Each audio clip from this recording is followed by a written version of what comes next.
Hello, Patrick.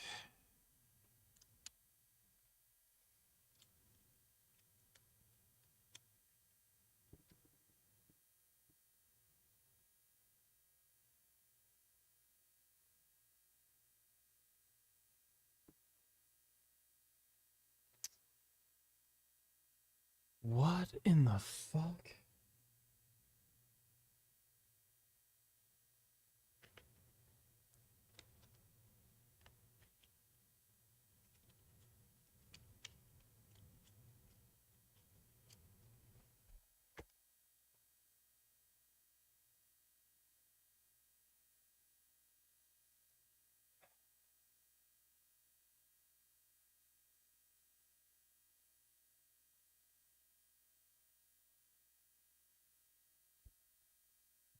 No, I don't pop into Destiny streams because he's not on fucking Discord, idiot.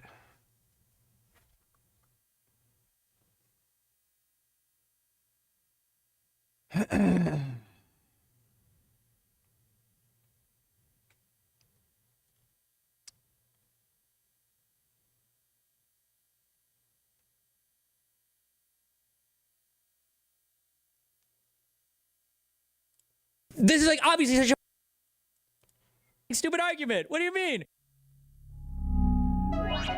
With senators to lead the embattled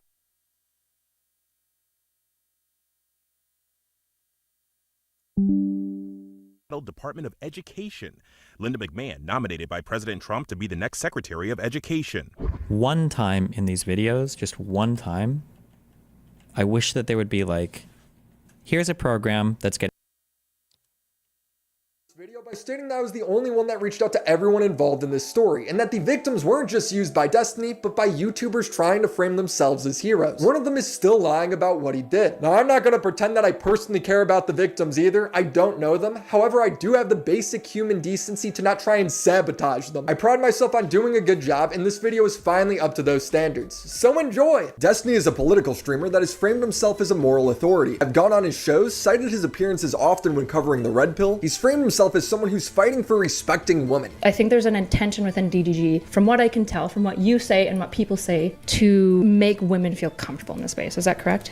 There's an intention from me. There's probably an intention from part of my community. He thinks teenagers should get dating advice from him rather than their own stupid parents. Person comes up to you and starts saying some weird stuff. You just sit there with this 13-year-old and then you start having conversations extended about them about dating. Yeah, I have before. What do you mean? No, would I tell if a young person came up to me and they were asking me questions about some like boy problems or something? Yeah, I'd probably say, yeah, of course. What do you mean, a 35-year-old man? Of course I'm gonna have better advice for them than some random high school person. Yeah, of course. If a 15-year-old girl came up to me and she's like, there's some weird shit going on with a boy in my high school, I'd say, oh no, don't talk to me, honey. Go ask another 15-year-old boy, or ask your retarded fucking mom and dad who are gonna tell you to never talk to any boys ever. No, what the why would I not talk to a person? Wait, what? Yet Destiny has a longer list of women he's had sexual interactions with that now hate him than any of these guys. Almost all of which have been labeled as crazy, unhinged psychos, liars. Yeah, like, I can be a pretty cold motherfucker. And yeah, you know, me and Malene have problems, but I don't think A 185 bench is well below average. Average for a man is 225. But all of this, I'm not running around screen sharing people's nudes, calling people ugly behind their backs while telling them I want to them because they're like trying to go up on shows that I'm like a producer of. But recent leaks showed Destiny sharing sex tapes of his past partners without their consent to a 19-year-old named Rose in an attempt to get laid. I can't help but wonder, was there any truth behind their stories? Things that's been done to me without consent or anything. that has been my past 5 years. Then there's the aspect of how these stories broke, coming from two YouTubers, President Sunday and Beckett, who never reached out to the victim, were never given permission to share any of this. Yet they did it anyway, confirming it's her in the leaks to the general public, framing her as a suicide baiter for saying she'd kill herself if her parents found out. Pixie did the worst thing that someone in her position could do.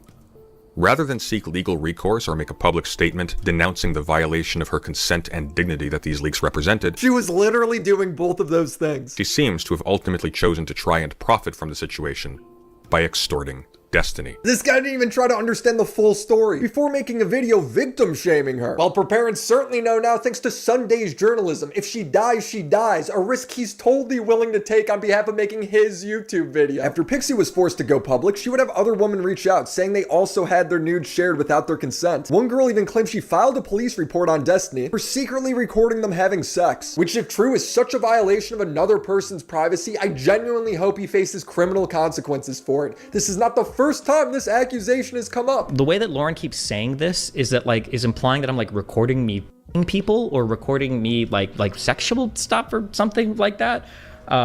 That's how she implies it. When Lauren says it over and over again, that's what she's referring to. The response he gave on Reddit as well as in his stream come off as absurd, like he's the victim. A lot of vulture culture streams tonight. A lot of clout hungry people that wanted to spend 12 hours reacting to this are going to be very disappointed, and I'm sure they'll have their own conspiratorial reasons for why I'm saying what I am saying. His friends have all disavowed him. His podcast host says he told his wife to leave him. I'll say this also. I think Steven was a really shitty husband to Melina, okay? I'm coming out here saying it right now. I don't think Steve would deny it either, but it's not good the way that he was. I talked to Melina a lot of times, and she was crying and miserable and everything else, and Steve would say, what do you want me to say? I'm a selfish motherfucker.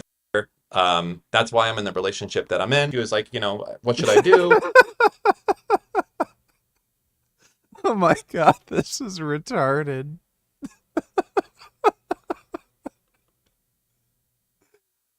Oh, Steve is such a shithead.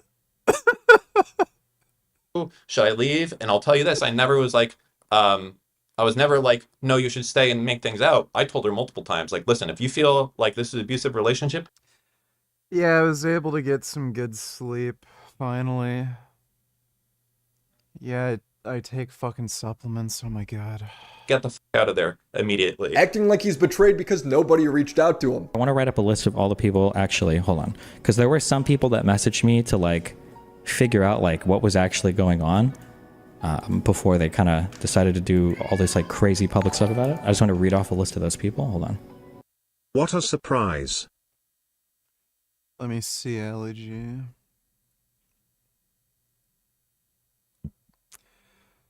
World's first openly gay imam shot dead in South Africa. Mushin Hendricks, pioneering figure dubbed the world's first openly gay imam, has been shot dead in South Africa. A 57-year-old cleric ran a mosque in Cape Town intended as a safe haven for gay and other marginalized Muslims. He was killed on Saturday morning after the car in which he was traveling near southern city of Gibera was ambushed. The two unknown suspects with covered faces got out of the vehicle, started firing multiple shots. I was thinking, since it's South Africa, the killing might have been entirely coincidental, but it looks like he was targeted. Because people get carjacked and shot all the fucking time in South Africa. But it looks like it was just a targeted hit. But yeah, what a surprise. Religion of peace. Thanks for the donation though, Ali G. Okay. Yeah, and that's all of Hey, it. I heard a cat there. That was a little bit shocking as well, but okay. So I reached out confronting him, asking him pointed questions, and his answers were disappointing. So much so it made me wonder why he would want anyone to reach out at all. His enemies would use all of this to take victory laps on Destiny. First of all, okay, I would say that I'm pretty confident that everyone who was featured in these videos also sent videos of them and other people as well. But nobody talks about that. Okay. Classic, I just made up a no you defense, but that's cool. Hassan is getting a W over the guy who was trying to get him banned for the past 3 months. Painful. Destiny would throw away all of his credibility because he wanted to goon. This is the sort of video I finish and I just want to shake my head in disappointment. I need Z-Biotic pre-alcohol to get through this. Fruity, we all have busy lives and we can't waste a day stuck inside sitting on the couch because we had a couple drinks the night before. Pre-alcohol is the first genetic video. For background information, all of these leaks are coming from a 19-year-old girl named Rose is Coming. That kind of shit is literally f***ing disgusting. That he would try to trap a little girl, and And I don't want to be presumptuous. I'm sorry. I'm so sorry if this upsets you because you're 19, or I'm sorry if this upsets you because you're 22 or something, right? Or if you're some legal guy or whatever, you know. When you're 19, you're a little kid, okay? Now, if you're 22, a 19-year-old's not a kid to you, okay? I'm 29. A 19-year-old might as well be a 15-year-old to me. What a stupid thing to say. It's all the fucking same, dude. That is... No. 19 is not the same as 15. 19 is a legal adult. You can join the military. You can own a gun. You can vote. You can do all that crap. 15, no, you're a kid. You're still in high school. Dude. Well, now he's 36 and still talking to 19-year-olds. This Rose person would either get hacked or leak the videos herself. We still don't know for sure. And all of these people's most embarrassing moments are now cemented online. Now, it's worth noting that Destiny didn't share these images because he wanted to embarrass anyone. He was trying to goon with Rose. Just because of some legal age of consent, whatever bullshit, I have about as much in common with like an 18-year-old, 19-year-old freshman in school as I would a fucking sophomore in high school. Any type of inclination towards any of those people is really fucking weird. I'm listening to clips of Destiny from last year defending himself from women saying that he's secretly recording them. Lauren keeps like typing messages that make it sound like I'm secretly recording people having sex. That's what it sounds like. And then, oh look, what am I seeing on Twitter? This girl named Sherry saying Destiny secretly recorded her and shared it with people. One of the leaked DMs is Destiny showing audio of a dude he hooked up with, saying this just ended with him finishing. Again, audio's scuffed because my phone was in my pocket. It was in your pocket? Was it there because he didn't know you were recording? This guy did an entire arc arguing with red pillars on boundaries with his wife and how you should treat women. These videos were not shared with consent. One of the victims was Pixie, who heavily trusted Destiny. She described herself as extremely sexually inexperienced and sheltered. I had multiple long conversations regarding consent and boundaries with Destiny. Has all of these conversations about consent and boundaries and then does this without consent. Amazing. The fact that Destiny didn't maliciously share these videos might matter legally. That will have to be determined, but it doesn't really matter for the victims, now does it? Their nudes are out there for their parents, employers, and friends to see. The leaks happened in November. By the end of December, no one cares. So the reality is no one fucking cares. Her parents could see. Guess what? Her parents, they probably got together when they were like, you know, in their teens too. They know that girls suck dick, okay? Like whoopee fucking diddly do. They've also probably seen her naked more than anybody else. Like, guess what? They changed her fucking diapers. They changed her fucking clothes. Yada, yada, yada. Your parents don't fucking care if there's a video of you on the internet sucking dick. They know you suck dick. They know you better than anybody else. So, yeah, they know you're sucking cock.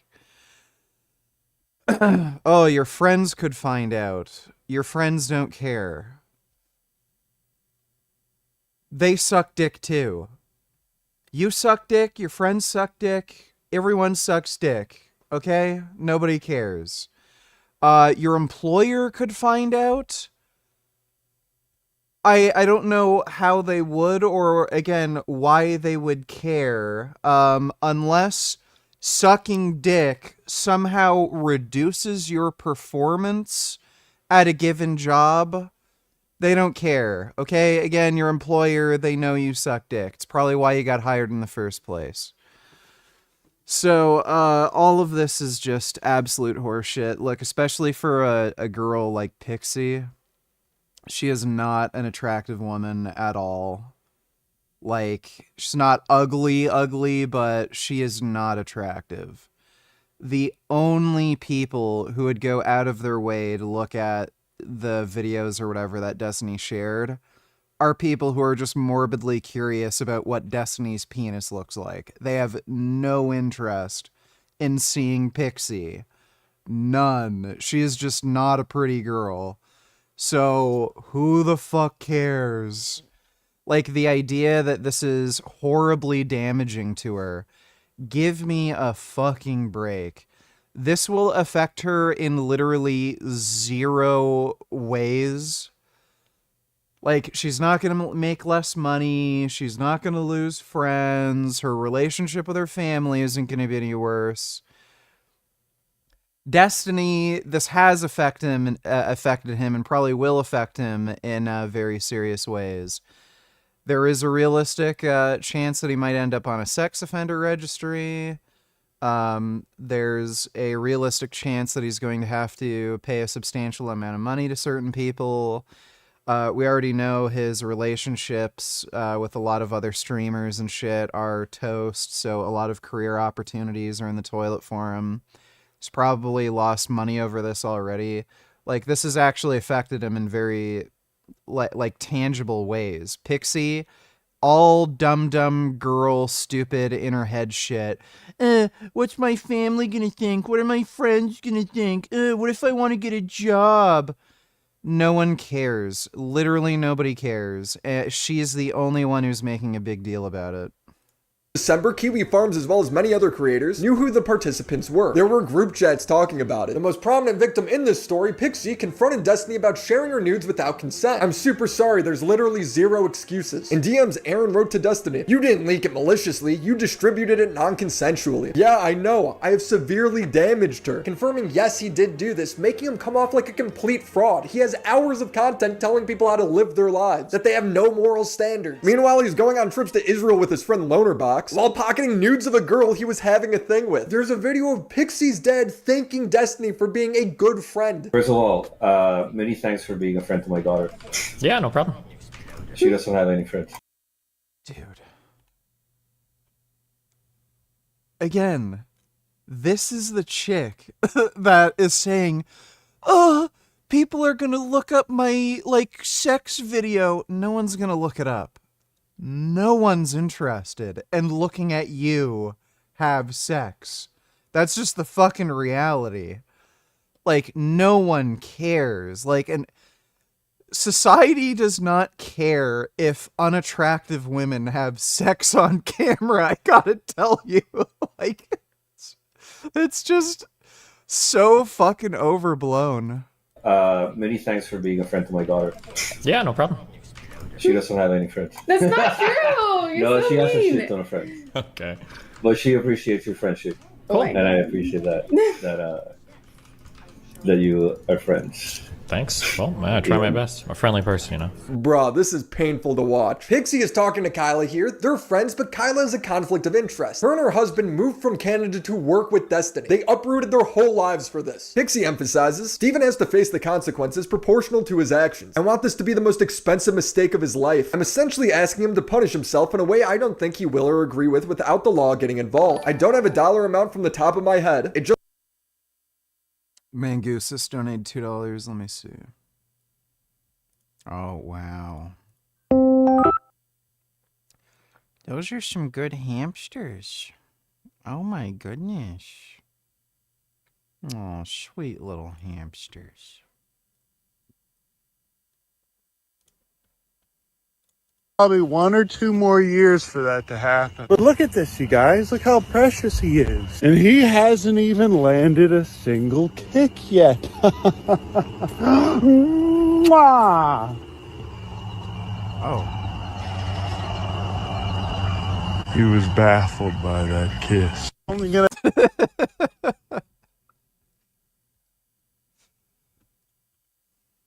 Oh.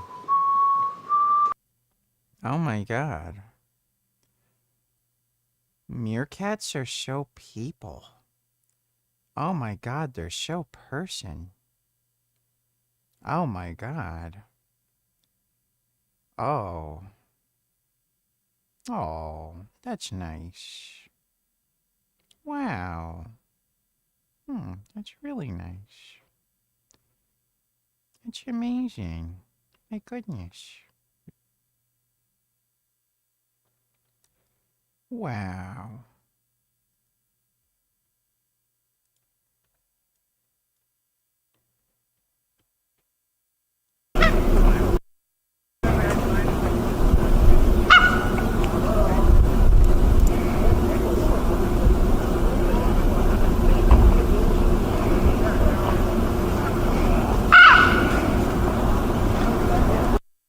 Wow. They're hopping around and playing. That's nice. Those are good burbs.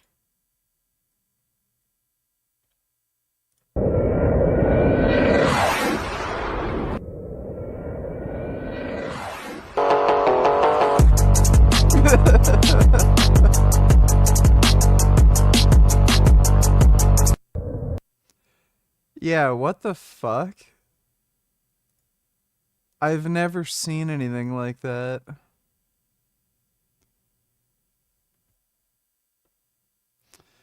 Thanks for the donation, Mangooses. Just has to be enough for the rest of his life. If he thinks of the word nude, he associates it with the amount of money he lost. $1 million is a price that gets thrown around in later DMs, and upon reading that, me and a lot of other people initially laughed, but then I thought about it. If somebody leaked my nudes, I would want their head. I can't have that, so $1 million from a millionaire sounds fair enough. Kala then starts to look like she's protecting Destiny in these messages. It wasn't clear to me before that this is like absolutely retarded kindergarten logic. Like,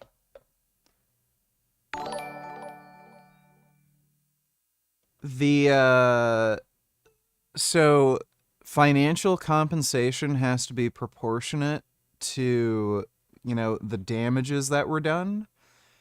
And there's also a punitive aspect. So you're taking more money to prevent this from happening again.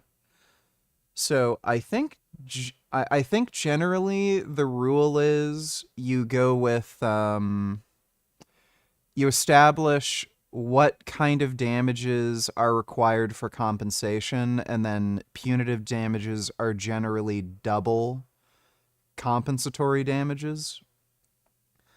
So if Pixie can prove I don't know, pain and suffering, something or other, equates to maybe $50,000. So Destiny would then have another $100,000 in punitive damages.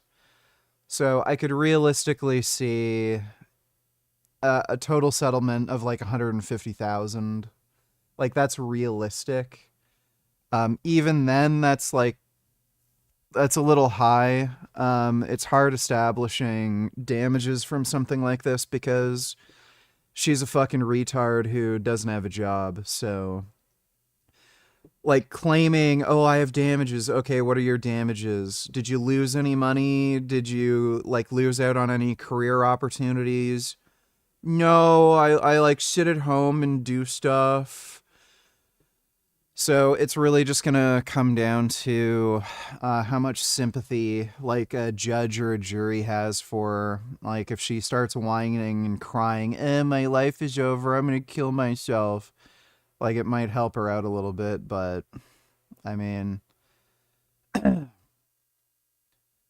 again, low end, she might be able to argue for $10,000 worth of damages. High end, maybe $50,000, and then punitive damages are going to be roughly double that. $1 million for leaking somebody's nudes, give me a fucking break. That's just fucking retarded. So apparently, you can become a millionaire by just sending somebody nude photos and then them leaking it. It's that easy. Every relationship I get into, dude, I'm gonna send nudes, and hopefully I end up getting with a rich girl who will share my nudes with her friends, and then I can become a millionaire. It's so stupid. Dodo donated $3. Let me see. Ted Cruz is so concerned, very concerned about government waste. But rather than canceling himself, a prime example of government waste, he's actually targeting National Science Foundation grants that fund cancer research and road safety. Now, before I tell you what his reasoning is for targeting these programs, you want to take a stab at it, Jane? Yeah. As usual, so he doesn't get fired. It has nothing to do with being woke. They're trying to get rid of things so that they could do tax cuts for the rich. But details of this story are hilarious and disturbing. Anna, tell us about it. Yes. So What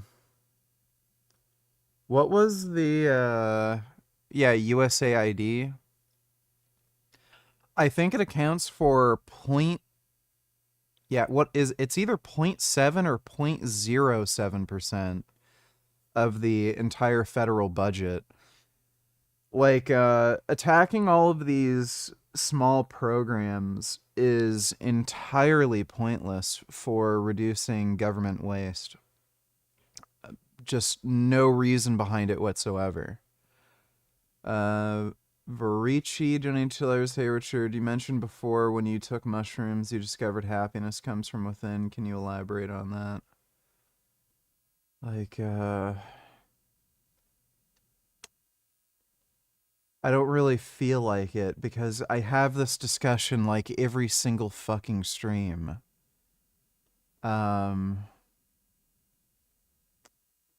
Thanks for the donation though, dude. And like, oh my god, we're reacting to shit and then you're telling me to like go through some long explanation that's gonna take 15 minutes. Yeah, I talk about it like every fucking stream, dude. Thanks for the donation. This week, a press release from the Senate Committee on Commerce, Science, and Transportation read, Cruz-led investigation uncovers $2 billion in woke DEI grants at NSF. Releases full database. Ooh, okay. So this so-called database was what Cruz used for an October report. So this is what he was up to last October before the election had even happened. But in the report, he claimed over $2 billion of NSF's $9 billion budget went to left-wing ideological crusades masked as academic research. Oh my God, that sounds serious. I mean, we got to look into this, right? So Cruz and the Republican Party argues that the funding was in fact diverted toward questionable projects that promoted diversity, equity, and inclusion or advanced neo-Marxist class warfare propaganda. That sounds scary. So what were these programs? Like, how were they pushing? Vegan gains, muscles growing, call it growing pains, eating veg and munching grains, carnivores playing these silly games, flying birds like flying planes, let them live, don't cause them pain, hit them with logic like speedy trains, morality reigns.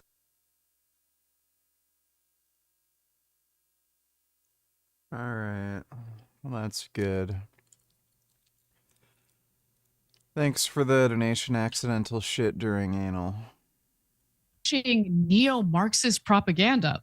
Well, included on the list were projects aimed at finding better ways of synthesizing new medications, studying how to make self-driving vehicles safer, and figuring out why some proteins start to malfunction in ways that can lead to cancer. In other words, Marxism. Jake, back to you. Marxism. Okay, I actually know some Marxists. They're some are lovely people. Some of them I have huge fights with and disagree with. Science is not Marxism. Like the way that the right wing, especially their leaders, both in media and in politicians, use the word Marxist, is just, especially Ted Cruz, who's really well educated. He knows it's not Marxism. He's doing it because he thinks his own voters are uneducated. And he's like, oh, I could just call. Ted Cruz is a disgusting fat little weasel. I don't know why Ben Shapiro was ever a fan of Ted Cruz. Just look at this weasel prick. He's just so fucking gross, and you can tell by his face he's just a creepy asshole. I don't know. Fighting cancer Marxism, and then everybody will hate it because they have no idea what Marxism is, and they have no idea what I'm talking about. So I could just lie to them over and over and over, and they'll never catch me. And so it's really totally disgusting. So first these morons win about movies and TV shows being woke, now science, what's next? Food is woke. I have no idea, dude. So yeah, curing cancer is woke now. Maybe seatbelts and airbags are going to become woke, and then we're going to have to ban those. Thanks for the donation, though, Dodo. Is what you wanted specifically. My understanding is it was more of a sense of rehabilitation. Now, this was only one leak. You know how many times he's probably shared these nudes and not gotten caught? But Kyla's like, Pixie, you don't understand. He's super sorry. In an interview Kyla gave Tom, it comes off as her looking out for Destiny. Just to me, like, recording somebody and then without their knowledge and leaking it is like a full-on, like it's a pretty like sexually invasive crime. Leaking somebody's nudes, I think, is also really bad. To be clear, I think it is really bad. But the issue is that I think it's fundamentally just a more common issue that people do. It's definitely, in my experience, not the first time that somebody has like leaked nudes. I think it's not okay. Like when you hear about like guys like showing other guys like tits that some girls shunt her, like I think it's gross, and there's a reason. Dude, if you send your girlfriend a dick pic or something, she's showing all her friends. She might not like share it in like as a message in like a Facebook chat, but she's showing all of her fucking friends. When she's hanging out at her little like girls' slumber party, she's pulling up your dick and then like saying, "Hey, what do you guys think of my boyfriend's penis? Isn't it nice?" Like, they all do that. So it's kind of weird how the narrative is like, oh, dudes always leak nudes. Like, girls do that. Probably worse. Like, yeah, if you send your girlfriend a dick pic, she's sharing that with fucking every single one of her friends. I mean, that's, you know, that's, I agree it's less severe, but, you know, So this that's this why isn't the a bunch line's of, this isn't a bunch of high schoolers, right? This is a 35-year-old guy who's doing this. Sure, but the law and morals are different, right? Boys will be boys is a crazy statement coming from someone whose last video is about feminism. She's like, only if Destiny does the worst thing possible will it matter to me. The way I'm getting painted here is like really, really far from the truth, and I don't really know why. You look like Ghislaine Maxwell. I know. Brutal. She says that Steven showed accountability. VG has the most retarded legal takes. How was what I just said a legal take? Are you retarded? Did you drive a short bus to school? Does your mom help you put on your underwear in the morning? If so, why the fuck are you even here? Dodo donated $2. Let me see.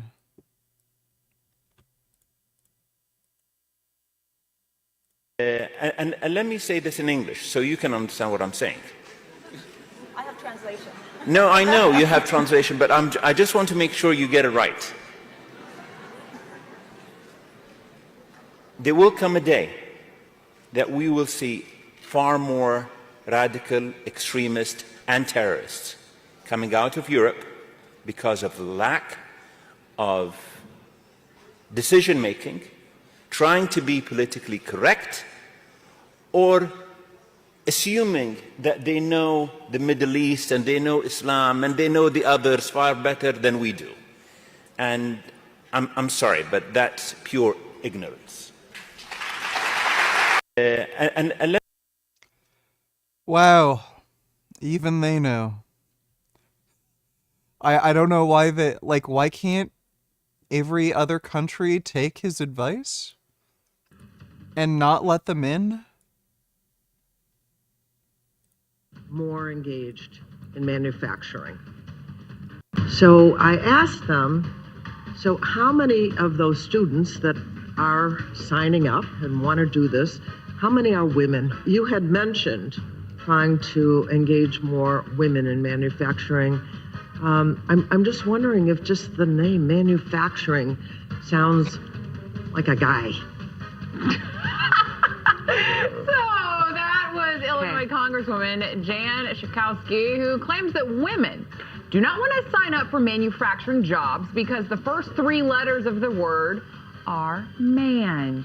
However, one small little Google search and that congresswoman would have realized that the name originates from the Latin language, where man is short for manu, which means hand, and then facturing comes from the Latin word of factura, which means a working. Put it together and you get a working hand. Krisha, it's just absolutely absurd. And if women don't want to do manufacturing, they don't want to do manufacturing. I don't care. Like, well, that is wow. That was one of the most insane things I've ever heard. Yeah. I'm glad you broke down the word manufacturing, Alex, because I think that was really important. Like, what's especially bizarre to me, you have this congresswoman who has never, ever in her entire life changed a car tire, changed her own oil, like never did any service on any of the vehicles she owns. Just sends it off to, the fucking, auto mechanic. And then, just doesn't bother with any of it. Even, I can guarantee you she's gotten a flat tire in her life. Rather than changing it herself, she just calls AAA, gets somebody else to do it. And then she's making up this, horse shit about, aren't you doing anything to make sure women are interested in manufacturing? Like, bitch, you're not even interested in changing the oil in your own fucking car. Clearly women just don't want to fucking do it. I don't get it. Why do they butt their head in places where it just doesn't belong or matter and they don't even really care?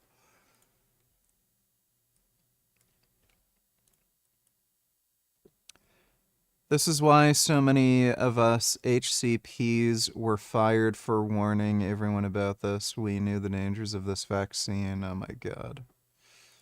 People in America are not settled with the information that's been given to us right now. So I'm not going to be lining up taking a shot or a vaccination for something that wasn't clear in the first place. And then you all create a shot in miraculous time. It takes years to create vaccination. Well, it used to take years. Okay, it used to. You know how many years were invested in this approach? About 20 years of science to get us to be able to do it. 20 years is not enough. And 9 months is definitely not enough for nobody to be taking no vaccination that you all came up with. The only reason I'm talking to you right now, as close as we are, is that I've been vaccinated. Right. But if it allows thousands of people like you don't get vaccinated, you're going to let this virus continue to percolate in this country and in this world. Something like the common flu then, right? And it's much more serious than the flu. Well, the flu kills a lot of people annually too. You know how many people died of the flu the last year? I mean, not this year, virtually none, but the previous year, about 20 to 30,000. You know how many people have died from COVID-19 in the United States? 600,000 Americans. Well, the number that you all giving that died, that's once again, that's you all's number. You gonna pass? Yeah, definitely. Because when you start talking about paying people to get vaccinated, when you start talking about incentivizing things to get people vaccinated, there's something else going on with that. Something else going on. It is something going on. There's something else. You're right, but I'm glad millions of people like me and most everybody here didn't get an incentive. You know what their incentive was? Protecting their health and protecting the city. But I won't keep you anymore. It's okay, because my incentive. They're monkeys. Why do they even bother? Like, it's kind of funny that they're, in their 30s and they haven't figured it out yet. They're monkeys. Monkeys do not willingly take vaccines. Have you ever noticed, all of these animals in these nature documentaries and shit? National Geographic or something, or, Discovery Channel.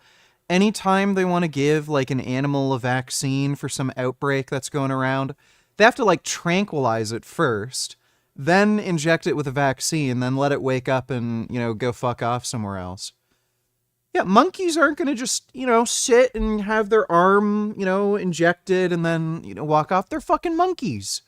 They go, ooh, pointy needle, fuck you. You got to capture the monkey, You got to restrain the monkey, and then you inject the monkey, and then you let the monkey go loose. And then the monkey will start screaming and maybe throw rocks at you or something. But yeah, they're fucking monkeys. Like, why are they trying to reason with a fucking monkey? Imagine the billions that could be saved for the ultra wealthy if we didn't spend a mere 20 million trying to help traumatized children in Iraq and Syria, kids whose lives were upended. There we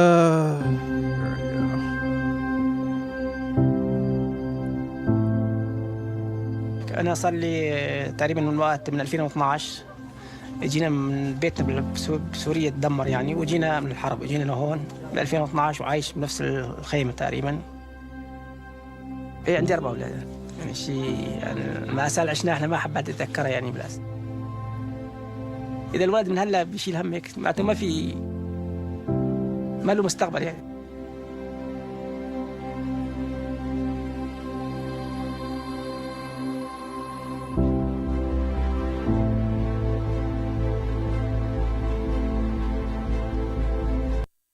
Boring.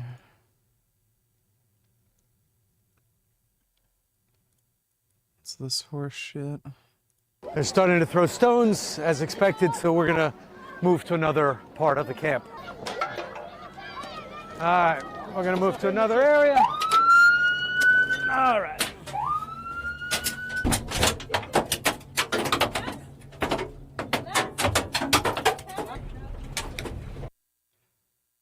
Dude, why don't they beat those kids' asses? They're in an armored vehicle, just smash them. Reintegration has been a real problem. They're starting to throw... Fucking retarded.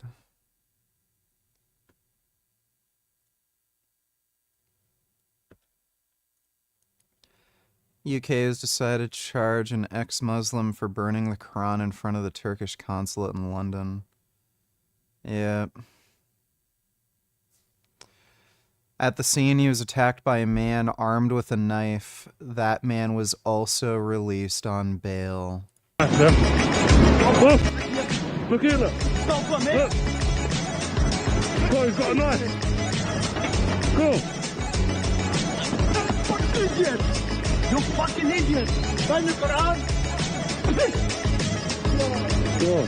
He's got a knife as well. The Quran. No. Hey, what are you doing? That's the tipping point, by the way. That's... It's done. Like, the UK is officially done. It's no longer the UK. It's no longer the British Empire. You have been entirely taken over by radical feminist intersectionalist ideology. The government doesn't care about the rule of law. It cares about upholding some stupid, arbitrary social standards that have no benefit to anybody. And now they're going to imprison you for using just rational free speech. Has nothing to do with punishing somebody for hating on another group of people or inciting violence. No, you offended somebody. You offended Muslims. You go to jail now. The UK is done. It's over. Leave. If you have the money to leave and go to another country, literally do it now. Like, my God. And by the way, this isn't Tommy Robinson or anything. This is a fucking ex-Muslim. An ex-Muslim. A fucking Middle Eastern dude who is fed up with his bullshit religion.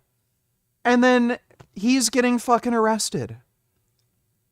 The UK is a cucked shithole run by pussy-ass retards. Just leave. It's time to give it up and leave. That is insane. Dodo donated $2. I have good links for you today. Here's more. Okay, excellent, Dodo. Let me take a look.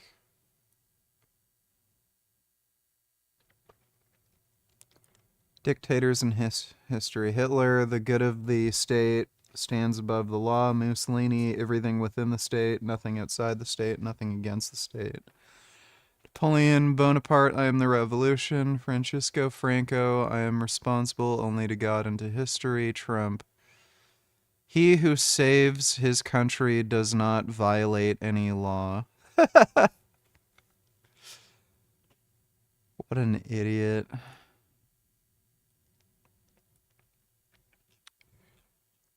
Why Jews get ahead. Bill Gates is advertising for a new chairman of Microsoft in Europe. 5,000 candidates appear. Among them is Maurice Cohen. Bill Gates thanked everyone for coming, but asked those unfamiliar with the Java programming language to leave and left 2,000 left in the room. Maurice Cohen says, I don't know this language, but what will I lose if I stay? Gates then asks all those with no experience of managing teams of more than 100 people leave, another 2,000 people go. Cohen says to himself, I've managed anybody, but what do I have? I've never managed anybody, but what do I have to lose if I stay? Then Gates asks all candidates who do not have outstanding academic qualifications, 500 people depart. Maurice Cohen says, I left school at 15, what do I have to lose? Bill Gates asks that any candidate who does not speak Serbo-Croat leave. Maurice Cohen finds himself alone with one other candidate. Bill Gates addresses them. So you are the only two who know Java, have managed large teams, have PhDs, and speak Serbo-Croat. I'd like to hear you converse with one another in Serbo-Croatian. Calmly, Maurice turns to the other candidate, says to him, Baruch Ata Donai. The other candidate answers, Elohim Melech. I don't really get it. That wasn't really good.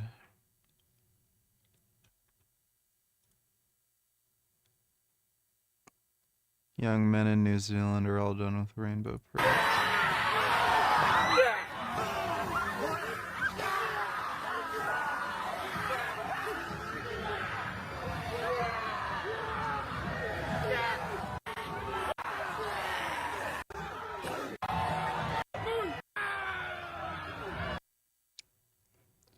That seems gay and retarded.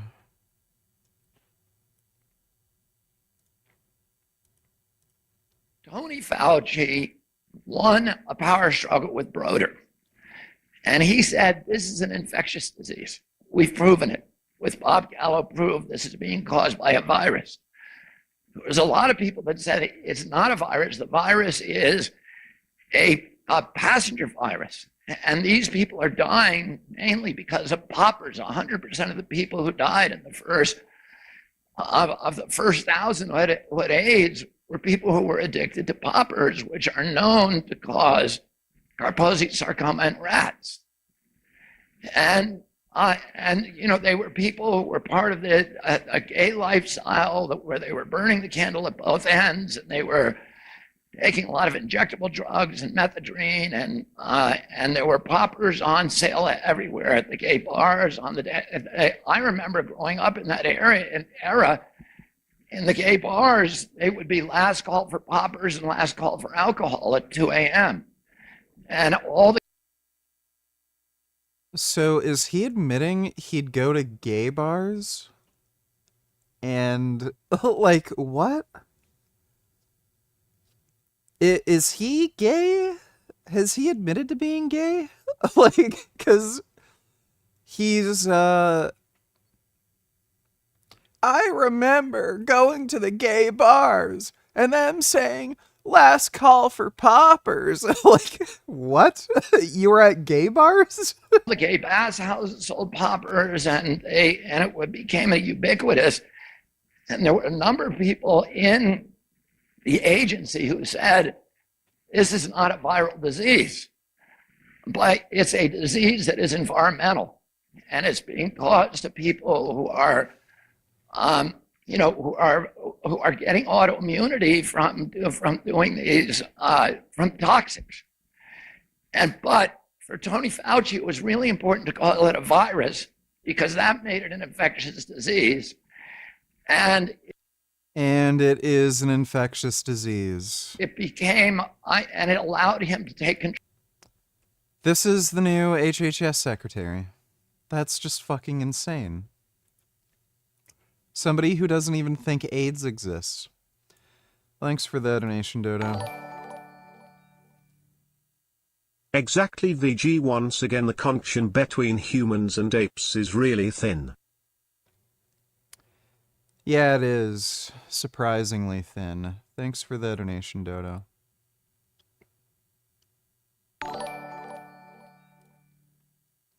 Wow, the UK really charged an ex-Muslim with hate speech and they claim to be such a progressive country. Yeah, they're definitely not.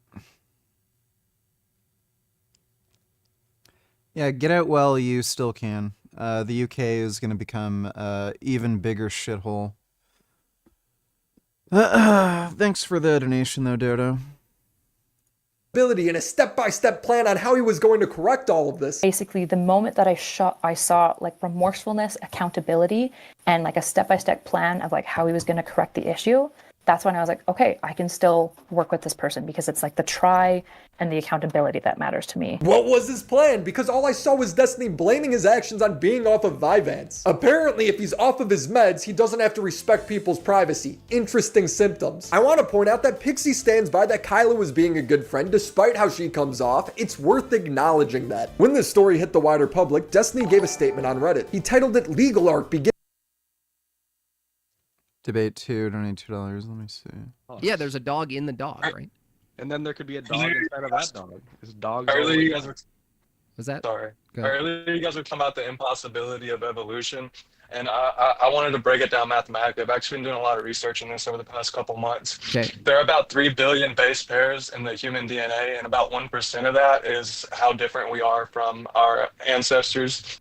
And that's about 3 million new mutations you'd have to have every generation, with every generation being like 20 years if you had 0 negative mutations. So we're being very kind to evolutionists in this. It would take about 6 million years to mutate from our common ancestors. Even if I wanted to be more generous, split it down the middle and say we both mutated from something similar, it would still be 3 million years. We know for a fact it was no more than 10 million years that we've been evolving from that ancestor. Mathematically, you can read Darwin's Doubt and you can look into Hadian's Dilemma, and you can do all this research yourself, but mathematically evolution's impossible, and we've known this for a really long time. And now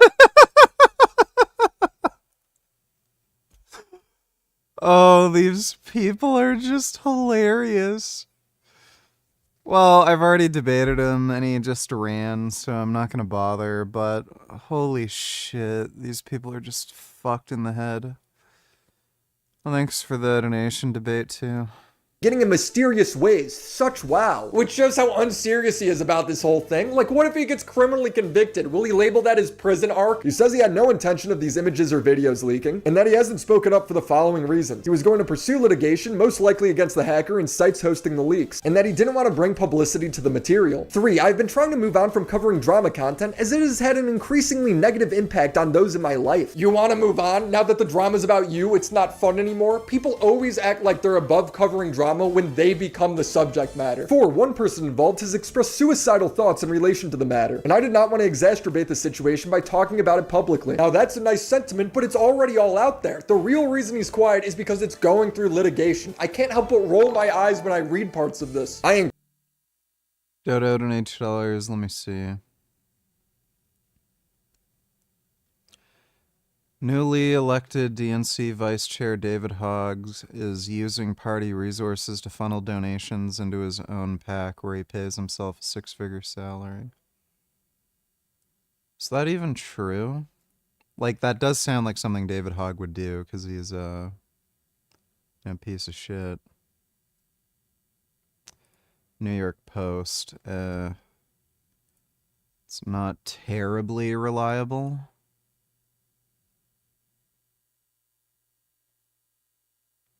Insiders say it doesn't give an oink.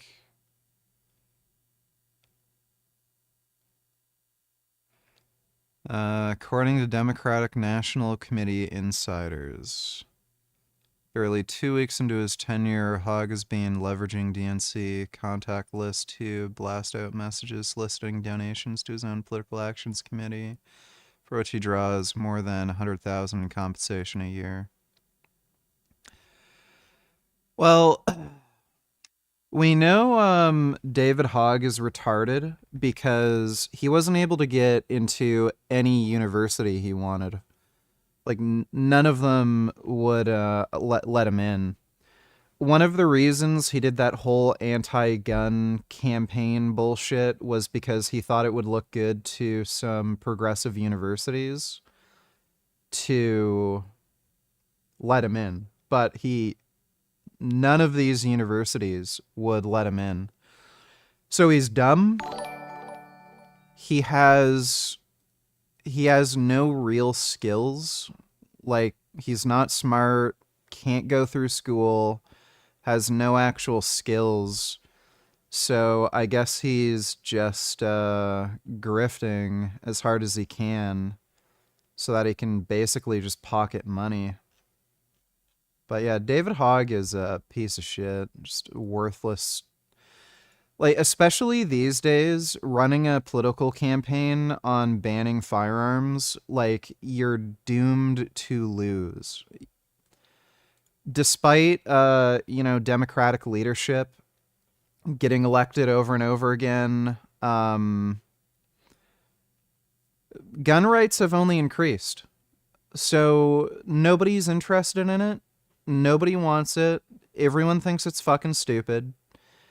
And the only reason somebody is doing something like this, it's entirely for cynical reasons, clearly. So he's doing all this bullshit just so he can pocket money. It has nothing to do with him wanting an actually legitimate, successful political career. It's just a money pocketing tool. But I can't stand David Hogg. He doesn't even look human. Like, look at this guy. He looks like it's like he's the Grinch, almost. Like, just imagine him with more hair and green. Like, look at this guy's fucking arms. It's like a weird insect arm. Just creepy fucking spidery weirdo. I can't stand him. Farishta Jami, 36, convicted ISIS terrorist, demanded the UK police retake her mugshot whilst wearing a niqab.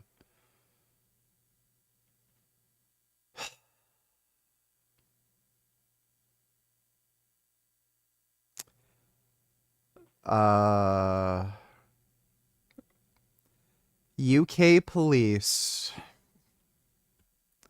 Only the UK police.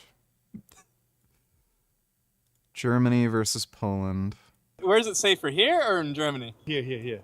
Why do you think that is? Because you don't have so many black people and like these people from outside, not from Europe, you know? Should Poland allow more of them in here? If you want, yeah. If you want to look like Germany.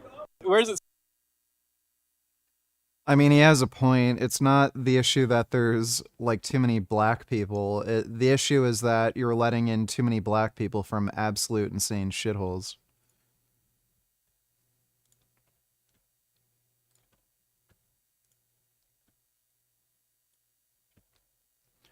Musk is so stupid, exhibit 1544. There aren't thousands of 150-year-olds getting paid Social Security. There are null values in database. It doesn't understand how to read.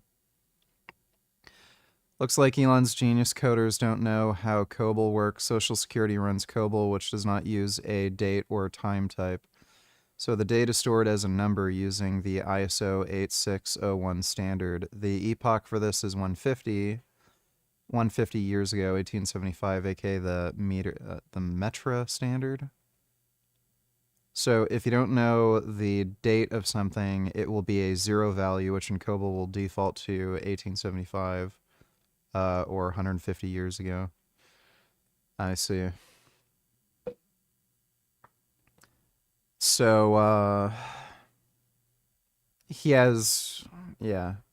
He just doesn't understand how to read the code, and he's making dumbass assumptions. Sort of like with the thing in Gaza, but in Africa with the condoms. What a start to the USA-Canada game. US has heard enough boos during the national anthem. Underway, and the gloves are off. Matthew Tkachuk and Brandon Hagel.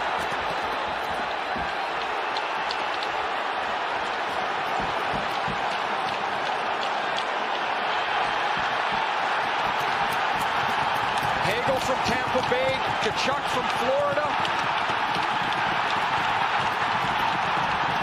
Did not see this coming. Yes, Canada, we won. Hockey fights are awesome. Thanks for the donation, Dodo. That's great. They're getting booed during the national anthem, and then they get pissed off and fight, and the Canadian beats his ass. That's hilarious. Oh, that's so good. Running for any political postian should honestly require an education.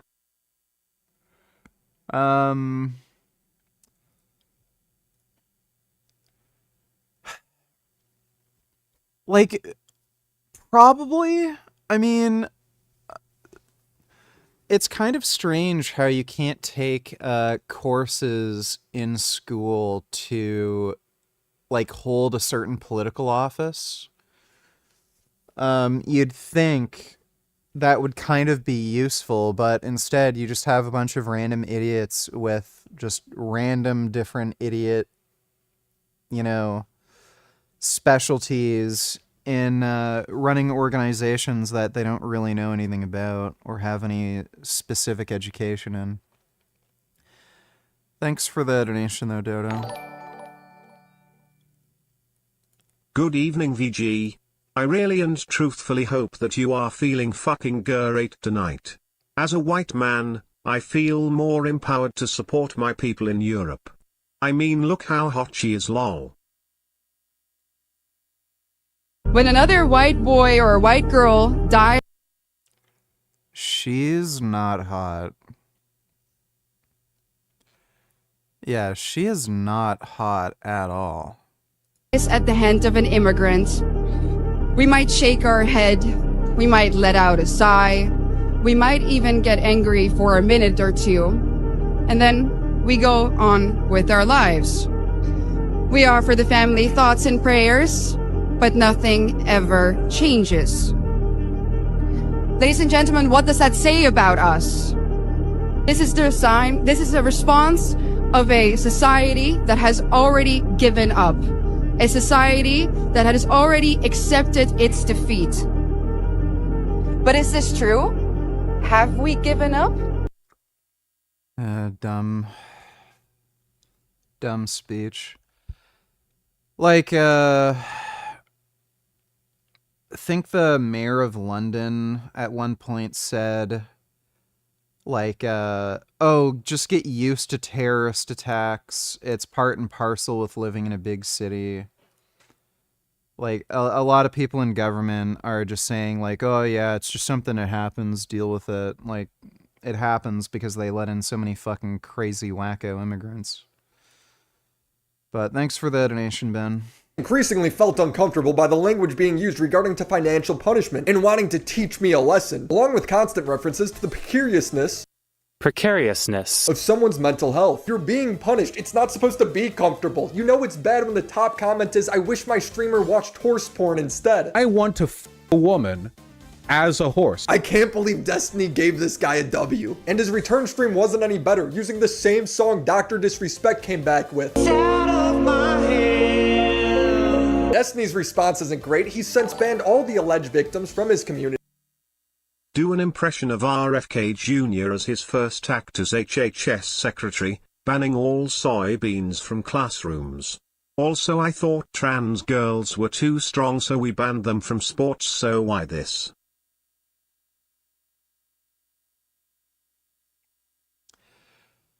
Transgender individuals are no longer permitted to join the U.S. military.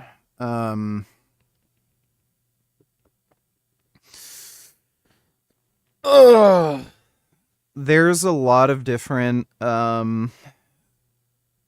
like, mental health and,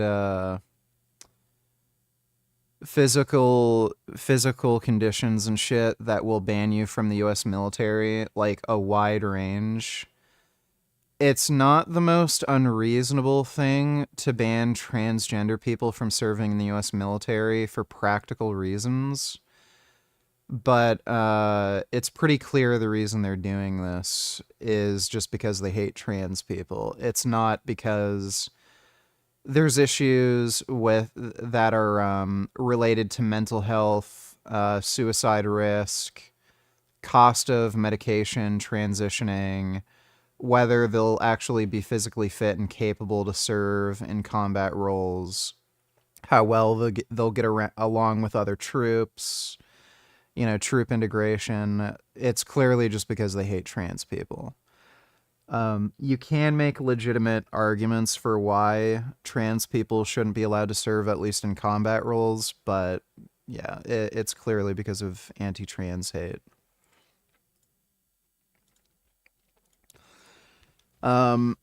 Impression of RFK Jr.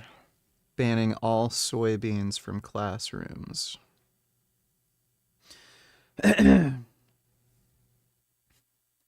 As my first act as HHS secretary, I'm going to be banning all soybeans from school classrooms. Soy has been put into every product: soft drinks, pancakes, dildos, poppers. You see, the reason why gay people have been getting HIV/AIDS is because they've been putting soybeans as a cheap additive ingredient into poppers, and now we're putting that into children's lunches, and now they're all becoming gay and dying from AIDS. So I'm going to put an end to this as my first move as HHS secretary. I'm going to be calling this action the Stop Making Kids Gay and Dying of AIDS action. All right, there you go. Thanks for the donation, Dodo. Sadie N-word donated $2.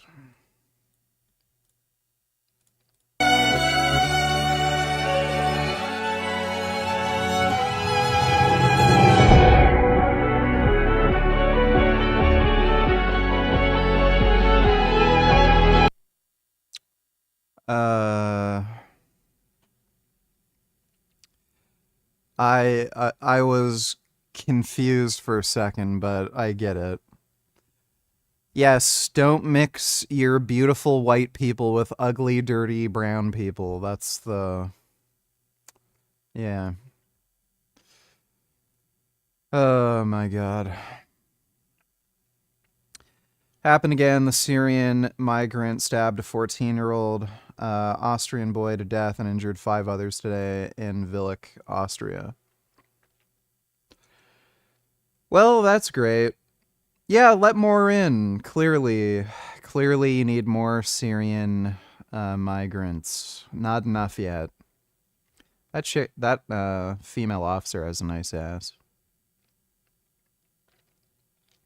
There's a lot of hot-ass cops from, like, Germany, Austria, Sweden. I've seen a lot of sexy-ass female cops in some of these European countries. But, yeah, not enough migrants yet.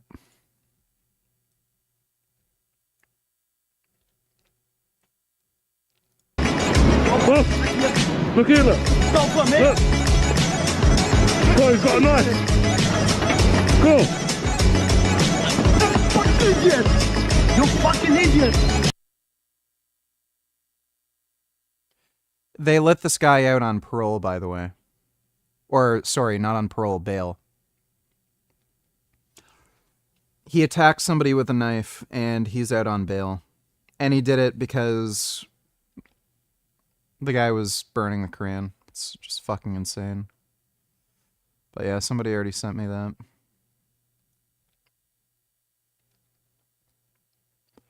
Afghan asylum seeker behind the terror attack in Munich has reportedly posted Islamist propaganda online. Oh, you don't say. Really? Weird.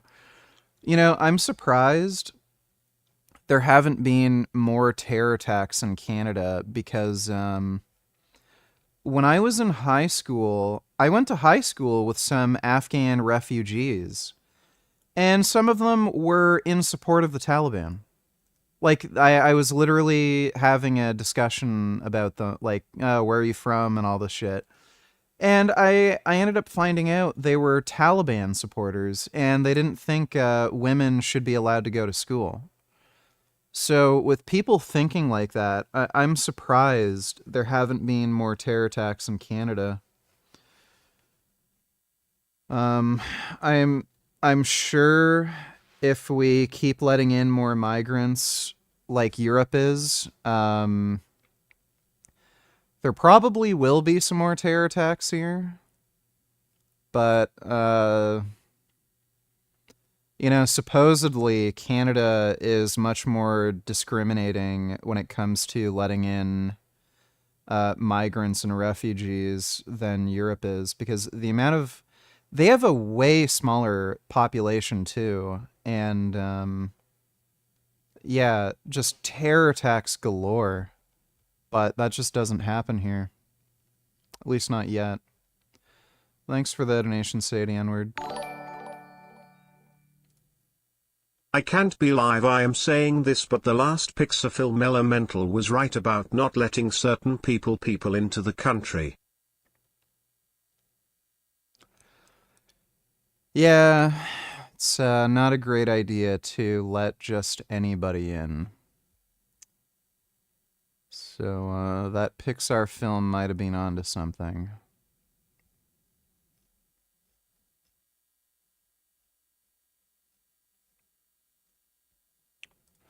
Thanks for the donation, though, Dodo.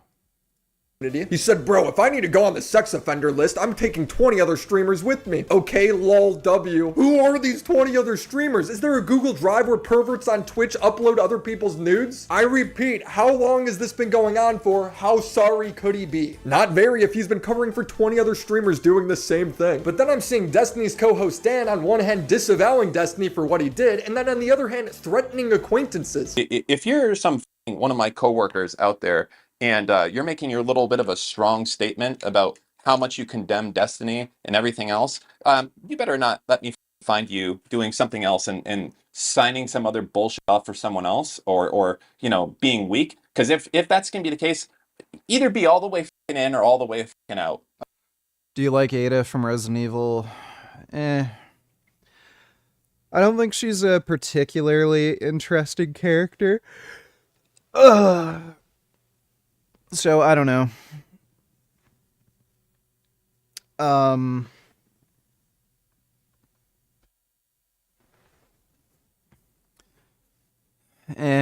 You know. Okay, that's all I'm going to tell you. All these half-in-the-door motherfuckers, too much of a pussy to do anything else. Like, I get it, fine. If you're a content creator, you rely on this for your fucking life, then fine. Then f*** off. Then say that Destiny's a fucking pervert, all that type of shit, and fucking go away forever. And that's what you should do. And f*** off permanently. Same front there, I will say that I think that Steve has changed a lot, especially over the last year, where he is not like that type of person anymore.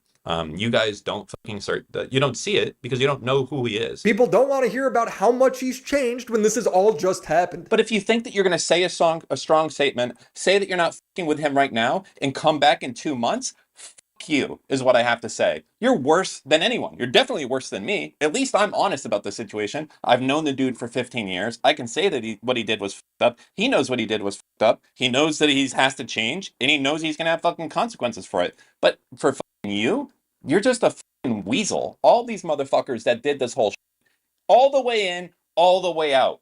Any of these motherfuckers try to come back in after they've done their little strong weasel statement doing it, that noise. How do you know he's changed, Dan? Did you know he was doing this? It's such an odd statement. How is Dan playing both sides this hard? So unless you stand by Destiny, you can't ever engage with him again. It's about to be a very lonely career. Abba called out Destiny, pointing out that this was always where his lifestyle was going to lead, and says that he has no respect for anyone he's intimate with. I think that people look at some of the standard markers for trouble and they, for some reason, project a ton of stuff onto me, but I think I'm living like one of the healthiest, fullest lives that I possibly could be. Constantly having poor relationships with women over a long period of time, or in other situations, STDs, different things like that. Eventually that hedonism comes back to bite them in the life, and they also recognize they could have been investing that time a lot better. No, shut up, Melina, shut up, let him talk. What do you mean, constantly hold. Anything you do in life that's going to increase like your ability to like have fun or do like crazy stuff or whatever is always going to carry with it like the risk of death, right? Absolutely. Like you have no chance of dying by falling out of a plane unless you go skydiving, but that's not an argument, it's never skydiving. But it is an argument against maybe skydiving 1,000 times if you don't want to die that way. Well, if you want to skydive 1,000 times, then skydive 1,000 times. Like, what's wrong? Dan, what happened to all the self-empowerment shit that you guys were talking about earlier? If your lifestyle choices are like, damn, I would never want to deal with like a crazy girl or anything like that, that's totally valid. I think it's totally fine. I accept that that's probably true for most people. But like, I'm okay with the trade-off on that for like all the benefits that I get. I like f***ing a lot of people. I like traveling a lot. I like doing drugs. I like my stream shit. That's like super fun for me. To be like, well, doesn't bad stuff happen sometimes so you shouldn't do it? That doesn't compute to me. Or others, because I think the main thing with this is you have to think about the activity. The activity involves hurting others. Like even Destiny, as good as he is at what he does, probably can admit he's broken a lot of hearts. He's disappointed a lot of women. He's made a lot of people upset. It's not just how he feels about it. When you involve other people in this kind of pursuit of pleasure, other people get hurt as well. I'll stand by what I said at the beginning. I don't feel bad for Steven whatsoever because he knew what he was getting into. He was brazen about it. When he was warned, when he said, hey, this is a bad idea, this is a bad lifestyle, he said, I don't care, I want to have fun. It's fun for me. That's why. So, by the way, this has nothing to do with him having, a large amount of casual relationships. This is entirely due to him breaking the law. So I don't know why Abba's talking about this in this kind of way. Like, oh, I warned you. Well, no, you didn't. Like, you warned him about, the consequences of having all of these casual relationships, but you didn't warn him about sharing people's nudes. Like, these are two completely different issues. I like these mentally ill women. He's had this public view for years. But no, guys, Dan and Kyla says he's changed in the past month. If you're currently hanging out with like a streamer that does like denial all day, every day, or that has someone on a DUI or something along those lines, it's going to be, once we find that out, I think that's like going to be kind of a rough one to be like why you threw someone under the bus just for clout. Such a weird threat to throw out there to try and keep people in line. Well, I've hung out with a person who got a DUI, Dan. What are you going to do about it? So I reached out to Destiny for some clarification. There's no point in even reading them to you because he copy and pasted the same response to every question, that he doesn't want to comment farther until he's past litigation. He clarifies, I'm aware that these answers are super unsatisfying, and it sucks it looks super guilty for me to respond this way. And even this might be saying too much, but any statement that I make could become part of a record for any. Destiny has a lot of casual relationships, ? Can't believe that because I've seen what he looks like. Well, he fucks around with a lot of younger girls, so the last chick he was trying to get with was 19. I think Pixie was like either 19 or 20 or something when they fucked. I don't know why this is, but there's a lot of young girls who are into ugly dudes. Like, it is the case. I remember when I was in high school, the hottest fucking girls in my school were dating some of the ugliest dudes in the entire school. This chick, I think her name was Silken. Really weird name. She was this fucking sexy hot ass redhead. And she was dating this fucking Chinese guy who had the flattest face I've ever seen in my life. Like, his nose went straight down. The front of his face, he had there were like no curves or cheekbones. It was just flat. And he had a ton of fucking acne and was super out of shape and shit too. And yeah, super fucking sexy ass redhead dating this like fucking ugly ass dude. There's this other chick in my history class who I think she was She was like Pakistani or something by ethnicity, but she was from Germany. She was really fucking sexy. Just amazing tits, ass, really cute face and everything, hot body. She was dating this guy who's like actually morbidly obese, like fat as shit. But yeah, like all the fucking pretty girls in my high school were dating ugly dudes. I don't know what it is. Like really young girls like ugly dudes. Any court case for any number of things that are foreseen and unforeseen to me right now. And there's a possibility that I say something that feels true but ends up not being true in the future. He then gives an example on how seemingly throwaway comments can lead to big consequences in court. He's right, because honestly, what is he supposed to do? Incriminate himself? He's going to let the legal process play out. So I asked Destiny if there was any false narratives being pushed, and if there was anything he wanted me to say that wasn't already public. He replied with people validating prior individuals who are insane, despite there being no evidence to validate them, is crazy conspiratorial nonsense. I assume he's talking about Mr. Girl's document where he lists every girl who has ever had a problem with Destiny. Destiny continues, there's obviously multiple affected parties, but it's rich that all of these people who cry about cancel culture and innocent until proven guilty have no problems making the most insane assumptions about a man and have no problem engaging with people who are insanely toxic when it comes to male victims of any kind of weird sexual shit. He defended himself a bit more on Twitter against Nick, saying, I didn't admit to anything. Meanwhile, you can just read the messages where Destiny says, yeah, I know. I've damaged her severely. Nobody cares about you being the victim because you caused all of this. There is no expectation for Kiwi Farms being the good guy. They have the leaks because you shared them with Rose. He goes on to say that people named Lav and Kelly Jean have been distributing his nudes, revenge porn in the literal truest sense. How many crazy women are part of this guy's life? At what point can I victim blame him? Ryan Beard's telling a story about how some girl named Anna is stalking you and your solution was to sext her. He did stalk me. That she locked. Okay, then why are you sexting with her still? We're cool. We've been cool for a year, Max. Okay, so you acknowledge that you've been sexting with her for a year. Yeah, we've had on and off, sure. Max, can you acknowledge that I haven't said anything bad about her for a year? I've said we've been fine. I've said that over and over. The last time I talked to you about her, like 2 weeks ago or 16 days ago or something, you said that she locked you in the basement of her mind and it was a traumatic experience for you. Locked you in the basement of her mind. Locked me in the past. In the past, Max. Oh, okay.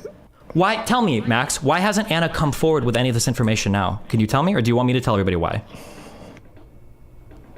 I don't want to speak on her behalf. Okay, I will. It's because she said she literally wants to remain friends with me. He had his whole community feeling bad for him being stalked as he was doing this. There are parts of streams where he's condemning people for sharing nudes non-consensually. Yeah, you know, me and Malene have problems, but I don't think I f***ed up at all in this. I'm not running around screen sharing people's nudes. Bro, this shows that he knows this was bad. He was using this to expose someone. The embarrassing part about this drama isn't that a video leaked of Destiny sucking an Oscar Mayer, it's that he's thrown away his credibility. He comes off like a fraud. We did speak in the off-the-record voice call. It was not recorded, and he was giving off the vibe that things might not be what they seem, but because of litigation, I couldn't know what he was referring to. I certainly couldn't just blindly believe him. You look at his social media and he's memeing about the whole thing, posting himself dressed as Dr. Disrespect. Yeah, Dan and Kyla, you're right. Destiny's totally rehabilitated and remorseful over this whole thing. It's very obvious. So is Destiny's career over because of this? Well, if Tim Pool can frame himself as a patriot while secretly taking Russian money, Vosh can say Lolly makes you a pedo while having a folder full of Lolly, Hassan can frame himself as more credible than the media while reporting every story wrong, and Tyler Oliveira can pretend to be a journalist while just making up stories on the spot, then why wouldn't Destiny recover from this? Let's be honest, the real punishment is Hassan will bring this up every chance he gets. I can't believe that there are still Destiny fans in here. He kind of made you, though.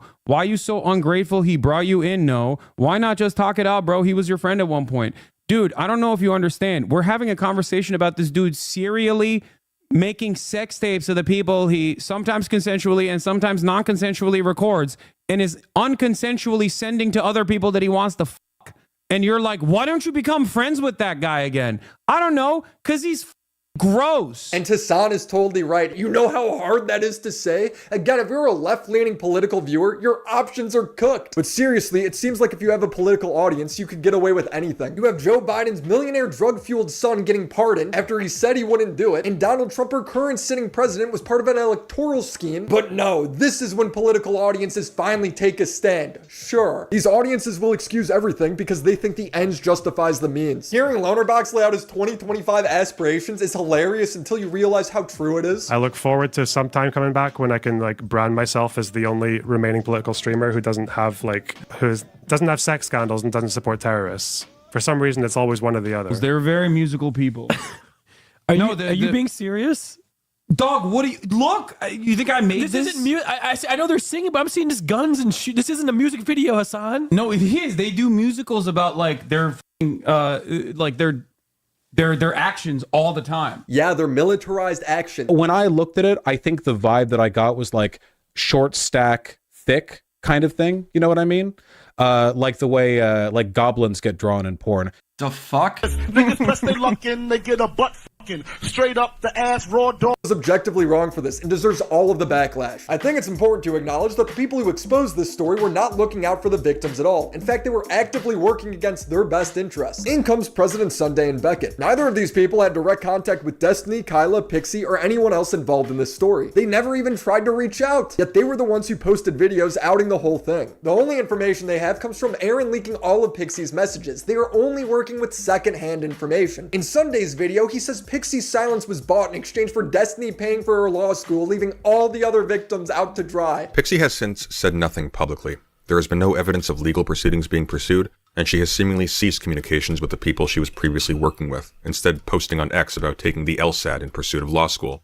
It appears as though her attempt to extort Destiny has probably paid off, albeit at the expense of every other person Destiny has victimized in the past and will victimize in the future. His evidence for this is a single tweet of her saying she took the LSAT, as if you could just sign up and pass this test within a month. So at this point, my mind was blown that someone would out a victim for a 100k view video while the victim was still discussing their options, and then determine their silence was bought over a tweet. No need to confirm anything. So I reached out to Pixie to try and confirm if she ever talked to Sunday or Beckett about this. Pixie has pursued litigation against Destiny. However, she did let Lonerbox, who she's dating, provide some details. Did President Sunday reach out to Pixie one time to see if he could go live with this video or to confirm that the draft was canceled or anything like that?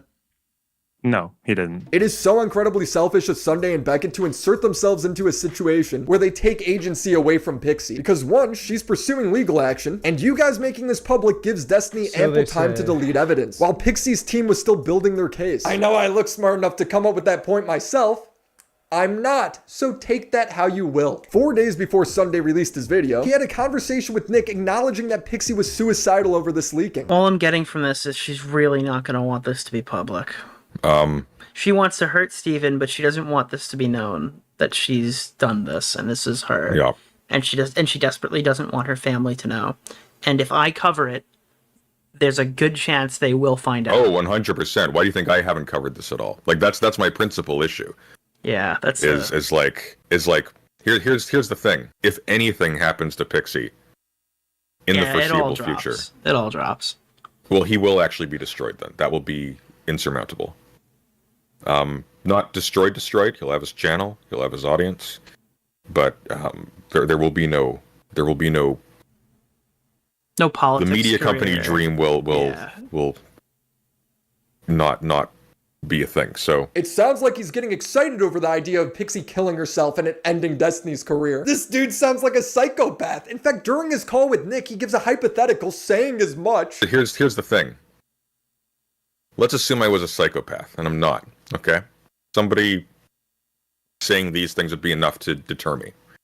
Let's assume I was a psychopath. Let's assume I published this. President Sunday talks with Nick. They both agree that going live without the victim's consent is a bad idea, and President Sunday does it anyway. Actual psychopath behavior. President Sunday's justification for this was that Pixie was engaging in extortion against Destiny. Fortunately, Pixie did the worst thing that someone in her position could do.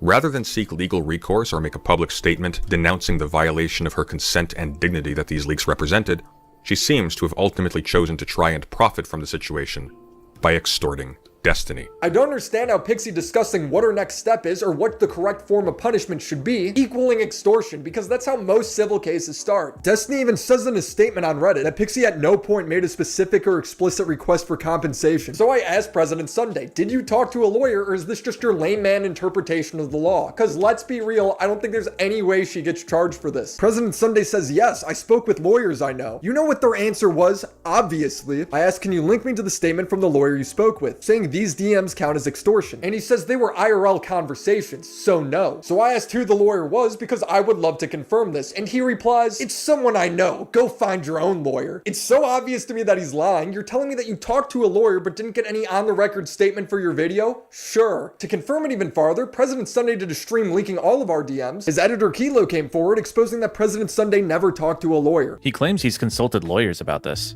Originally, he told me, Kilo, you're not a lawyer. I was raised by one and took law courses in university. But then when he was talking to Aiko, she asked if he spoke to lawyers, and he said, I spoke to people who know lawyers. Who did you speak to? Several people I can't name, but just lawyers, trust me on this. Lawyers. People who know lawyers. But then, when he was talking with WillyMac, he said he spoke directly to lawyers, but won't mention who. So Sunday is just lying. Lying to make the victim seem like a bad guy so he doesn't look insane for making his video. Beckett of Krabs, myself, and President Sunday sat down to present evidence. President Sunday more like Criminal Sunday. Well, he didn't commit a crime. He's just stupid. More like just dumb Sunday. Thanks for the donation though, Dodo. That's just such an idiotic lie. I took law courses in university. I talked to people who talked to lawyers. I talked to a lawyer, but I can't tell you their name, and it was IRL. Like, so retarded. Thanks for the donation though, Dodo. Put together a timeline and establish what the mission of the project was. I was a little anxious, but also excited to learn what President Sunday had, and I wanted to find out what the justification was for coming out with the story. The nuke. But we started the meeting, and after only about 10 minutes, I interjected. Sunday didn't have a nuke. I'm not even sure Beckett had much of anything. And the only real reason for publishing that was given to me was that because Pixie was supposedly trying to extort Destiny, she was somehow implicated in the cover-up efforts by Destiny and his associates, and therefore had forsaken her right to privacy? Or something like that? I don't know. Sunday does every stream in front of a wall of books, draws himself sitting on a pile of books. He's so knowledgeable, repeatedly calling me stupid in DMs for asking straightforward questions. Meanwhile, he's comfortable just making things up because he's above saying, I don't know, or I could be in the wrong. The dumbest people I talk to seem to think they're geniuses. Just a pattern I'm recognizing. He's lying about being an intellectual the same way he lied about talking to a lawyer. I'm not convinced he could read Dr. Seuss. He's malicious, he's acted like a psychopath. He outed a victim's story when she was working on the court case, slandered her. An American citizen who finds themselves a victim of revenge pornography has several valid actions they can take. Let's go over 3. First, they can seek legal recourse. Second, they may make a public statement denouncing the person who leaked the materials and violated their consent. And in fact, this can be done in conjunction with the first option I mentioned. And finally, they can choose to do nothing. They can stay silent and hope that it all blows over. And this is their right. But Pixie did not do any of these. She was in the middle of doing the first 2 things, and then you robbed her of the third. But yeah, keep acting. By the way, Pixie allowed somebody to take a video of her performing a sex act, and then that person violated her trust and sent the video to somebody. She then shared this information with a bunch of people that this happened, again, expecting them not to violate her trust, and they violate her trust and share the whole story. Like, at what point do you fucking learn that you can't trust people with sensitive information? Like, she already got burned the first time that, oh, I trusted somebody with sensitive information, they leaked it. And then she does it again. She trusts people with sensitive information and then they leak it. It's like when are you going to learn? Like, it's... I know what these people are doing is scummy, but it's like, are you fucking retarded? It's kind of like, you know, having a really expensive bike and then forgetting to bring your lock when you go to the grocery store. And then asking some random fucking person, oh, could you hold on to my bike while I go shopping? It's like, what do you think is going to happen? Like, and then imagine it happening twice. So somebody steals your bike after you literally just give it to them, and then you do it again, and then somebody steals your bike, and you're like, oh my god, I can't believe somebody did this. It's like the reality is you can't trust people with sensitive information. Like, yeah, as much as she is a victim, she's also just fucking retarded.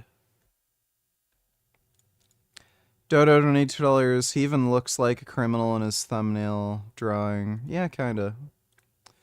Thanks for the donation, Dodo.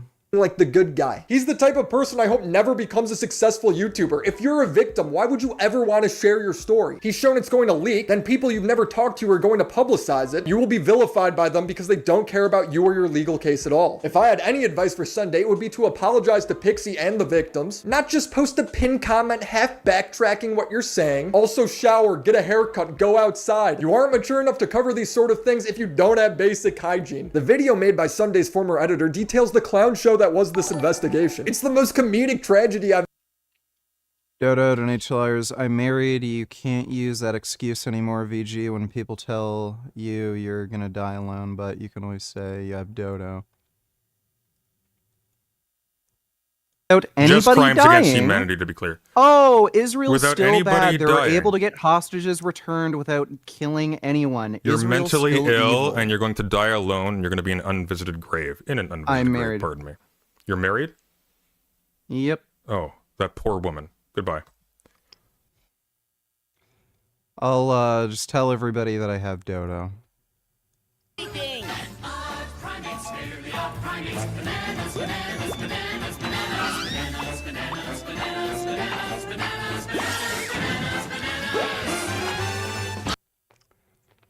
Yes.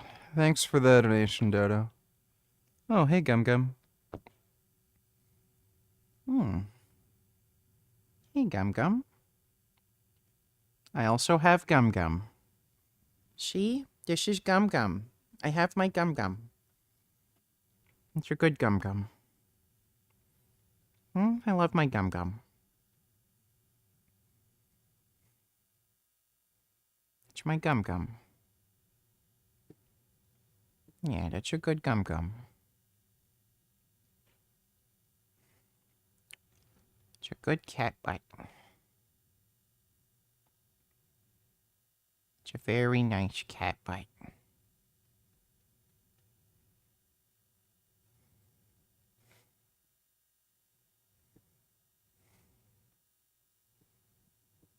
Yeah, it's a nice kitty. I love you. Such a good boy. My goodness, so handsome. That's a good kitty. Love my kitty. So good. I've ever watched. With all due respect, I'm not sure you think you know what you're saying when you say you have to, because when you I didn't say have to. I didn't say that. You said that. I said you have an expectation. And you said, well, I don't have to do that. And I'm not saying you have to do anything. I'm saying there's an expectation that you do this thing. When you're Richard's frozen sperm cells donate $2. Can you go and confront Tiny on his stream for his degeneracy? No, because he's not on Discord. He is on now, and if you were in a hypothetical cage match with Sunday, who would win? I'd win. He said he used to do some collegiate boxing, lol. No, he did not. So, President Sunday is weak, fat, and out of shape, so he'd lose. Thanks for the donation, Richard's frozen sperm cells. you're communicating with someone in private, they're expecting that you're not going to show that to other people without asking them first. Okay, but if they're asleep, they're not expecting, are they? If they're asleep? They're asleep, yeah. If people are asleep, they're not expecting anything. They're kind of just out, right? Are you trolling me right now? No, I'm actually making a serious point. The conversations he had with his editor are psychotic. Why the f are you adding extra risks to this? We're already in enough danger as is. Do you think we're in danger? I don't think we are in anyone's tremendous danger. So you don't think, for example, if you said something that was able to be effectively spun by someone like Nick DeOrio that managed to get some traction that cast aspersions on my entire channel, that income plummeted so I can't pay you, that doesn't affect you? It's about me, me, me. How does this affect Sunday? How can I manipulate my editor into staying quiet? I also talked to Beckett, who worked somewhat with Sunday and dropped his video on the same day. Now, his wasn't nearly as bad, but he still went forward with the video knowing only secondhand information. Really third-hand because he's getting it from Sunday. Recognize you're getting your information secondhand. At any point, did you try to reach out to Pixie? No. But to be clear, this was a very brief period, a couple of days. I clearly did want to reach out to people. There was actually a conversation where I wanted to reach out to Lonerbox. because I don't know Pixie. But why did you reach out to Learnerbox? I didn't, but but that's partly because of what Loner had just done on the stream. I think that's a mistake, by the way. I'll own that mistake. But I obviously wanted to reach out to people. For instance, I went to FPS Diesel for an optics check on the DMs and what he thought. I was reaching out to Nick. Nick and Diesel, no less than Beckett and Sunday. What does going to them do? Realize why I'm so critical though of you and Sunday? Because hold on, you're telling me though. You're telling me though that this was done over a couple of days. You didn't bother to reach out to Lonerbox or Pixie, and you guys went for the story anyway. How did you even get the draft? Was that from Aaron too? Sorry, get the draft of like Pixie's draft statement. Yeah, I showed that in the DMs. Yeah. So you guys have a draft from her. It seems like she's going to come out in some way because she has a fucking written draft. Like it just seems, it blows my mind, man. Like you've been somebody where I've been told over and over again, nah, dude, Copenseed is great. He does great videos, takes a lot of care with them. And it's like, to me, I look at this and I'm like, I cannot believe, it just seems like such a selfish story. Well, hold on. Let me be clear. I don't think selfish is that. I think I can take a lot of criticism. I think there are issues there. But I don't think selfish is that. In what way is that not selfish? Well, because I didn't do this to get clout or money or like acclaim. I thought this was going to end my fucking channel. Sunday was going to release a video. I thought, I know Sunday, and I thought what needed to be done at the same time was painting a picture of what had happened behind the scenes to explain why so many people had these DMs. Mm-hmm. What I needed was Sunday's DMs with Straighter Aid. I didn't expect this to be a video where I'd get like pats on the back. Again, why you think it would damage you? What, the video? Yeah, before you made it. Because I recognized that once these were coming out, the people who were releasing them would get rightfully a fair amount of criticism for doing so. Then why but would I you also release it? Because, well, for some, I've said publicly as well, if Sunday wasn't releasing his video, I wouldn't have released the same video. I probably wouldn't have acted in the same way. But Sunday looked at these are coming out. He wants to talk about it. Well, okay. It needs a companion piece. So because he is jumping off of a bridge, you're doing it too, dude? Oh, man. Well, like, and again, that's why I'm saying it's, something I expected to do damage to me. But also, what was the other option? Lie about it? No, the other option is to do hold literally on. everybody else did, and you just let everybody else shoot themselves in the foot if he's going to be reckless with the victim and her claims and hijack her story. Like, you realize she was talking to lawyers during this, and they're gathering information. Fucking crazy. Listen, on many levels, I'm with you. And I think one of my constant comments through this is, how does this reach me? I am like 5th person down the chain. Nah, I don't play Call of Duty Zombies. COD Zombies just sucks. How does this reach me with no one doing it?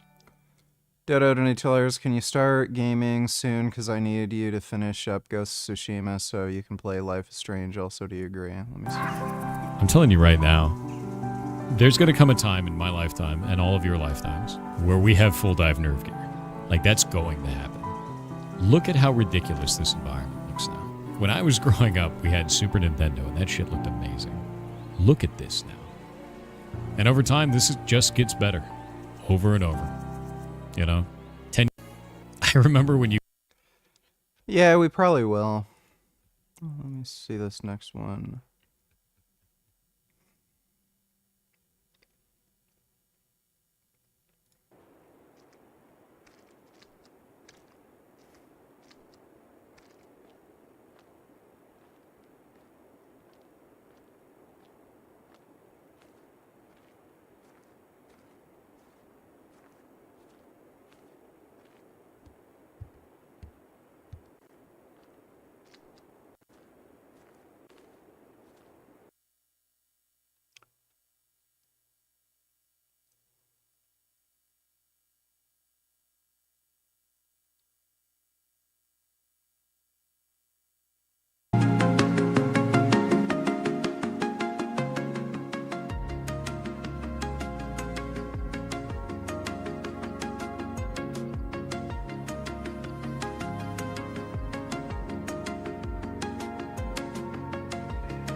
Yeah.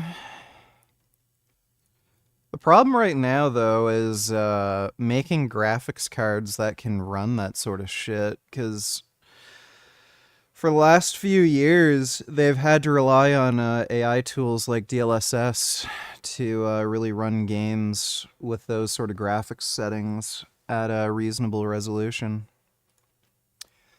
But yeah, we're probably going to eventually have like full dive nerve gear and all that crap. Thanks for the donation, Dodo. Again, it just makes me go, like, how were you the person to feel like you should make that video?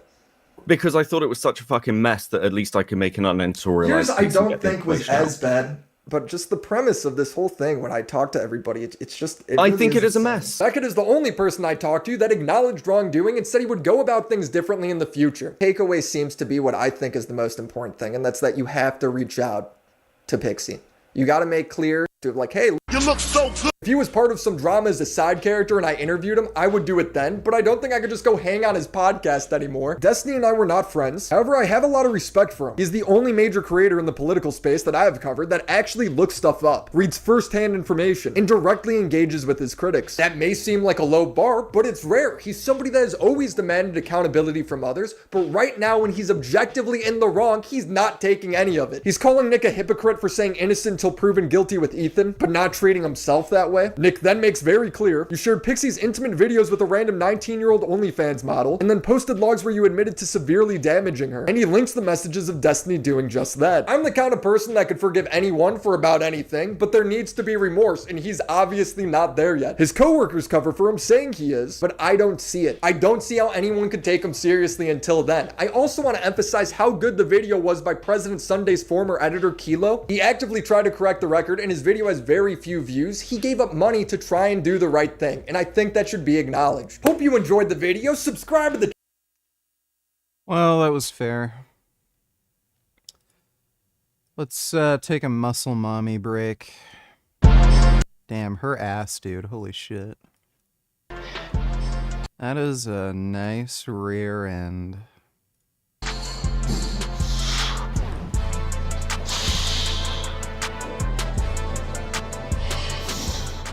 So today is another leg day because we're doing legs like every other day.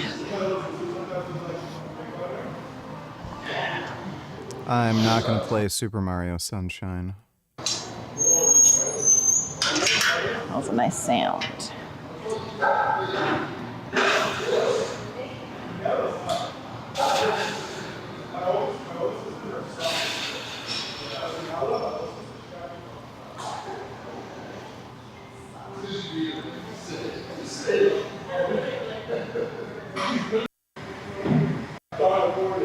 Just gonna hear Nick in the whole video.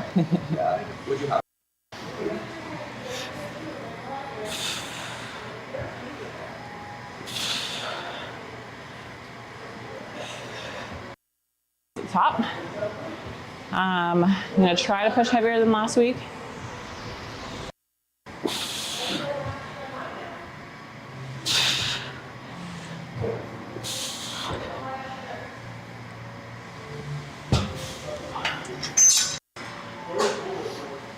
This doesn't look like a great machine. Yeah, it doesn't allow you to go as low as you normally would with a barbell. Setting up glute hip thrusts is annoying as shit, but that machine isn't that great. Well, I think it's 12 to 15 reps, or it's 10 to 15. Zombies is not addictive. It's just boring and stupid. It's just I played every Call of Duty zombie game at least once, and it's just not addictive. It's not fun or engaging. You just shoot stupid AI characters, and then I just get bored with it and I'm done. 15. 10 to 15, you said. So same thing. I'm just gonna warm up with no weights, because usually what I do. And I'm gonna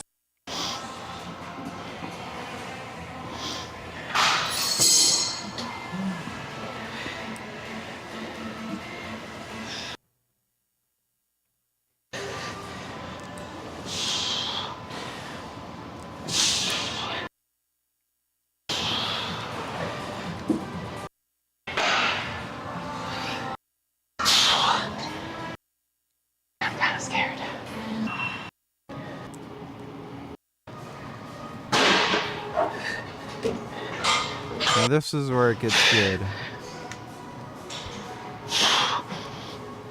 Dude, that bum. Oh my god, that rear end.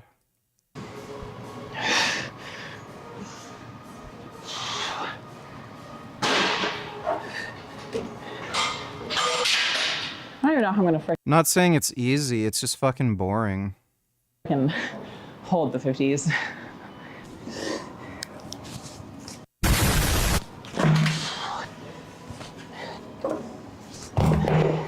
How's these even gonna fit?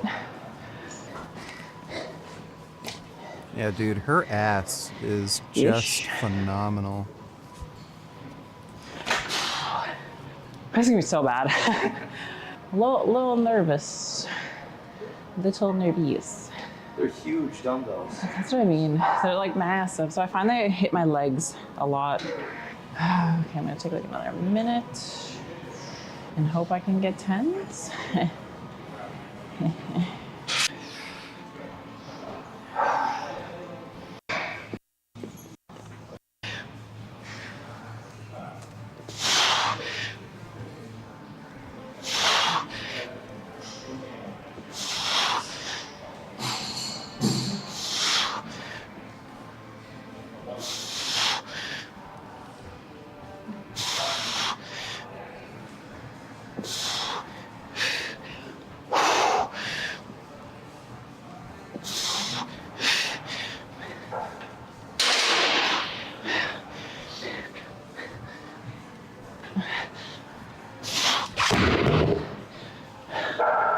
Oh, balls.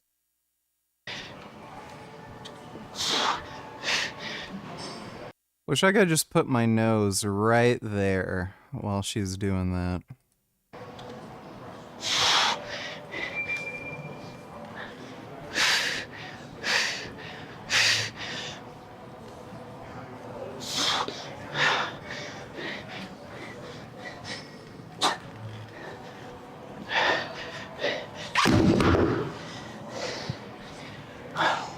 Thing. I think it's a laying hamstring curl.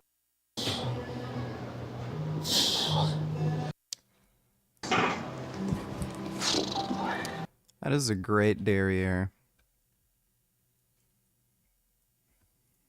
You're not progressing. This video is going to dissect the reasons why you may not be progressing, okay? Specifically in the gym, but I think... Oh, there's a cat.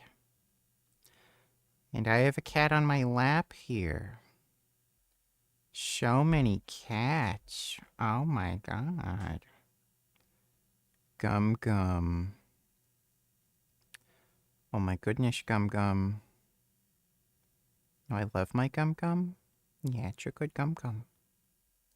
Almost all of them, if not all of them, can also apply to like other aspects of life. In no particular order, this is why you're not making progress. Reason number one, you do not stick to a schedule. You live your life willy-nilly, unplanned. You know what you're doing, and I don't even mean like you have to be you, which the latter setting, but the last reason is you don't forgive yourself. And I'm sure some of you are sitting there like, that's a load of baloney, that's a load of BS, Patty. But like I said, with how moderation and kind of a bit more of like a gentle self-care, gentle parenting to oneself can be beneficial to a lot of people, especially in the old noggin, and the old noggin controls the old everything else. So, you know, that, if you don't forgive yourself,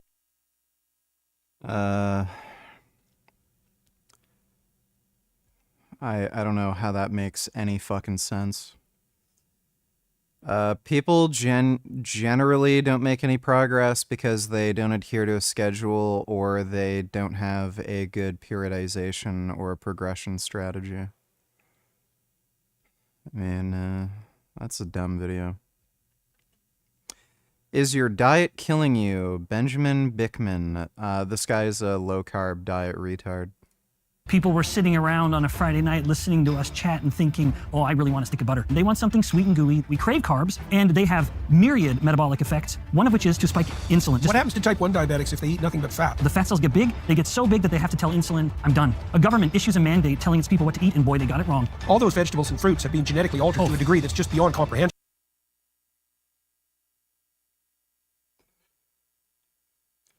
Oh, this is gonna be great. This is just gonna be pure AIDS. A purely plant-based diet is so deficient in nutrients, it is utterly incompatible with human survival. Studies in men have... Yeah. Well, I've been vegan for 14 years, and somehow I'm still alive. This guy's literally claiming a purely plant-based diet is going to kill you. Well, I've been doing it for 14 years, and I'm not dead yet. And not only am I not dead, I'm pretty strong. I've been able to bench 410 pounds. Like, I'm pretty big and jacked. Like, what does this guy even lift? He looks like a fucking cancer patient. have shown that if man stops eating meat, his testosterone plummets, his sperm production plummets. No. Actually, the opposite. Vegans tend to have higher testosterone. Listen to that, man. Oh boy, this is gonna be bad. Oh fuck, this is gonna be bad. Oh, I can't stand these fucking people, dude.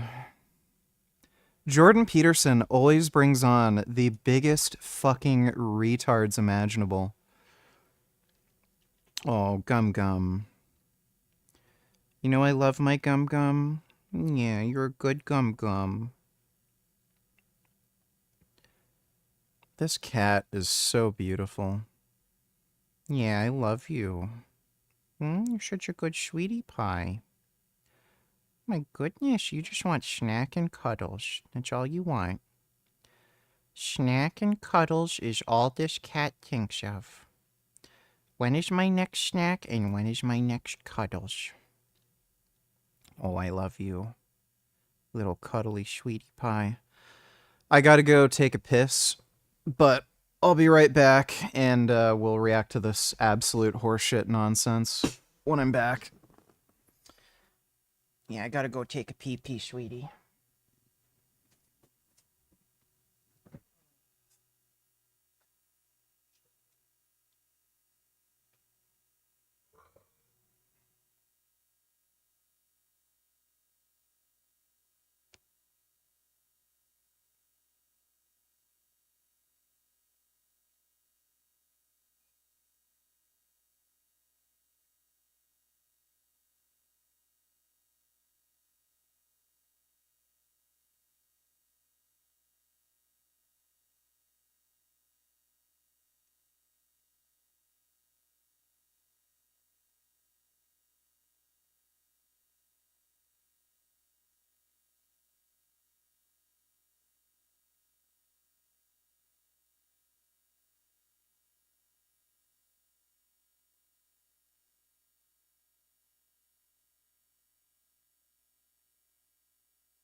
Ugh.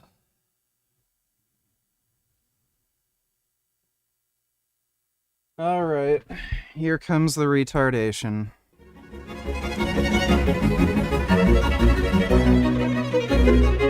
Dr. Bickman, I've been talking to the Maha people about their plans, and it's clearly the case that Americans, Westerners more broadly, but particularly Americans maybe, are suffering from a slew of unfortunate medical conditions. So what I'd like to know from you to begin with is if you had to rank order the magnitude of the medical problems that presently confront the West, let's say, particularly the US, how would you do that? There's a very specific reason I'm asking. Yeah. You know, whenever there's a problem, maybe you can, if it's a complex problem, maybe you can point to like two dozen causal elements. But if you focus, you'll find that 3 of those are the major contributors. And you could spend an immense amount of time on all 2 dozen, or you could focus like hell, maybe on the worst problem and gain 50% of the ground. If you spread your forces out across the entire panoply of problems, you're not going to get anywhere.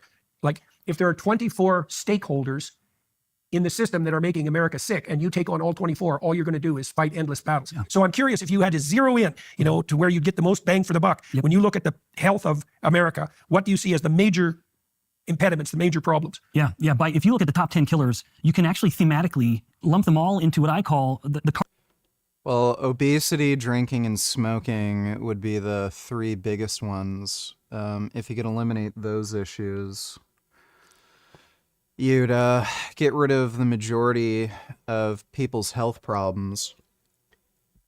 So if you're physically fit at a healthy body weight, you don't drink, you don't smoke, your likelihood of disease is pretty low. And then aside from that, it's just,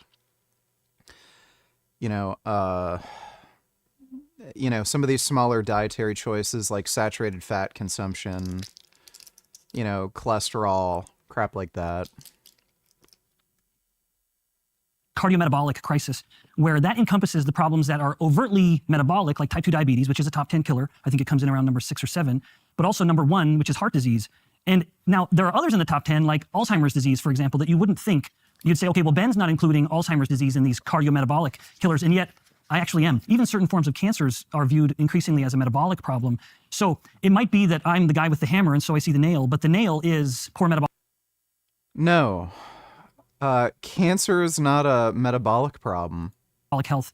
And that's certainly the focus of my efforts. But I like how you framed the question. As much as metabolic health is an underlying issue or a common soil from which all of these noxious plants are growing that we call diabetes, heart disease, Alzheimer's disease, COPD, chronic obstructive pulmonary problems, the alternative view isn't that these are each distinct problems. It's just that they're various manifestations of the same problem, namely insulin resistance being the most common disorder within the United States. Insulin resistance is a risk factor for heart disease, but it's not the cause. You can have heart disease without any insulin resistance, and you can have insulin resistance without any heart disease. It's a risk factor, but it's not the cause for it. A study published out of University of North Carolina a number of years ago found that 88% of adults have at least one part of what we call the metabolic syndrome, which is a kind of cluster of complications. Interestingly and tellingly, what we call the metabolic syndrome used to be called the insulin resistance syndrome. Mm-hmm. And as much as you framed it from a... No, so what he's talking about is he's blabbing about something he doesn't understand. There's a cluster of metabolic markers that are considered to increase your risk of all-cause mortality, just your likelihood of dying within the next few years. Almost everybody has one, and that's because almost everybody has high cholesterol. So almost it's obesity, insulin resistance, hyperlipidemia, which is increased serum cholesterol. Smoking is another risk factor. Alcohol is another risk factor. So there's a number of lifestyle and metabolic markers that are pooled into this. Most people have at least one. So the chances are you're going to find very few people who are not overweight, don't have hyperlipidemia, don't have insulin resistance, don't drink, don't smoke, exercise, a certain amount of time each week. So most people are going to have one of these, but he's completely misrepresenting, what he's talking about. Western view, just to help people appreciate this. And by the way, hyperlipidemia has nothing to do with insulin resistance. We aren't even we're maybe around in the US, number 20 or so with type 2 diabetes worldwide. Right. The Middle East, they're experiencing these problems far worse than we are. Even Southeast Asia, these countries where you'd look at the population and think, well, you look healthy, you're only maybe a little overweight. Yep. But there are ethnic differences where body fat, which is so important to this, will predispose people to these metabolic problems at varying levels. But to answer the question succinctly, the problem is a cardiometabolic crisis. And at the heart of this is this very poorly understood, poorly known, poorly discussed problem called insulin resistance. Yeah, okay. So So what he's saying is not true. By all accounts, obesity affects each population roughly the same. With like a few exceptions, I'm pretty sure Polynesians are actually predisposed to having type 2 diabetes. There's just a higher frequency of alleles that, predispose you to diabetes. But when you look at like heart disease rates in Asia or the Middle East, they tend to have higher heart disease rates when you control for obesity. So their heart disease rates are a bit higher than what you would expect given their rate of obesity. The reason for that is smoking. They don't have the smoking regulations that we do here. So cigarette advertising is completely and utterly banned. You can't have any commercials, billboards, anything like that with smoking. There's also government initiatives where cigarette packets have to be plain, and they also have to have a warning label on them. All of that has massively reduced smoking rates here. In Asia, that's not the case.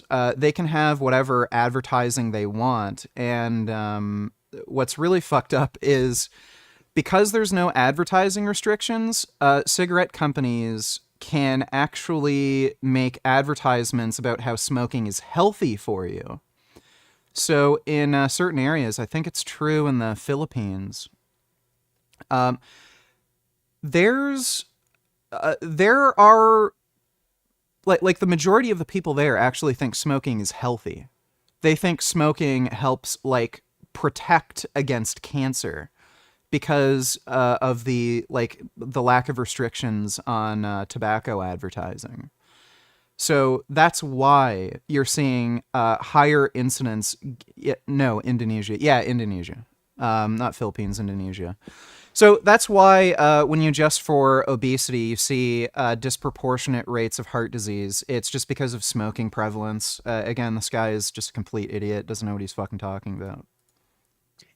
Lay out the relationship between insulin resistance and obesity. Oh, yeah. Oh, but that's a great question. So insulin resistance is the most common problem. It's the most relevant for chronic disease. Naturally, we want to know.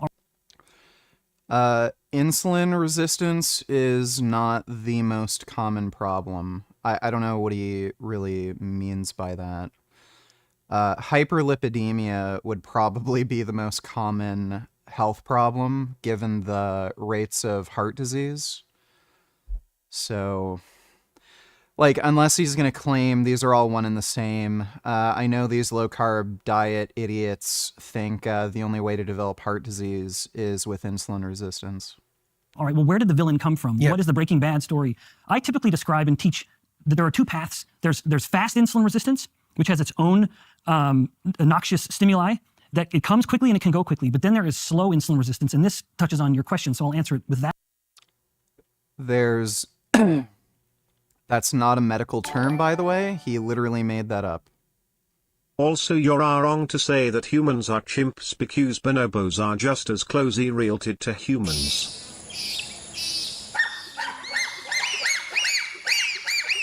Not one. And bonobos and chimpanzees are like our cousins. And it's a little bit like having two first cousins. They're equally related to you, but they're different from each other.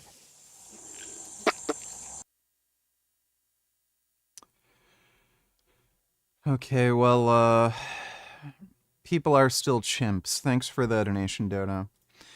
So what he just said here, fast insulin resistance, slow insulin resistance, that's not a medical term. That doesn't exist. It's something he just totally made up.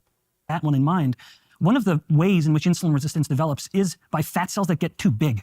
Now, to really confirm, as much as we have an obsession on fat, on body fat, we actually look at it kind of incorrectly. We would say, okay, Jordan has 20 pounds of fat, whereas Ben has 30 pounds of fat. So Ben's naturally going to be sicker than Jordan. And yet it's not the mass that matters most. It's actually the size of each individual fat cell. This is why in that cardiometabolic crisis, the list of what's killing.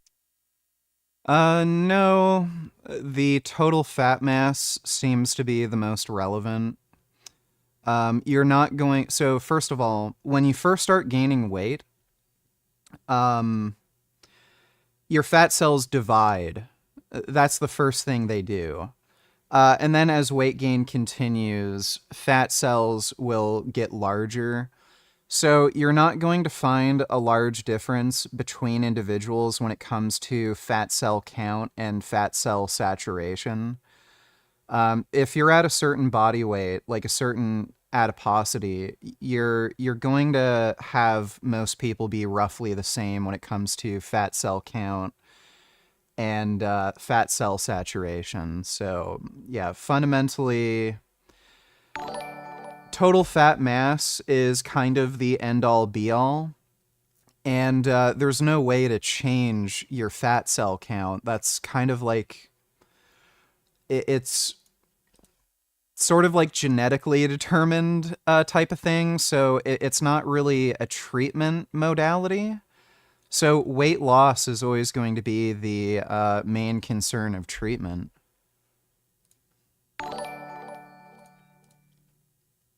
This guy looks like a cancer patient, Humpty Dumpty, a shaved testicle, an egg and an anorexic WWE cane mixed into one. The presence of his head is a truly hair-raising experience. His use is a solar panel to keep cool and his room smells of cum. Yeah, like, of all people to bring on your podcast to talk about how vegan diets are so bad for you, you get a guy who literally looks like a shaved scrotum. Thanks for the donation, though, Savage. Killing us. Men die more from all of those except Alzheimer's disease. So if you look at the top 10, 9 of them go to men, and it's not even close. Men die more from these problems than women by orders of magnitude almost. That's not true. It's not orders of magnitude. You're talking about, like, 10, 15% difference. But women are fatter than men. And so it's clearly not an issue of fat mass. Per se. Mm-hmm. Yeah. So if you look at it as a percent body fat, a woman... Yeah, so that's because of the way they store body fat. Women tend to store more body fat around their hips and thighs. Fat mass around your stomach. That's the most dangerous area to store fat. So men tend to store more fat around their stomach. Women tend to store more fat around their thighs and buttocks, which is why, again, this risk factor doesn't affect women quite as much as men. It's just because of the way they store body fat. And again, it's not an orders of magnitude difference. This guy is just a fraud.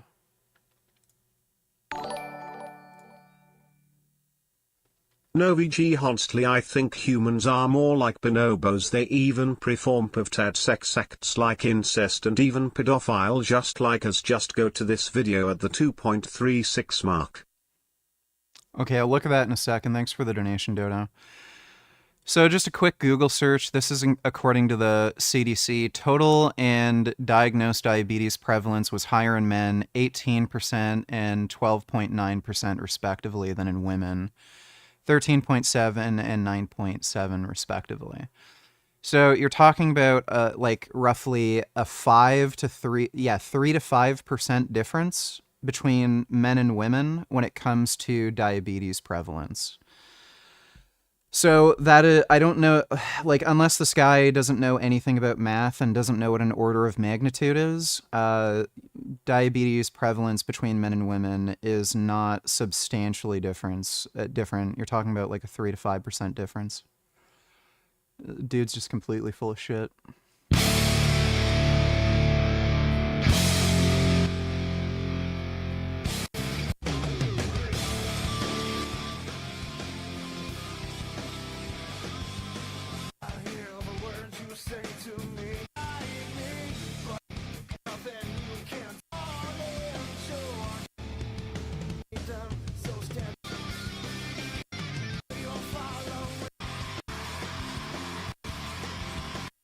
Okay. Thanks for the donation, Dodo. Woman's going to be fatter than a man by design. That's supposed to be that way for reasons that we won't get into. But men have less body fat, but we have bigger fat cells. So I promise I'm answering the question. Yeah. But as a fat cell... No, it has to do with fat distribution. We don't have bigger fat cells. It gets bigger and bigger. It's almost like a naughty little child who's taking the water balloon to the tap. Now they're filling it. Oh boy, you better take that balloon off or it's going to pop. Now the fat cell, acting in its own best interests, it has to adapt two ways to ensure that it doesn't pop. It doesn't want to die. In the body, we don't want our fat cells. We don't want any cell to die. That's a very messy, very inflamed process. So one thing, the fat cell, as it gets ever bigger, it can't turn off the fuel coming in. But what it can do is change the fuel coming out. So insulin has an absolute chokehold on fat cells.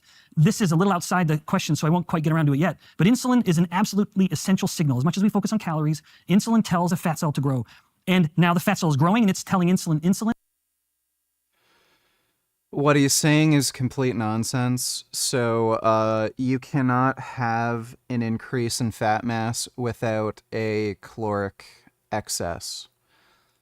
So if you can inject insulin all you want, like send your insulin levels through the roof.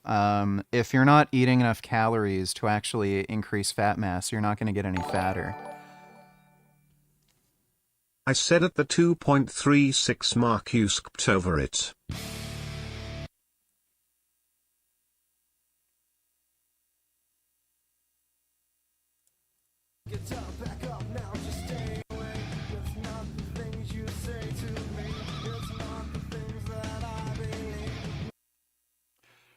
So giraffes are gay. If I would, if I had to guess if an animal was gay or not, giraffes would be pretty high on the list. Makes sense. Thanks for the donation, Dodo. Yeah, so secondly, dietary fat is metabolized without the use of insulin. So if you're doing, if you're on a hypercaloric diet where you're eating mostly fat, your insulin can be very low, but you're going to gain weight just because you're consuming excess calories. And secondly, insulin doesn't just help you metabolize carbohydrates and store carbohydrates either as glycogen or fat. They also allow you to, it's also necessary for shuttling nutrition into your muscle cells. So this is why bodybuilders take insulin, because insulin allows them to better metabolize carbohydrates and protein and shuttle that into their muscle cells. So it's kind of strange how people say, oh, insulin is this fat storage hormone. The higher your insulin, the more fat you'll store. And then they completely ignore insulin's role in... My bad, the 2.45 mark.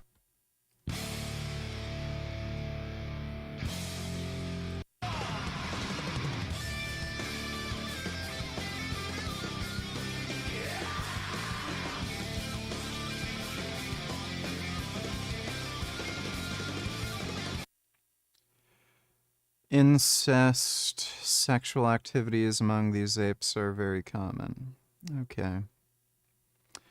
Well, thanks for the donation, Dodo. So yeah, insulin has an anabolic effect. So it's kind of strange how these people always talk about insulin being the fat storage, molecule, but they ignore its role in anabolism. Which, again, if something's anabolic, it is likely protective against diabetes. What's also hilarious, these people who say insulin makes you store fat, please explain to me how GLP-1 agonists are so effective for weight loss. Because GLP-1 agonists, like Ozempic, they raise your insulin. They help you produce more insulin. So if insulin was the end-all and be-all to weight gain, GLP-1 agonists would make you gain weight like crazy, but they do the opposite. Skur donated $2. Help settle a debate between my dad and I. I hate the song and think it's shit, but my dad loves it. Who's correct?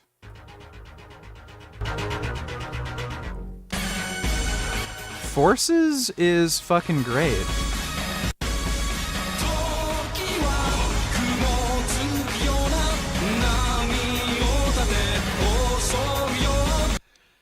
Yeah, your dad's a gay retard. Forces from Berserk is a fantastic song. Your dad's just a retard. Thanks for the donation, Skur. I am about to pop, and so I have to stop listening to you. And so I'm going to become deaf, or I'm going to become resistant to what you're telling me to do. And whereas earlier insulin was telling it to hold on to all of this fat, now the fat cell starts leaking out fat, even though insulin was originally telling it not to. This creates a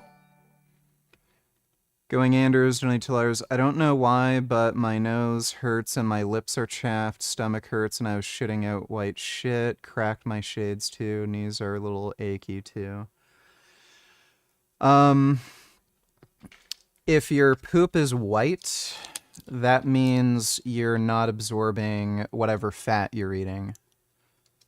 So that's what causes your poop to be white.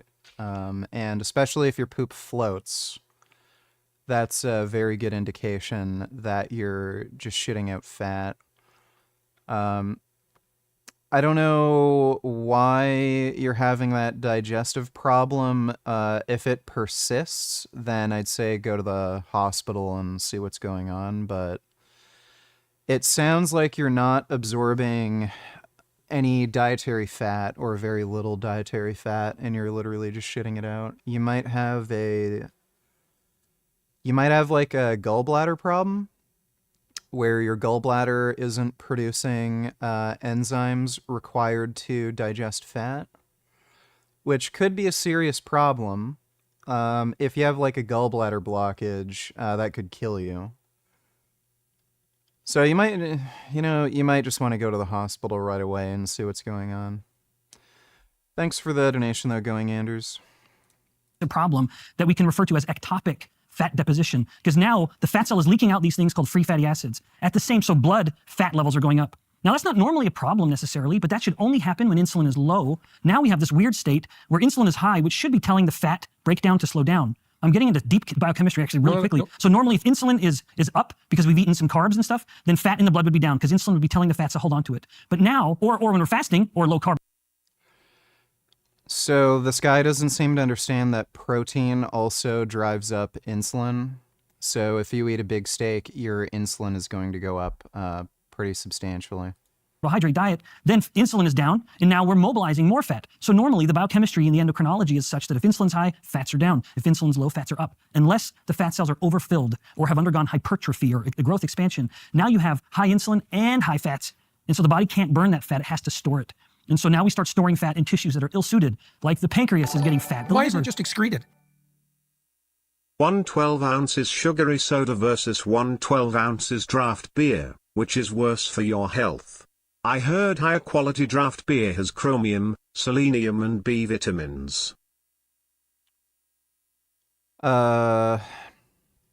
Assuming you're within a caloric balance, so you're not overeating, the 12-ounce draft beer is probably worse because of the alcohol content, if I had to guess. Alcohol is very bad for you. So I would guess the 12-ounce draft beer would be worse.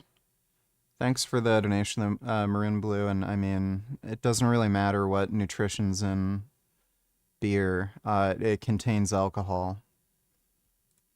Wow, that's a great question. So actually, if you'll allow me, I love that you just asked the question why. I tell my students that when you ask a scientist a why question, especially a cell biologist, my answer is God only knows.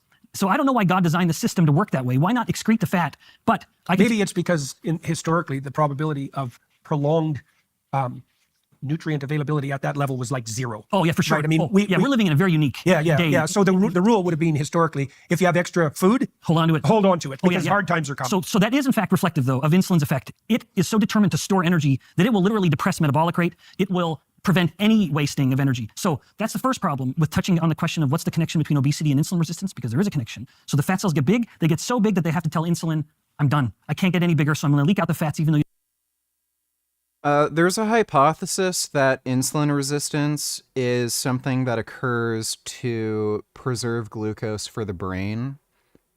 You can actually induce insulin resistance from fasting. So if you don't eat anything, that will actually trigger insulin resistance. Same as if you eat a low-carb diet. Insulin resistance increases if you have a low-carb diet, and you can verify this with a glucose tolerance test. So, and like again, you can induce this insulin resistant state without obesity. So it's very likely a metabolic adaptation to preserve glucose for the brain. You don't want me to. But then there's a second feature that just compounds the problem, which is as the cells are getting bigger and bigger, and fat cells can grow unlike any cell in the body. No cell in the body is capable of the expansion that a fat cell is capable of, much to our chagrin. But as the fat cell's getting bigger and bigger, they're pushing each other further and further away from capillaries, from the smallest base unit of the blood vessel and all of its life-giving oxygen. And as it's getting pushed further and further away, the poor chubby fat cell is becoming hypoxic, or it's suffocating. And in an effort to ensure its survival, it starts slowly dripping out these pro-inflammatory proteins called cytokines, basically just hormones that turn on inflammation. And there's a whole bunch of them, dozens of them. But some of them will correct the problem. It's like a trail of breadcrumbs, and rather than Hansel and Gretel coming, it's getting to the capillary and stimulating the growth of a new blood vessel. And so it's kind of the fat cell's way of crying out, hey, I'm lacking oxygen, come feed me. And so we have that happen. So both of these things, we pity the poor fat cell. It's become so filled because of our lifestyle, which is a whole other topic worth diving into, but it becomes insulin resistant to ensure its own survival, spreading fat to be stored throughout the body, and then it becomes pro-inflammatory to try to correct its blood supply. And that then, the inflammation is one of the fast causes of insulin resistance that I alluded to a moment ago, that any time inflammation is turned on the body, yes, that is an immune process. So by the way, this is also an adaptation to exercise. So if you exercise, pro-inflammatory cytokines are released, and it triggers the formation of new blood vessels. Now, when it happens in obesity, obviously it's an adaptation that if it didn't occur, you die. But obesity is not a state you want to be in, but this is also an adaptation that's triggered through exercise. Process, but the overlapping of the immune and the metabolic is profound. Just a moment ago, you and I were speculating on why the system may be designed the way it is. One thing we know for certain is that of all the systems in the body, the immune and the metabolic are not only essential to survive times of deprivation and to defend the host, but they work hand in hand. After all, what good is it trying to mount an immune response if the warriors don't have any energy to work with? So anytime inflammation is up and it's staying up, that's going to cause insulin resistance. And indeed, it is one of the main causes of insulin resistance. Okay. Are you ready for? Not so sure if inflammation is one of the main causes of insulin resistance. It's probably not. Most diseases are not, like the main causal risk factors are not inflammation. So let's walk through this from stage one, and also let everyone know what the health consequences are. So I'm going to start the outline. You tell me if I get it wrong. I'd rather Capcom remake Code Veronica rather than RE5. Like, I would just imagine an RE5 remake would mostly just be a graphical upgrade, because that game was pretty modern. But Code Veronica, that's more deserving of a remake because it was older. It had a lot of like design flaws that could be fixed. RE5, I would imagine the game would mostly be the same, just with a graphical upgrade. And elaborate wherever you want. All right, so we have access to an endless array of carbohydrates, and they're very easily converted into sugar. Yes. So we have access to sugar,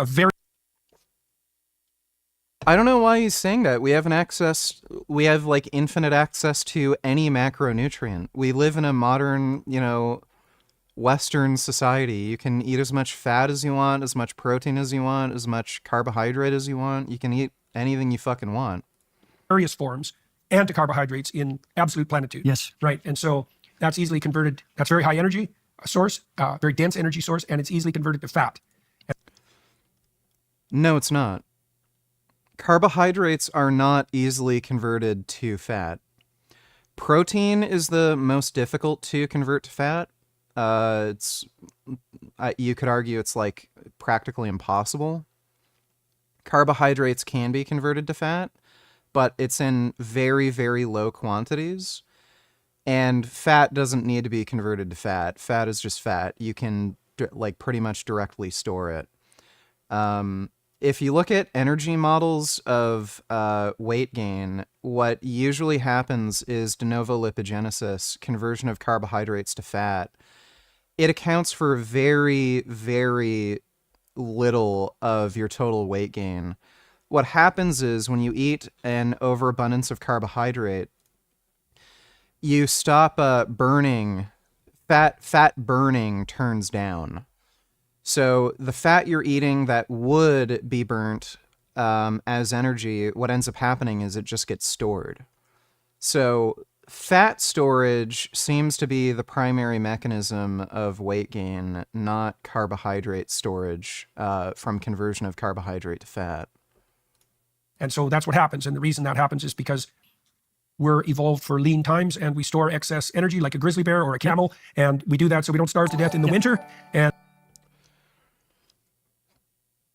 T donated $3. Let me see. A lot of people ask me, Father Moses, how?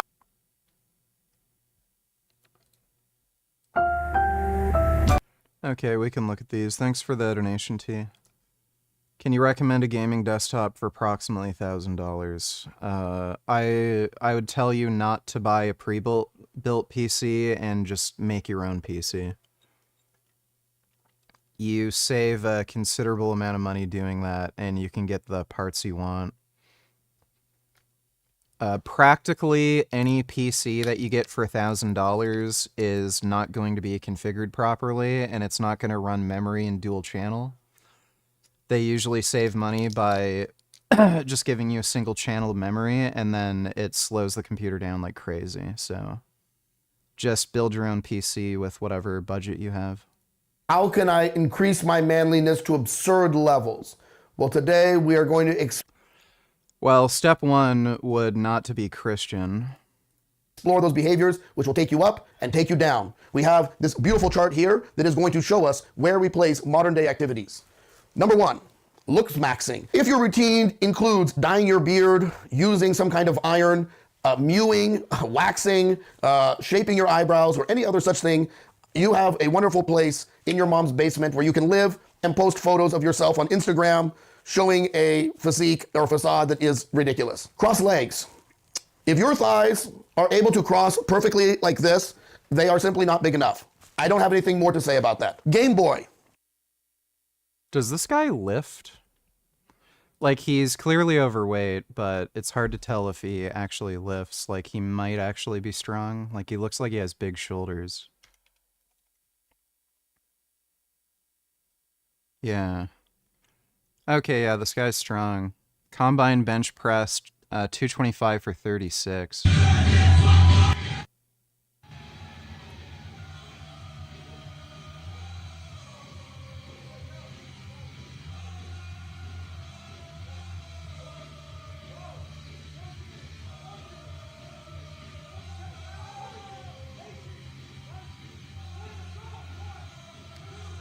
Alright, he's got a point. If he can bench 225 for 36 reps, his bench is at least 405. Like, at least. This is anyone who is involved in this Warhammer nonsense, any kind of fictitious lore that has taken you. Dodo, donate $2. Gummy. Oh, God. What in the fuck did you do? Great. No! No! No! Do not jump on that!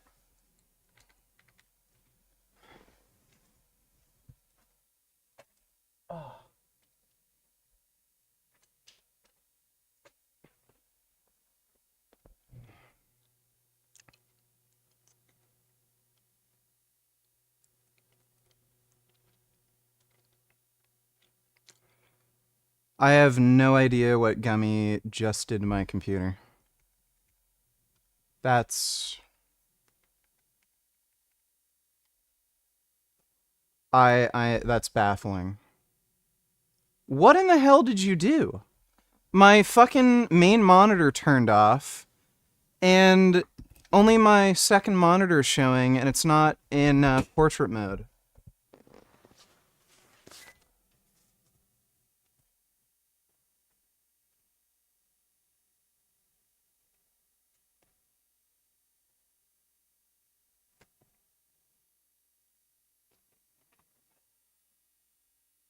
Okay, we're back. I have no idea what he just fucking did. Dodo Donatillers, see, this is exactly why humans are more like bonobos. They're just as gay as them. Yeah, people are pretty gay. Thanks for the donation, Dodo. You hundreds of hours to read. Dungeons and Dragons, board games that take 4 to 8 hours. Grand Theft Auto will fall into this as well. I'm going to say this is definitely... Dude, Warhammer is masculine as fuck. I totally disagree with that take. In your mom's basement. These are activities for people who don't have anything better to do with their life. If you're a man with a family, it's fine to have a hobby, but when your hobby consumes, 8 hours of your week, every week, preparing and executing for it, and it has no tangible return on investment, I'm going to say this is not the activity that a married man with children should be engaged in. Great and Holy Lent. I don't know what he means by tangible return on investment. If something makes you happier, it makes you happier. Like, you could... Like, is this guy going to also be against reading? Because most people who have an interest in reading, they predominantly read fiction. Like, you're not getting any real useful information that will transfer over to some kind of life skill. You're not, like, reading about biomedical science or anything. So, I mean, if you just enjoy reading... and you read for several hours a week, I don't know what he means by tangible. Does it make you more money? Like, tangible asset? No. But happiness, even though it's not tangible, that's something that just gives, like, I mean, the whole reason we decide to keep on living is to enjoy our lives. So if something just allows you to enjoy your life more, I'd say it's worth doing. This is Saint Maxing. This is the time of the year where we should be committing ourselves to fasting, to being in every prayer service, every church service that we can, committing ourselves to the prayers of the church. This is for Orthodox, like the Olympics, where we really put forth our best effort to be obedient to the church and to maximize our time. I will say nothing will create more of a man out of you than living the life of... I kind of want to debate this guy.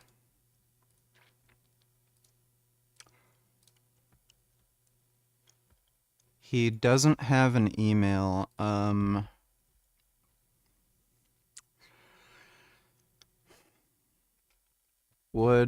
Gummy, do not jump on my computer. I swear to fucking God if you jump on my computer. Do not jump on my computer. Also, don't sit on my sunglasses, please.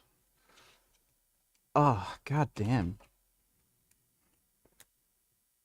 Would you be interested... Gummy, stop whacking at me! Would you be interested in debating me on... Gummy, on whether or not prayer is a masculine activity? I take the position that only beta males pray, as it is... No! No! Get down! As it is inaction, and you are... and you are relying on the strength of another to solve your own problems.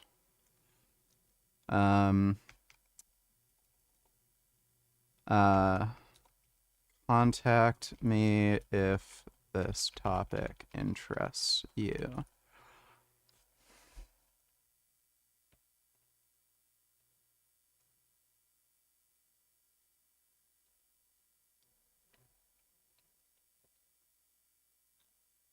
Christ, especially during the final days of Great and Holy Lent with his crucifixion and into the midnight service celebrating his resurrection. Next, community man. We call this the church Giga Chad. This is somebody that everyone can rely on in the parish community, that is able to help with any task that comes up, is utterly reliable, helps in the altar, helps in the choir, all of these things. This is definitely Saint Maxing. When the priest knows that he can rely on you and that you're going to be there, I will tell you, he will hold you in very high regard, and your contributions to the parish are absolutely exceptional. Full-time job.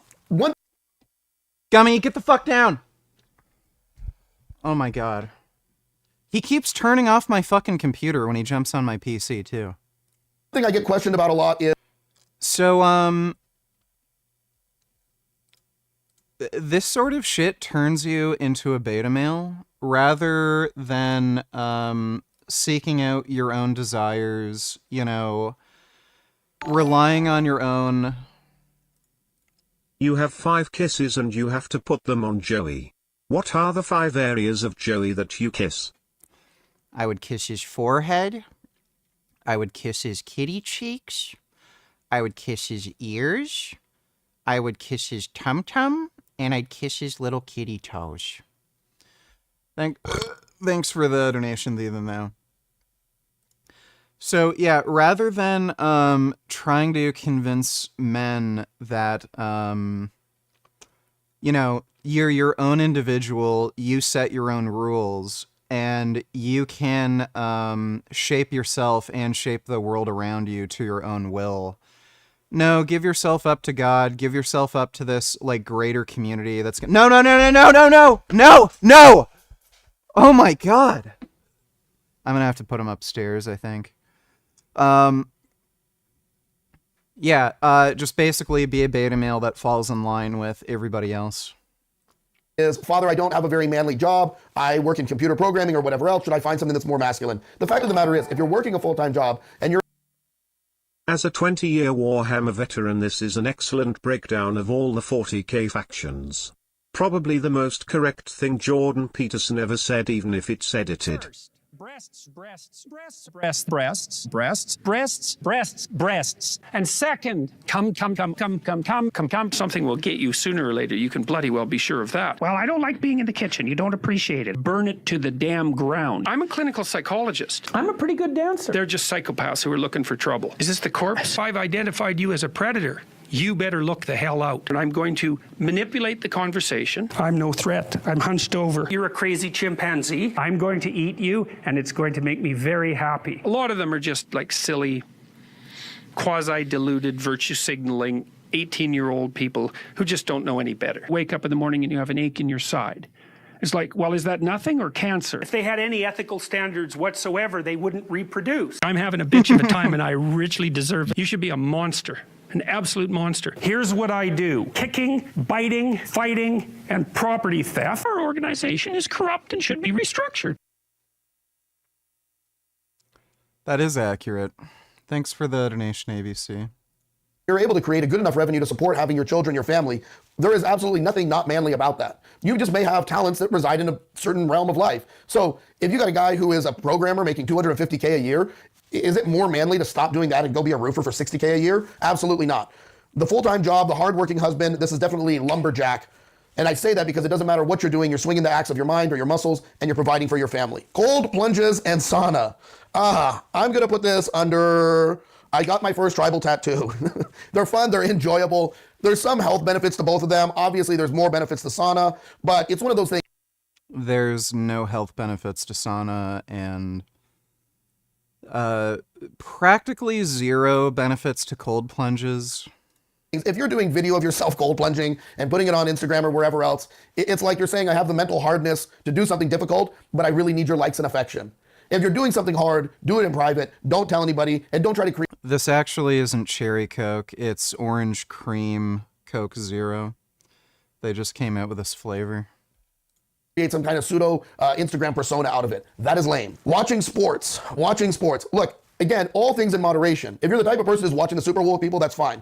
If you're the type of person who has an account on some obscure message board where you're talking about, you know, I don't know, the Detroit Lions or whatever every single week, and you're arguing about the coach's decision and all this sort of stuff, this is your mom's basement. The people who devote massive amounts of time to ball sports is ridiculous. Is it, you know, sports are not bad and sports are great. I definitely agree with that one. I don't know why people have such an obsessive interest in fucking sports. They're just lame. Great for children because it builds teamwork and hard work and effort. But when you're the one who's watching it and you're not actually participating in it, it's pretty lame. You can enjoy it, but when it's taking up huge amounts of time in your life, that time needs to be utilized in a much better fashion. Okay, next one. Thirst trapping, especially male thirst trapping. You're under 200 pounds, you're skinny, you have a six-pack. Because you're skinny, you're not, you know, you're basically victim weight. You're a zebra in the African desert. You can't bench 315 pounds. You're trying to show off your gains for other dudes on Instagram. This is a Timothy Chalamet mustache, okay?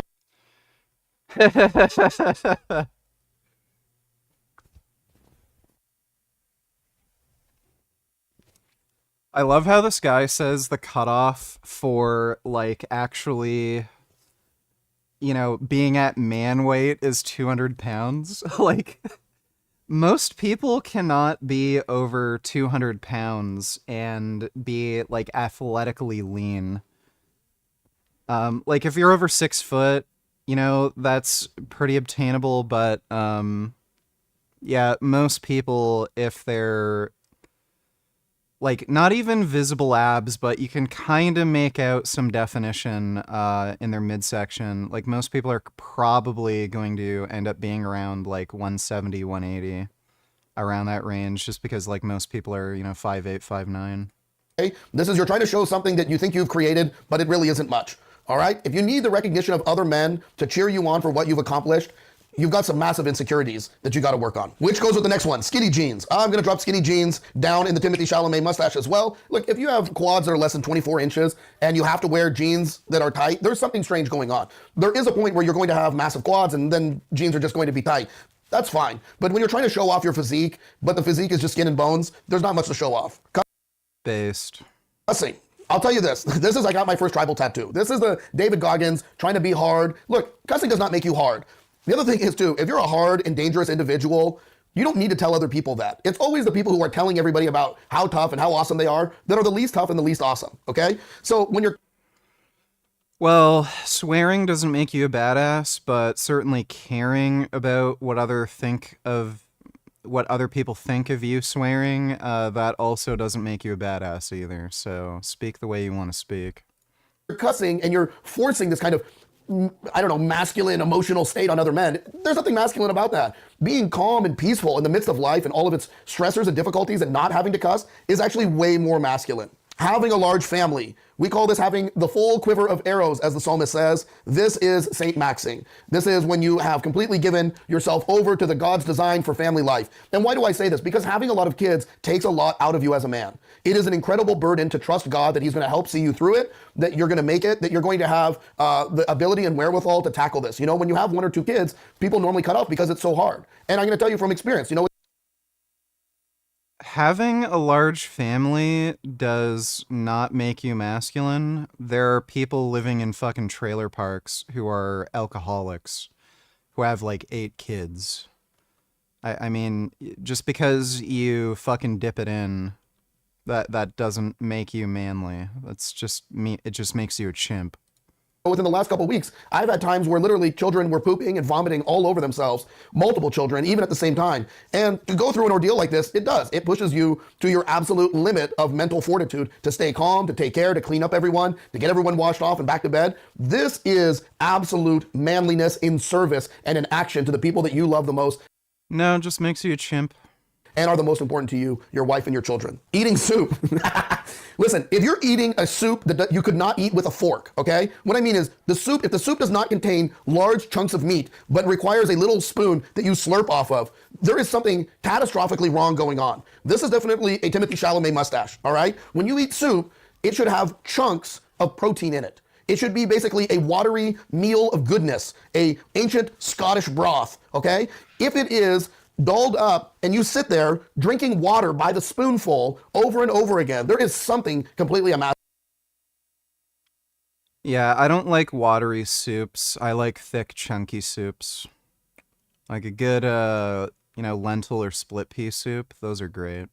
Escalating about that. Last but not least, the most beautiful accoutrement a man can have, a fanny pack. Now, this definitely goes under lumberjack. And the reason I say this is because only a man who does not care what anyone thinks, including his own wife, is able to really rock this with pride and sincerity. And you notice too, the guys who want to wear the fanny pack are the same guys with big quads. It's hard to get things in your pocket. It's hard to carry everything on you. And so you've got to put it in the fanny pack. This is an ultimate item of convenience and at the same time, exceptionally polarizing. And so it is that only the lumberjack, the man who has reached a peak physical status and is able to... Fanny packs aren't really all that useful anymore. Like, there's compact wallets, you know, like these things, where you can easily fit it into your pocket, and So, according to the priest, this guy is alpha with having a large family and full-time job. Where you calling from, bro? Memphis, Tennessee. What's going on with your dating life?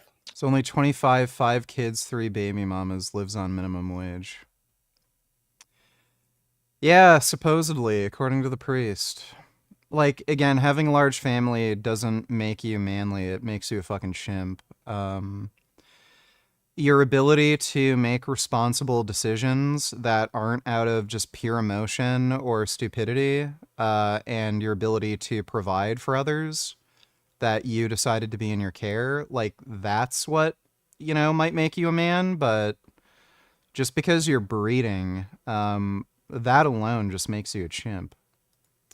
I'll watch that in a little bit. Thanks for the donation, Ben. Yeah, so there's compact wallets that you can easily just fit into your, your pocket. And if you have some everyday carry items, so like a knife, those can easily fit either in your waist or in a separate holster or something. Pistol, you're gonna have to carry that in a carry holster anyway. And what? I think some people like carrying a flashlight with them, but again, we have mini LED technology now. You can have a very small flashlight that's extremely bright. To handle his business will rock the fanny pack with great pride, joy, and no shame. That is all that I have for you today. That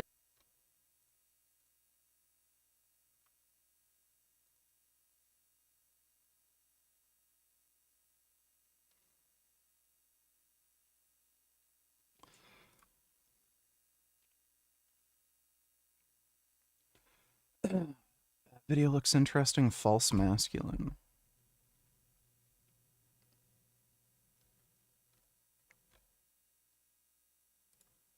Hey, In the name of the Father. it's cool and everything. I'm currently in a relationship though. Priest of God donated $2. Let me see. In the name of the Father, and of the Son, and of the... Priest ranks worst addictions. All right, we'll watch that later. Thanks for the donation, Priest of God. That sounds very discouraging. It's cool and everything. That doesn't sound that exciting. What's going on? I don't know, just being a young father, so I don't know. Oh, so you're a father. Yeah. How old are you? 25. Okay. So what's the struggles you're facing? I'm trying to get some better income, like something to do, so I can. What do you do right now? I currently work at a warehouse, Hershey. And what does the girl do? She work at Amazon. She working too. So why did you have a kid when you couldn't afford it? Really ain't thinking. Really ain't thinking. You knew before you put your wee-wee in the raw and you ejaculated that if you did that, you would get a kid. You knew that, right? Yeah. But you did it anyway. Yeah. Okay. So how old is your kid? 3 months. Okay. So you got to get another job, bro. You got to get something that can help you provide for your family. Now you're responsible for providing for yourself, the woman, and the kid. All because you didn't know how to control your own nut.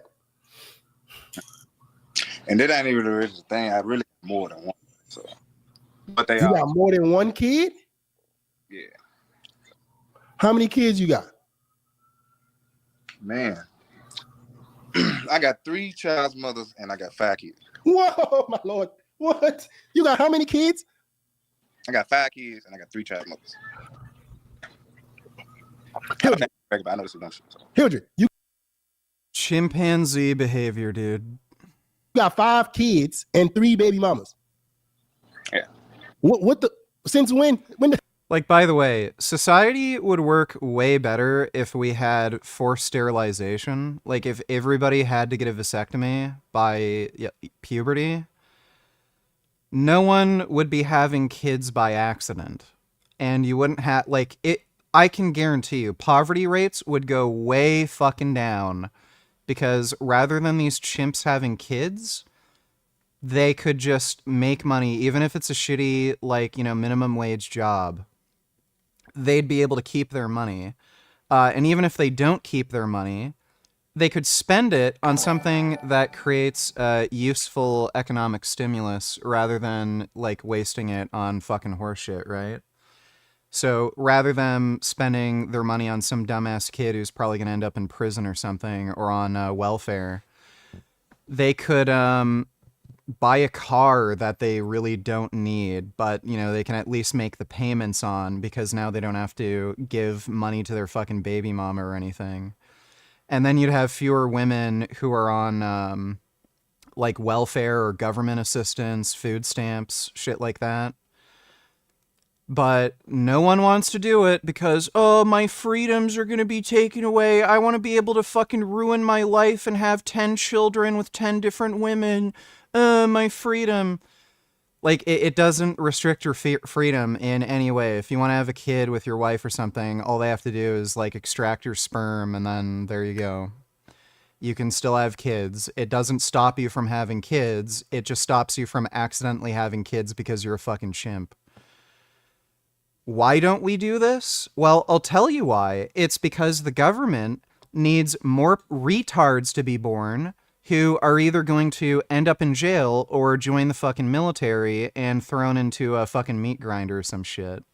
That's why. Islam replacement, donate $2. Why are you so against people having kids when they can't afford them? Do you want us to import Muslims from the third world to replace our population? One of the most interesting... Well, here's the thing.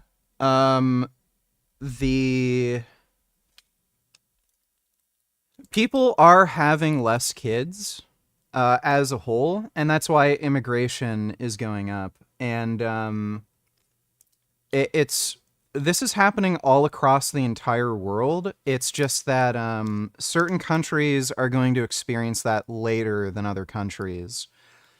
So the solution to this problem isn't to, bring in more immigrants, because like it's just a band-aid. Eventually these other countries that we're getting immigrants from, they're going to stop having kids too. So the solution to this is rely on technology to create some economic changes, like this idea that we can just infinitely grow. We're going to have more and more people to buy things and replace labor. It's just not going to happen indefinitely. You are eventually going to have a population, or the entire world's population, either become stagnant or decline. And we are going to end up having a population decline very soon. So I think we kind of have to accept the fact that some of the social services we have are going to have to go away because there just aren't enough people and enough new people being born to, supply money for these social services. And we might have to get used to the idea that a new iPhone isn't going to come out every fucking year. Like,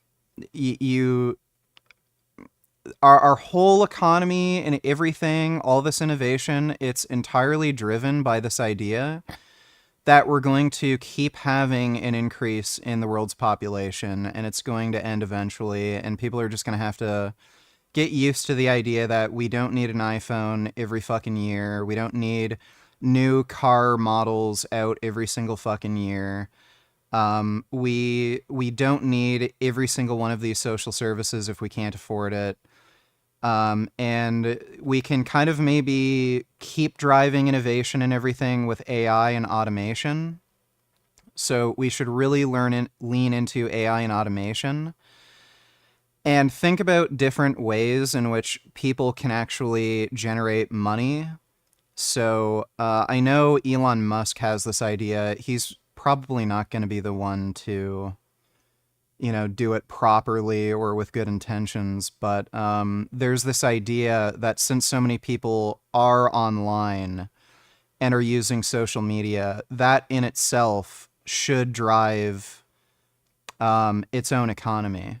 So if you're spending time on social media, that could, in theory, drive income through some sort of cryptocurrency where the more time you spend on the platform, the more you post or something. That could be a way to like drive an income for people. So yeah, I feel kind of high right now, and it's hard for me to like keep my mind on track. I have no idea why. I didn't do any drugs today. But yeah. Population's gonna decrease. We're gonna have to accept the reality that, yeah, we're not going to live in the same world in the future, and just promote more innovation and technology and shit to kind of offset that. Emergent phenomena produced by social media has been the world's exposure to Indian street food. This has had quite a negative reaction, and has been mocked by people of various cultures for being unhygienic and symptomatic of a view of what is and what is not fit for human consumption, not just regarding the safety of what is prepared, but the nature of how it's prepared and why. This created a wider discourse around the concept of slop, which is usually defined as food presented in a kind of viscous liquid form that would normally be fed to animals. Most people don't want to willingly eat something that they would regard as slop, and it's considered a derogatory term. But in actuality, people consume slop all day, every day, and it is a completely normal aspect of modern life. Not only is the, frankly, disgusting lack of cleanliness a major reason why most people reacted in horror to this kind of street food in the first place, but there's something about it that seems to provoke a hostile reaction to the very nature of what is being presented, which seems to raise questions of human dignity rather than questions of nutrition or hygiene. It's easy to be distracted by the gross-out factor of a man cutting food with his toenails and miss the forest for the trees on the slop question. We could take, for example, this dish being prepared by a mosque in India as possibly the apex example of the concept of slop, at least as applied to food. For the last 500 years, this giant cauldron has been used to cook 5 metric tons of slop to feed their congregation, probably as a charitable endeavor. Huge amounts of I mean, it's soup. I don't know why you'd call it slop. Rice, flour, and various other ingredients are poured into the cauldron, along with gallons of water and unnamed spices, which are then mixed together for hours. When it's ready, barefoot men descend into the concoction on a ladder to scoop it out with buckets, whereupon it is unceremoniously dumped into large metal barrels, ready to be served. As we can see from the end product, we are presented with a mass of unidentifiable organic material, mixed together and boiled for hours, to provide something that is presumably reasonably nutritious and will feed many thousands of people. There is a particular mindset that precedes this product, informs how it came into being, and what its purpose is. It is designed merely to keep alive the people who will eat it, regardless of who they are. The manufacturers of the food have made no effort to differentiate between people and their preferences, and would obviously not even consider this as important in the process. Like, by the way, this probably tastes better than most American cuisine. Like, Indian food is pretty dope, and this is like just some kind of lentil soup or something. Of production, the very concept is absurd in this context. The people who are to receive this are not present in the thoughts of the men producing it, nor could they be, given the volume of what needs to be produced. I realise I'm sounding terribly judgmental, but I want to stress that something being slop does not mean it doesn't have utilitarian merits, nor that it is unpopular. This saffron rice is probably actually quite nice tasting and good for you. It is also being made out of good intentions on the parts of the cooks, who are trying their best to feed a multitude of people, and have doubtless actually done a good job towards this goal. Indeed, slop can be enjoyable, it does often taste good, has nutritional value, and is popular, but these practical virtues do not, however, ameliorate the fact that what we are dealing with here is industrial-scale slop production. If the 5-ton cauldron is the apex of what slop can be, on the other end of the scale is what we could call artisanal food, meals which have been carefully and skillfully crafted to produce a specific kind of experience beyond mere sustenance. Japan furnishes us with a plethora of incredible examples of artisanal foods using ingredients I wouldn't touch if you put a gun to my head, composed with a level of care and dedication which verges on the preposterous. The sheer professional pride these men manifest as they delicately craft a particular dish for a specific customer to provide a curated culinary journey is remarkable to behold, and fits naturally as the antonym of the mass-produced slop. This method of food preparation is highly aesthetic in its form, a work of art designed to speak directly from the chef to the customer and tell them that they are the recipient of a lifetime of expertise that has been employed on their personal behalf to provide them with this experience. The primary distinction, then, between slop and artisanal foods is not just in the nature of the end product, but also the method of production and the intention of the creator towards his expected customer. Who is this for, and what does it say about the chef? Fundamentally, the distinction is between the concepts of individuation and homogenization, which reflect the effort and distinction of the food we are served. In the philosophical context, individuation means the concept of an entity as being distinct and separate from others of its kind. It is the way in which we conceive of each other as being unique and named individuals, separate from the mass of mankind, and worthy of a level of dignity and recognition appropriate to this station. To be individuated is to be seen, recognized, considered, and respected. It is to be valued and valid in the eyes of people who accept you as such. Artisanal food speaks specifically to this kind of individuation in which the person making the food and preparing it in such a way is doing it for you, tailored to your specific desires. Though the meal prepared may be in the same category of food, indeed it may even in all relevant ways be precisely the same meal, the method by which it was prepared marks it out as unique and individuated in a way that speaks to your dignity as a human being, which could never apply to anything made in the 5-ton cauldron. Homogenization is the opposite of individuation, and is the key metaphysical component that makes slop slop. The cauldron slop is produced by people who show no particular expertise in their craft, and do not care excessively about any individual end result. It is to be loaded by the bucket into containers to be given to the masses. There is simply no conceptual way of differentiating one diner from another in this formulation, because we cannot conceive of the uniqueness of the individuals in a craft care put into any individual dish, breaking down of boundaries, in which everything is reduced to the lowest common denominator, and the products of skills and services become ubiquitous and universal. The issue with homogenization is the lack of speciality, gradation, uniqueness, and dignity that it treats the objects of its intentions with. It doesn't matter who the recipient of the slop is. The recipient becomes part of the lowest common denominator by partaking in the slop. The hipster aversion to mass consumer products is an expression of anti-slop sentiments, and the attraction to small-scale production and artisanal goods springs from a desire to have things that are unique, and not necessarily things that are good. Mass-produced goods do not have to be low quality. Any high-tech electronics that are sold across the West are usually cutting-edge marvels, but they are the product of an impersonal industrial process by alienated labour. To produce equally high quality would be given names to mark the hierarchical separation from his comrades. Okay, I don't know what the thesis behind that What the hell did is. you get at 25? When the hell did you get 5 kids? That's crazy. Yeah. It ain't crazy. It's insanity. When did you get, bro? See, you're a certified fuck up, bro. Certified. What's going on? Why the fuck are you having 5 kids with 3 different women, bro? And you're broke. What the fuck, man? Where's your dad? Where's your father? I mean, we cool and everything, but we don't got a really good relationship. You know, stuff like religious beliefs and stuff like that. So how the fuck you gonna take care of 5 kids, bro? That's the thing. Do they got you on child support? Yeah. All of them. All 3 baby mamas. Nah, just 2 really. How much you paying in child support? 800 for my daughter, 500 for my twin boys. Goodness. That's like his entire paycheck if he is working minimum wage. How in the fuck could he be paying that much in child support? Is that like over the course of an entire year? Because if he's only making minimum wage, that's his entire fucking paycheck. It's gracious, bro. And then what, the other 2 kids, that one ain't putting you on child support. Nah. So at what point? At what point did you you didn't think to stop after the first one? You did 4 more. I mean, the thing was, you know how, I mean, stuff will start off a certain way, then it can go another way, you know? What does that mean? You know how women are and stuff, so when relationship ends, they very emotional, they see you with the next. But other than that, when I was just single, when I broke up with my first child's mother, everything was cool. We was co-parenting good and everything. But you had 2 more other kids. You had 2 more other baby mamas after that. Why the fuck would you do that? Yeah. This is called the cycle of poverty, right? Were you born into a rich family? Well, your parents weren't rich, right? So the cycle of poverty is you're born into a poor family and you just do dumb shit. And now your kids are going to be less fortunate because you're the only person responsible of taking care of 5 fucking kids. And how much are you making a month? Man, like about 3,500. You're making 3,500 a month, and we doing 35. We got a calculator. 3,500 minus 800 for one, minus what 500 for the other one. So you left with 2,200. Right. How much you pay for rent? I rent 700. My goodness, bro.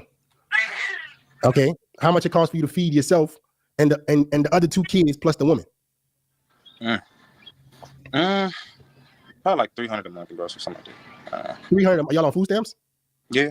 So. God, man. Okay, listen, bro. At some point, you can't ruin your life anymore. All right? You got to make a decision to stop doing stupid shit. You don't have to be a genius in life. You just have to be good at not doing dumb shit. And you've done a lot of dumb shit so far. 5 fucking kids, bro. 5 kids at 25. Bro, you need to be working 3 jobs. Like the one job that you're working is not going to be enough. Are you living with the other girl now? Yeah. All right, man. So I mean, you gotta wake the fuck up, bro. Is your mom in your life? Yeah, I got a good relationship with my mom, but how about my dad and my mom? They married. So the one gonna listen to the husband. So it's kind of like so. So your dad, what is he doing with his life? I mean, he like a carpenter. Growing up, I saw him doing carpenter work here and there, but actually just working, I never seen that. So. Right. So unfortunately, man, your parents they were not good role models, and that's why you're in this situation, bro. Do you have any friends who are successful? No. So you're a product of your environment because you're in a shit environment. Shit, like your parents didn't do anything to guide you, and now, unfortunately for you and your kids, they're kind of already walking in that same path. But it's up to you to stop it. You got to say, you know what, bro? I'm not gonna go through this shit again. At least not my children. So I'm gonna make the step to create a better life. Stop having kids. Stop nutting in women that you're not even. Tell this guy to get a fucking vasectomy. Dear God. Sure you want to have fucking a family with. And you guys start learning how to make some money, get another job, learn a skill, do something. You can't just be sitting at home and you work one job and that's enough. It's not gonna be enough. So what skills do you think you could plan on learning? Shit, I do plenty of stuff. Really, I drew a lot of stuff. I know how to draw. Drawing, listen, that ain't a fucking skill, bro. Drawing ain't gonna pay no damn bills. You need skills that people desire so you can make some money. Yeah, learn a trade, become a plumber. You need to learn some shit. You need to get into some kind of trade. You say you do what work exactly? I work at Hershey, so it ain't good enough. Okay, that ain't gonna fucking cut it. You need to go learn. You need to go learn plumbing. You need to go get into construction, HVAC, trucking, something where you can get a substantial income that if you learned, you can elevate where you are right now. You can do trucking. You're gonna be working long hours, but you can make 6 figures doing that shit. You can do HVAC. You can get into like these things are skills you can learn that can increase your income substantially, and you don't need to become a genius to be able to know how to do them. Gotcha. Does that make sense? Yeah, understood. I would not trust this guy behind a big rig. Like, this is the kind of idiot who would be texting on his cell phone while driving a truck. So I would go pick one of the ones I just gave you. HVAC. You heard of that? Yeah, I have. Then why haven't you pursued it? Man, listening to other people. Other people? Who's other people? Who the hell is giving you advice? And you got 5 fucking kids. Who's giving you his advice? Listen to other people. Who? I'm asking you a question. Who is this person you're listening to? Nah, just people I really shouldn't be around. Listen to. And they're telling you what? Don't do it because of what? It's gonna be this hard, and it's gonna be that. It's gonna be hard. And let me guess, they're broke. Yeah. Right. Broke. The blind leading the blind, bro. Dude, these people are like actually fucking retarded. Should I tell our parents my little sister's having sex? All right, we're back. So we had a call coming in. Somebody wrote in to the show, and we had to set up, and we had a scheduling challenge. But the call is so important that my 6-year-old sister has been having sex with her current boyfriend. Bull to all of us. Here's the question. It's from Sydney in San Diego, California. My 16-year-old sister has been having sex with her current boyfriend. I'm concerned as the oldest sister, as our parents allow her to go over to his house under the guise that the relationship is innocent. She had a previous boyfriend when she was 14, which I had to get her plan B as they had unprotected sex, and her boyfriend couldn't get it for her. He was too young. I feel caught in the middle as she's my baby sister, and we've always been relatively close through issues at home. We've always been the only safe space for one another, but her sexual decisions regarding her boyfriends concern me as she has no job, no car, and she's too young to be responsible for the consequences of having sex. I debate telling my parents, but I know this would be a huge breach of trust in our relationship. How should I handle this to keep her safe and respect our relationship? I'm 19 years old, and when she needs help, she's open. Yeah. I mean, bare minimum, buy condoms for her so she doesn't get pregnant. But yeah, you should probably tell your parents about that. She's 19 years old. When it comes to sexual relationships with minors, when it comes to kids, teenagers drinking, trying drugs out, smoking weed. When it comes to adult friendships or relationships, maybe your friend is having an affair. Maybe your friend is struggling with disordered eating or some sort of addiction on their own or any number of things. It can also often feel like the most important thing in that relationship is the phrase, I won't tell anyone. This trust. And I happen to have been I've done this for long enough, for 20 plus years, where people got really, really hurt because everyone around them said, I won't tell anybody. And it might have been because they were considering hurting themselves. And they said, you swear you won't tell? I'm like, yeah, I promise I won't tell. Well, I've been having suicidal thoughts and nobody says anything. Or don't tell anybody, but I've been sleeping with so-and-so. And they're 14. They're a child. They're 16. They're a child. And we feel trapped between, it's not my responsibility to say anything, especially when they're adults, right? They promised they wouldn't tell that they're cheating on our mutual friend. And so when we have dinner together as a couple, it's kind of awkward because I know she's sleeping with somebody else, but her husband's here too. And I just come to believe that this question here, I know this would be a huge breach of trust in our relationship. When you're 19 and your 16-year-old sister is putting herself at such catastrophic risk of having unprotected sex as a 14-year-old, as a 16-year-old, the breach in the relationship is not reaching out as an adult.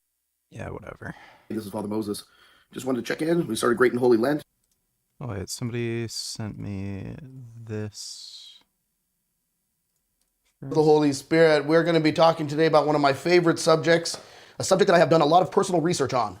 That is addictions. We're going to be going through it in this video, how the devil causes us to fall into them and how God redeems us and pulls them out of them. But first, we are going to start with a very specialized list, ranking addictions and how they fall in terms of their ability to absolutely destroy your life. Starting with weed. This is a hugely popular product today and consumes a lot of people's lives who think that somehow because some celebrities do it, they are somehow going to be exempt from it. Anime is in this list. Gaming. These other things make sense. Yeah, there can be porn addictions, social media, yeah, sort of. Overeating, I mean, it's kind of weird how he'd put that in. Ruining their life, even though they're making minimum wage and spending all their money on bongs and bags. The long story short is, weed falls into loserville. I mean, it's just pathetic. It ruins your mind. You can't think straight. You can't cope with reality. You've never met anyone in your day-to-day existence who really is successful, who smokes. What you find is you have some celebrities on the outliers who are basically artist-type people who hit the lotto and made it famous. The everyday person doesn't play around with this. Next, booze. Booze is definitely playing with fire. You end up with one end of the spectrum. I mean,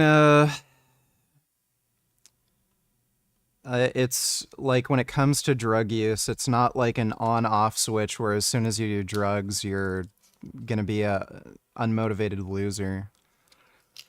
Entirely depends on your habits around use. Like if you only smoke weed on the weekends when you're watching cartoons relaxing, it's not going to ruin your life. But yeah, if you're smoking weed like every fucking day, yeah, that's a problem.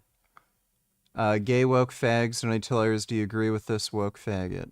Over the last week, it has become abundantly clear that when President Donald Trump and his allies use the term DEI, they mean it as a slur, primarily against black people, but they are absolutely willing to include your group too. DEI is gone. DEI is a crime. On DEI and the claims that you've made, are you saying this crash was somehow caused and the result of diversity hiring? We want somebody that's psychologically superior. Now, black people have been saying this for quite some time, that certain terms are being weaponized against us, terms that may on the surface seem neutral, but are ultimately not neutral at all. They called you, some critics did, the DEI mayor. We know how ridiculous that is. They are, in a very real sense, slurs, but for the sake of clarity, I'll be calling them modern slurs, and that's what I want to talk.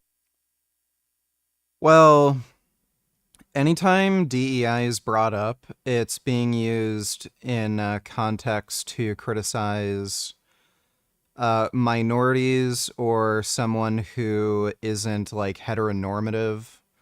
So if it's a black guy, if it's a black woman, if it's a lesbian or a gay man, regardless of race, they say it's a DEI hire. So it is like it is fundamentally being used as a slur against any kind of minority. Talk about in this video. But in order to truly understand the way that modern slurs work, you have to talk about the slur of all slurs in America, the word nigger. Well then, get away from the door.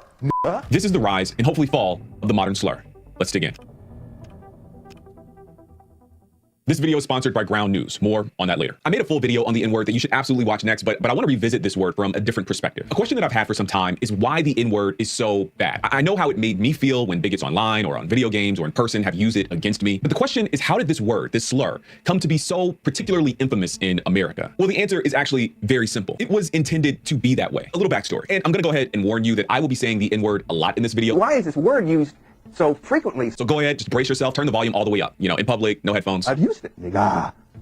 You know, derived from negro, the Spanish word for black, as in the color. And I think this is important because the word did not have a negative connotation originally. We're going to come back to that a little bit later. This word was at one time across multiple cultures, spellings, and pronunciations, simply a descriptor of an African person, a person with darker brown skin. We can have a deeper conversation about whether or not black was even the appropriate term to call these folks who are very obviously brown, but this is coming from a group of people who began to call themselves white. So color perception was not their strength. But according to Randall Kennedy, by the late 1830s, the term had become a familiar and influential insult, a slur. We actually know this because in 1837, Hosea Easton, a free black man in New England, was one of the first intellectuals to write about the word this way. He said, is an opprobrious term employed to impose contempt upon black people as an inferior race. The term itself would be perfectly harmless were it used only to distinguish one group from another, but it is not used with that intent. It flows from the fountain of purpose to injure. And this is the key. The word was at one point just a descriptor, but through an intentional effort to make it something else, it became the N-word that we know today. The history of this word is bloody. To be a is to, in the mind of the bigot, deserve dehumanization, lynchings, terrorization, bombings, mob violence. For the white racist and those that love them had this coming. What white people have to do is try to find out in their own hearts why it was necessary to have a nigger in the first place. Because I'm not a nigger, I'm a man. But if you think I'm a nigger, it means you need it. The question you got to ask yourself, the white population of this country has got to ask itself, if I'm not a nigger here, and you invented him, you the white people invented him, you gotta find out why. But as they do, times changed. The success of the civil rights movement meant that being overtly bigoted wasn't okay anymore. The use of terms like in this new polite society would get you fired, require an apology tour, and mark you as a person outside the mainstream for the rest of your days. Kind of. I is what I is, and I'm not changing. And as a result, I think that people started to believe that racism was either a thing of the past or something that would altogether die off once all the old, stuck-in-their-ways bigots went to their graves. Which is a nice idea, quaint even. But that isn't how the world works. Racist ideas are routinely rebranded into something more palatable for every generation. And the current DEI discourse is exactly that. DEI, or diversity, equity, and inclusion, describes programs, policies, and practices that are designed to make environments, usually workplaces or educational institutions, more fair and welcoming to folks who have been historically excluded from those institutions. Think black people, women, veterans, immigrants, folks with disabilities, queer people. I have my critiques of diversity, equity, and inclusion, mainly that, ironically, it poses no significant threats to the status quo, precisely because it is designed to uphold and serve the status quo. But to be abundantly clear, DEI is an objectively good thing, and the people who stand to benefit from it the most are the highly qualified professionals who would otherwise be overlooked by poor hiring and recruitment practices. The reality is that you wouldn't need DEI if workplaces were hiring based on merit and not nepotism in the first place. And yet, the federal government is taking steps to make DEI illegal. And all of this comes on the heels of a years-long effort to demonize diversity, equity, and inclusion programs as a handout for black people, for women, and queer folks. And this is where the modern slur comes into play. There was a time when DEI was simply the shorthand acronym for diversity, equity, and inclusion, a harmless descriptor. But DEI has become a word unto itself for these people. And that word is intended as a modern slur. Modern slurs serve two purposes. But before I share those, I think this is a good... I don't disagree. Like, he is making a good point here. So yeah, I think I fundamentally agree with him. Thanks for the donation, gay woke fags. Spectrum where it can be completely benign and an equal, normal kind of part of your life, and you end up in the other end where you can end up in the lake of fire with it. I would say for the majority of people who drink too much, they are playing with fire, most of which will just end up miserable and slowly drinking themselves to death on a regular basis, crushing their soul. Next, drugs. Unfortunately, this is the one addiction I probably have lost the most of my friends to, and I would absolutely say that this is in the lake of fire. The point where you're hooked on drugs, it's no longer you who's calling the shots. It's really the drugs. You may be done with the drugs, as someone once famously said, but the drugs are not done with you. If you end up in this addiction, you can be sure that by the end of it is going to be jails, institutions, and death. Next, vaping. So, most people do drugs. Well, actually, I should say everyone does drugs. Do you drink coffee? Well, caffeine is a drug. It, excites the neurons in your brain. It gives you more energy. Like, everyone does drugs. He's referring to certain classes of drugs. So, like marijuana, cocaine, heroin, stuff like that. And even in those cases, the majority of people who take them are not addicted, and they will do them only occasionally, so like at parties or something. So I wouldn't recommend anybody do cocaine or heroin or anything like that, because it's just not useful for you, and there is always the risk of addiction. But this idea that if you do drugs, you will ruin your life, and it's just not true. It's a complete fallacy. The Chinese dragon's moisture from hell. There is nothing at all that is you could say kind of intimidating or masculine or looks cool. It is exactly the converse of it. And not only that, but like, you know that it's bad for you on such a deep level. There's nothing about it that's being tested. Then you're putting all this junk into your lungs. It's Loserville. It's a very easy Loserville.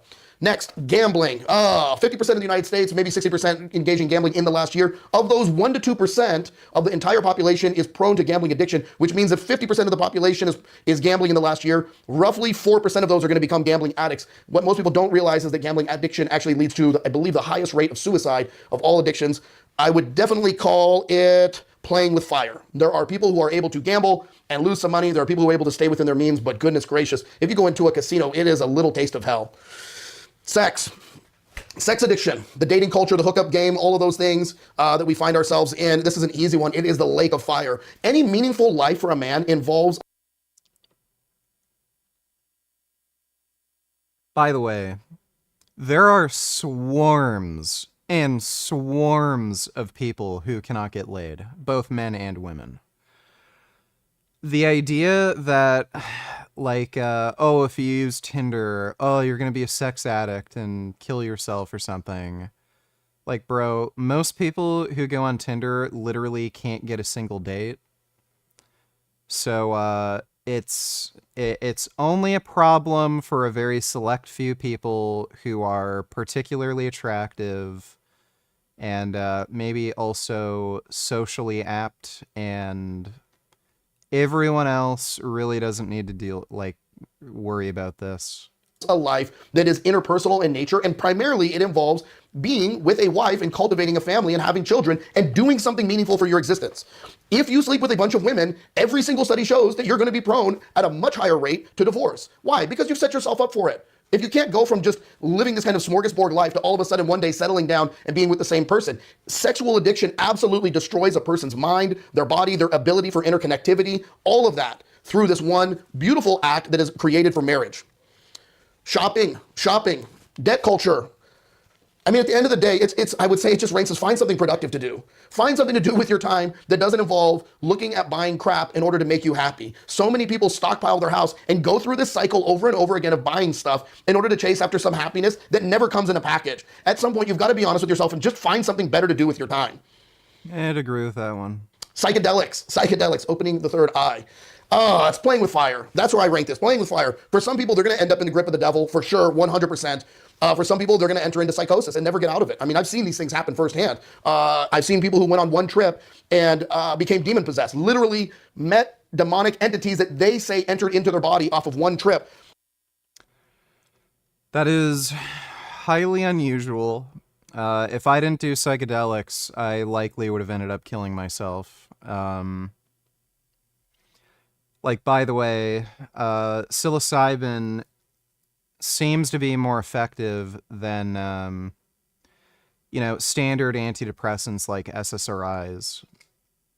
So, I don't agree with that one. There is a risk of psychosis with taking psychedelic drugs. It's pretty rare, and it seems to be linked with a genetic predisposition. So, again, most people don't have to worry about this sort of thing, and you do not want to do mushrooms frequently. It's just not something that you're going to do, every weekend. They're so fucking intense. It's just not something that you crave to experience again. So, the risk of addiction to psychedelic drugs, especially if you're talking about mushrooms, is very, very low. There's other stuff like ketamine, which can, does have a higher risk of addiction, but no, don't agree with this one. But there are people who will take it and will not really do anything with it except just have a crazy afternoon in the forest. You never know. And that's why it's one of those ones where you're playing with fire, but you can definitely end up in the grip of the devil. Overeating, the gluttony culture of America, America's favorite pastime. I just rank this. This guy overeats, clearly. is find something productive. I mean, at the end of the day, yeah, you're going to be eating your feelings and not processing, yourself in a normal, healthy way. But there are people who are overweight and they do have healthy and normal relationships with the people around them. It's not good for you, but it isn't completely destructive in terms of the other categories. And so I'd say find something productive, get outside, do something, become the type of person that you like to look at and are in a healthy sense proud of. Not pride, but that you know that you've accomplished something and you live a normal and good life. Social media. Next one, social media. All of us on some level fall victim to the doom scrolling, to the incessant, plague of wanting to be distracted. This is 100% loserville. It definitely screws up your life. It takes you away from people. It causes you to have some kind of ADD. It definitely messes up your dopamine. And I do not get the doom scrolling. Like, I'll go on Instagram or something, or I'll see some shit on Facebook. Oh, that's a cute cat. Or, like, oh, that's a neat, video of a moose or something. And then I'll be recommended other videos. Like, I have a variety of interests. Like, I'll see some stuff with motorcycles. But pretty quickly, you'll notice that these are just clickbait. So there'll be some, thumbnail or something that catches your interest. But then it just goes on and on and on, and nothing really happens, and then you realize it's just some clickbait bullshit that was, optimized for an algorithm, and then I just get bored and stop because, the videos that I end up getting recommended are just fucking garbage. I don't understand doom scrolling. I think the type of people who are prone to that doom scrolling phenomena are, dumb. They're just dumb people who trash content. it messes up your relationships. I think if you are giving yourself over too much to your cell phone, you are definitely in loserville. You got to find something better to do with your time, and you got to find something more meaningful to do with your life. Gaming. Again, find something productive. It's not bad to play video games. I don't think that it's unhealthy. I think in small doses, it can even be a productive or good way to spend time with other people. But if you're averaging 3, 4, 5 hours a night, and this is all your time that you should be connecting with your loved one or your children, yeah, you got to find something more productive to do with your life. Next, the bane of my existence in popular culture, anime. I absolutely hate and despise anime. It is such a time drain for young men who are watching 70 hours of a show that they already know the end is going to be that the guy kills all the villains and rises to the top. I mean, the storylines are so basic. And you want to bet this guy watches Game of Thrones? I don't know how you could say anime is a waste of time, but then these people watch basic bitch television like Game of Thrones. Which, universally, everyone agrees, had the dumbest, most terrible fucking ending. These people are also into, Lord of the Rings. Lord of the Rings was fucking stupid.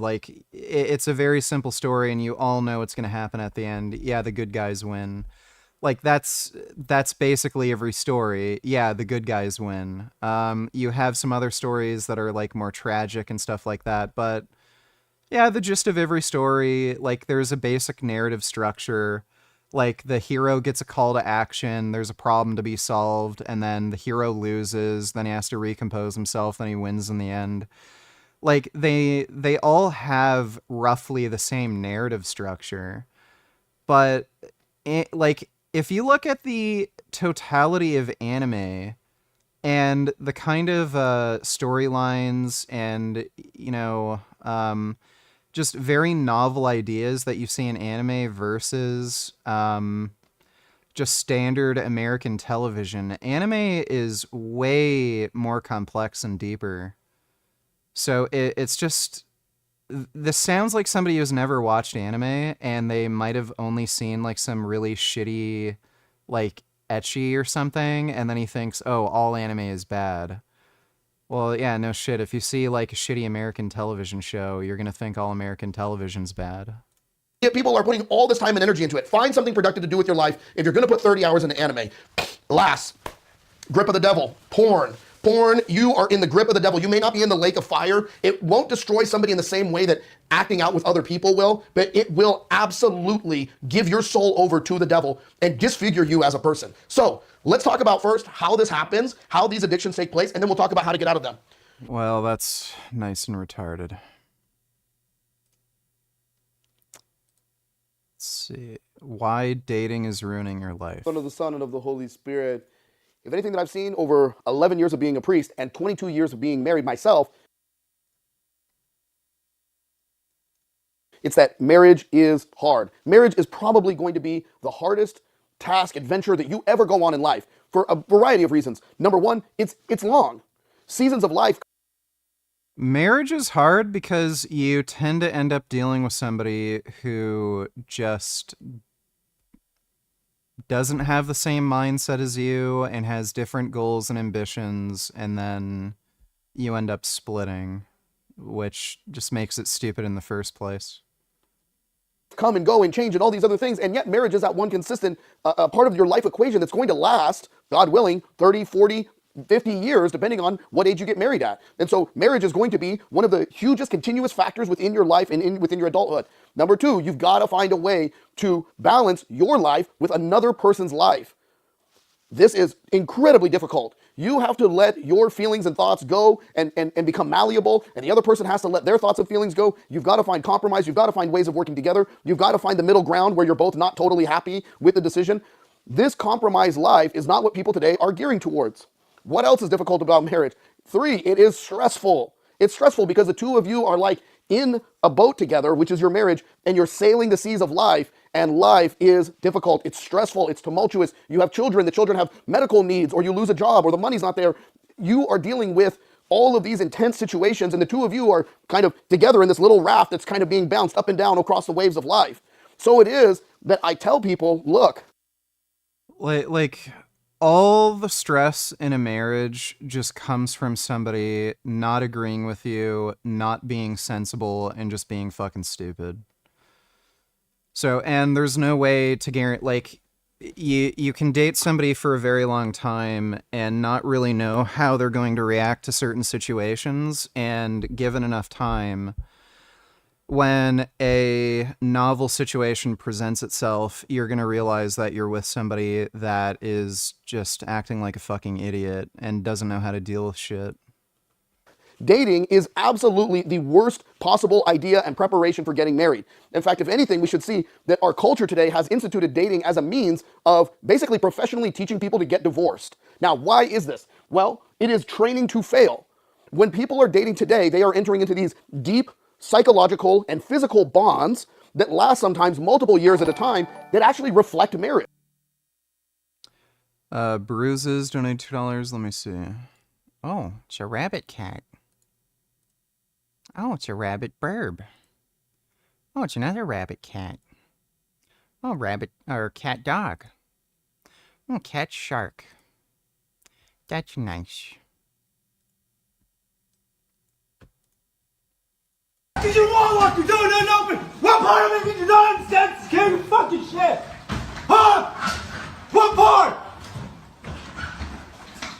That requires an answer. I don't know what you're talking about. You don't know what the fuck did you want what you doing in open? What part? Must watch. Oh wait, I think I skipped over one. Did I skip over one? No, must watch. What's happening, guys? Shane here. 10 degrees that keep you poor forever. All right, that's an interesting one. Oh, pigeon.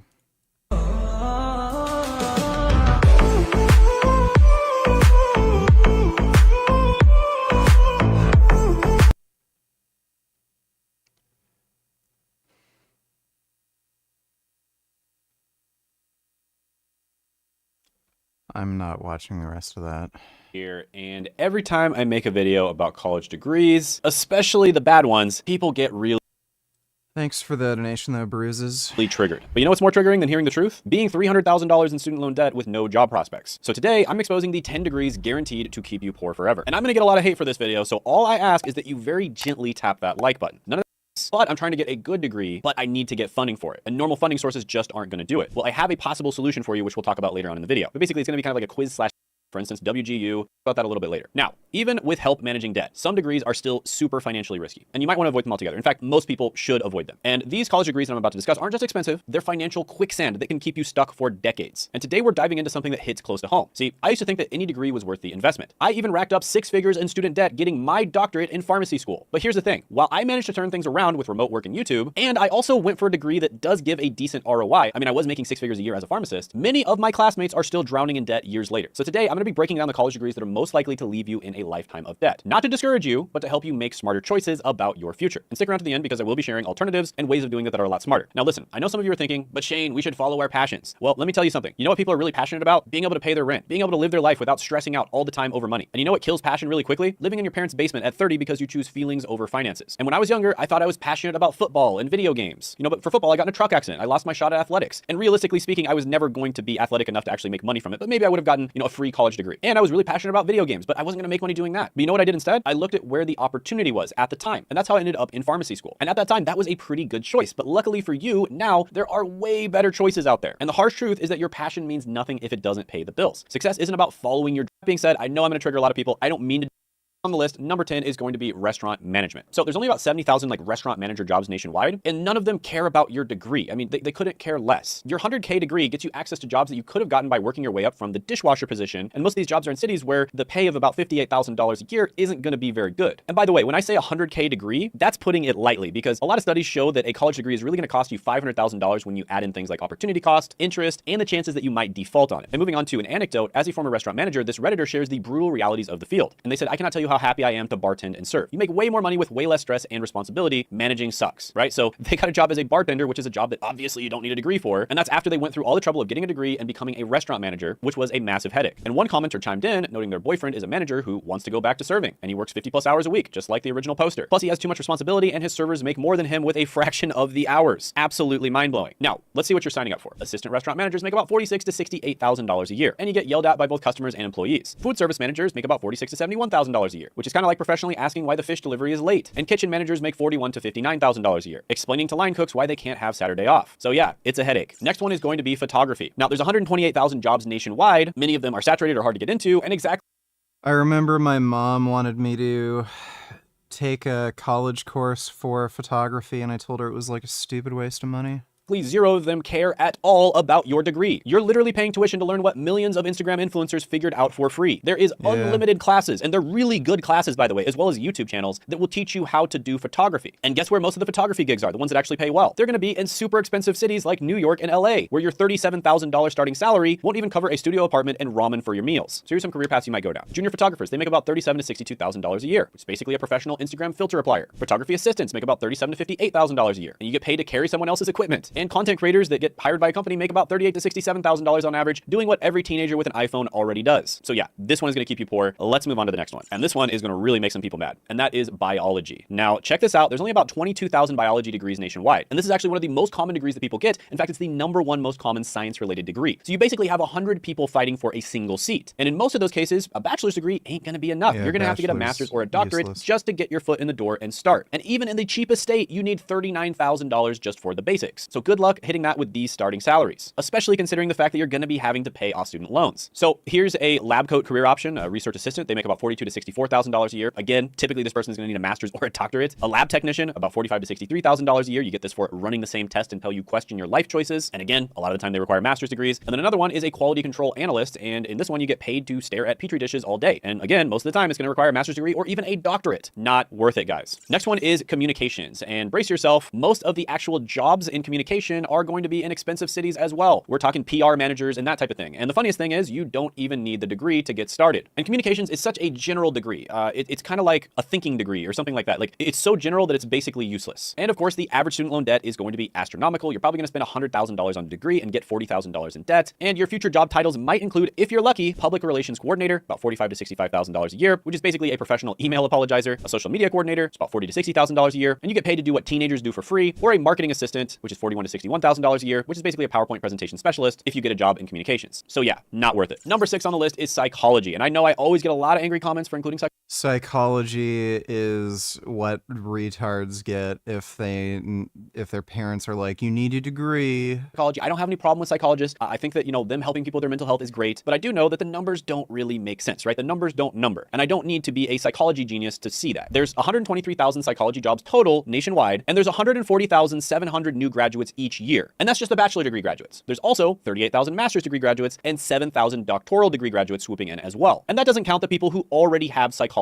degrees. So again, the numbers don't number. There's way too many people graduating with psychology degrees and not enough jobs. And the worst thing is, the places where there are a lot of job openings are places like San Francisco, where the starting pay is not even going to be enough to pay for a room if you've got 7 roommates. And check out this post from a 23-year-old psych grad living the nightmare that I am talking about. 5 years after graduation, she's still working as a secretary at a construction company. And her dream of becoming a teen therapist is not even close to happening. And that's not an isolated case. That happens all the time. In fact, that's the rule, not the exception. And your career prospects here are going to be about 46 to 64,000 to become a case manager, which is like a professional problem inheritor. And yeah, these jobs can be actually incredibly stressful, especially if you're working with kids and you're seeing kids in really bad situations. That's extremely stressful. Or you could become an HR assistant. They make about $44,000 to $62,000 a year, and you're the person sending those remember to clean the break room emails. And by the way, you don't need to get a psychology degree to get into HR. Or you could become a behavioral health technician. They make about $40,000 to $55,000 a year, and you're going to get yelled at by patients for less than what some Uber drivers make. Now, the next one on the list is very similar, and that's sociology or anthropology. And you're not going to believe this, but only 6,000 combined jobs nationwide. 5,000 for sociology and 1,000 for anthropology. And there's still a lot of people graduating with these degrees. Not as much as psychology, but still a lot. So you literally have better odds of becoming a successful YouTuber or business owner, but the upside isn't nearly as high. And according to one Redditor, a $55,000 starting salary is actually quite high to expect for a sociology grad right out of college, and you're likely to start out a lot lower than that. And that's if you're one of the lucky ones that gets hired. Now, some of the jobs you might get into is a social services coordinator, $49,000 to $70,000 a year, and that's kind of like a professional grant writer, application writer. Then there's a research assistant, $50,000 to $73,000 a year, which by the way is probably going to require a master's or even a doctorate. And this is basically you studying why you can't find a job. And then there's a community outreach coordinator. They make about $48,000 to $72,000 a year, and you get to make PowerPoints about making a difference instead of actually making a difference. So yeah, not worth it. Number 4 on the list is art history. Now, hold on to your berets. There are only 3,000 jobs nationwide here. That's it. That's the Yeah, you have to be a fucking idiot to get a job in art history. whole job market. Most of these jobs are in super expensive cities like New York City and LA, where your $35K or whatever it is starting salary means choosing between food and rent each month. And as one art history graduate lamented, the reality is there are literally 0 jobs out there in this field. The few positions that do exist are highly competitive, often requiring advanced degrees and having rich family members. And many art history majors end up taking on unpaid internships or low-paying roles just to get their foot in the door, as the original poster experienced. And the financial investment can be absolutely staggering. One commenter racked up over $200,000 in student loans for their art history degree. An absolute scam. Now, by the way, guys, why would they do this? Like, I don't understand why people would spend $200,000 for a fucking art history degree. It should be like $500. There are better options out there for student loans. This is something I'm not going to get in a lot of detail in this video. I've made videos about this before, and I'll probably make them in the future. But you can check out College Avenue Student Loan, for instance, and they have a really good kind of quiz/calculator you can check out to see how low you can get when it comes to the APRs. And a lot of the time, it's going to be much lower than a traditional student loan. So definitely check that out down in the description and the pinned comment below. It's a useful resource for the right type of person, and you should definitely check it out. But yeah, when I see these numbers, I mean, $200,000 for a freaking art history degree, it just gives me a headache. And honestly, when I make these videos, I literally get a headache. This isn't just me, being overly dramatic. Like I'm getting a headache right now just talking about this, partially because so many of my friends have suffered from this, and I have suffered from it as well. And it kind of just brings back the memories. So I'm not making fun of these people at all. Sometimes I get comments like that, like, "Oh, Shane, you're making educate." Now back to nationwide, we're talking like 3,000 general studies major.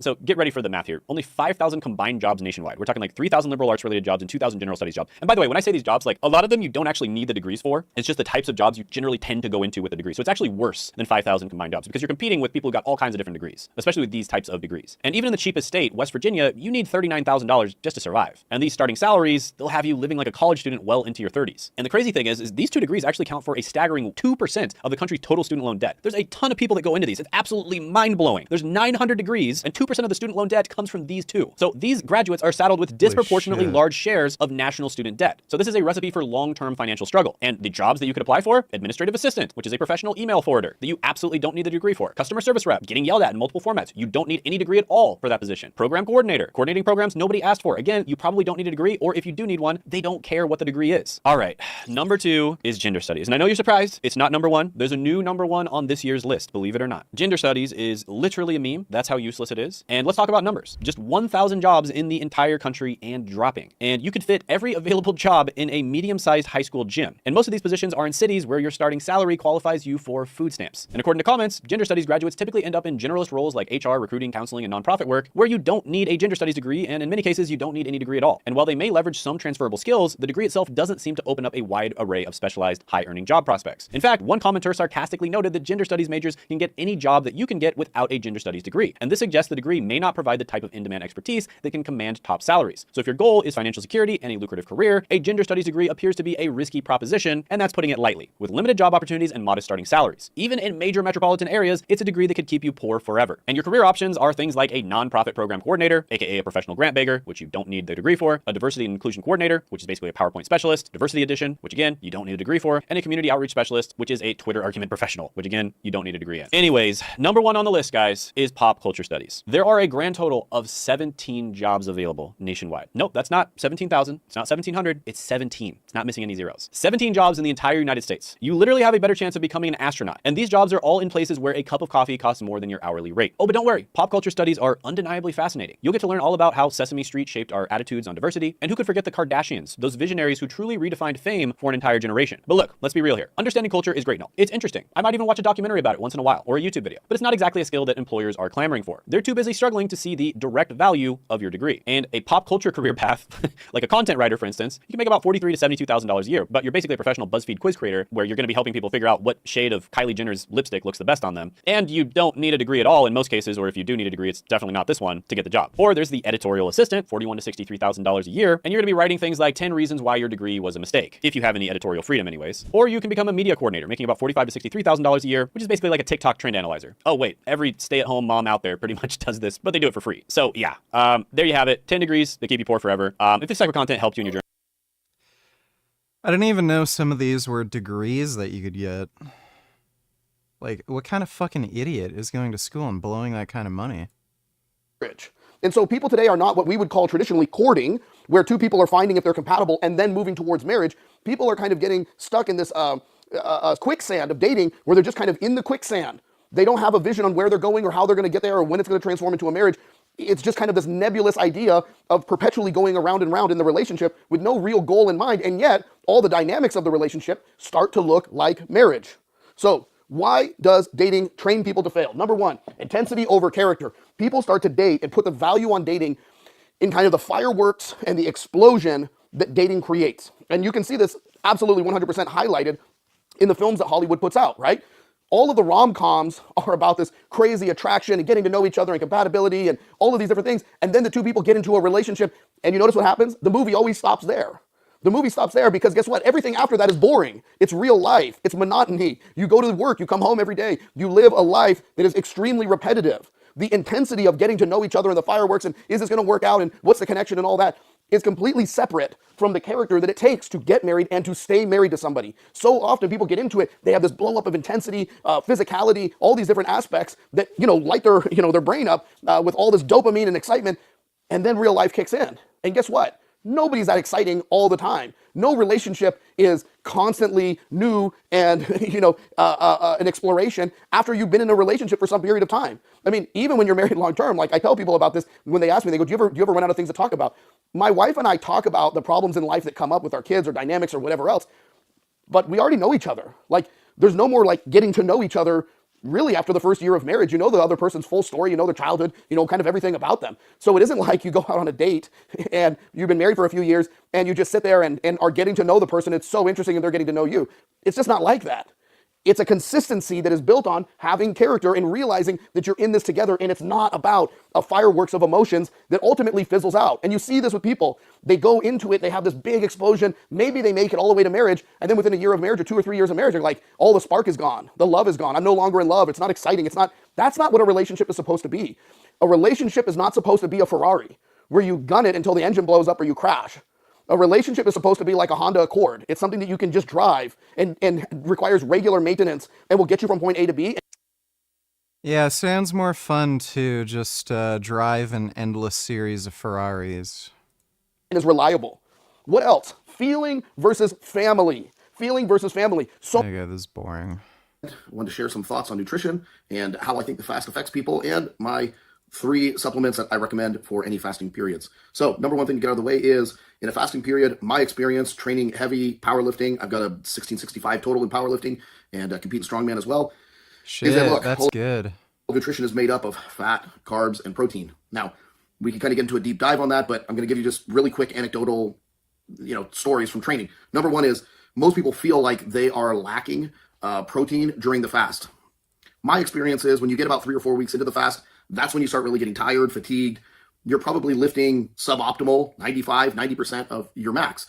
That's all good and normal. If you're a strength training athlete in any way, shape, or form, you understand that, training is a progression over time, and you're not going to be at 100% all the time. I mean, I couldn't go out to my garage right now and deadlift 650. That doesn't mean I can't pull 650. It just means that, I'm not at that point in the training cycle. I haven't worked up to it. My central nervous system is not there right now, but that doesn't mean that I can't do it, right?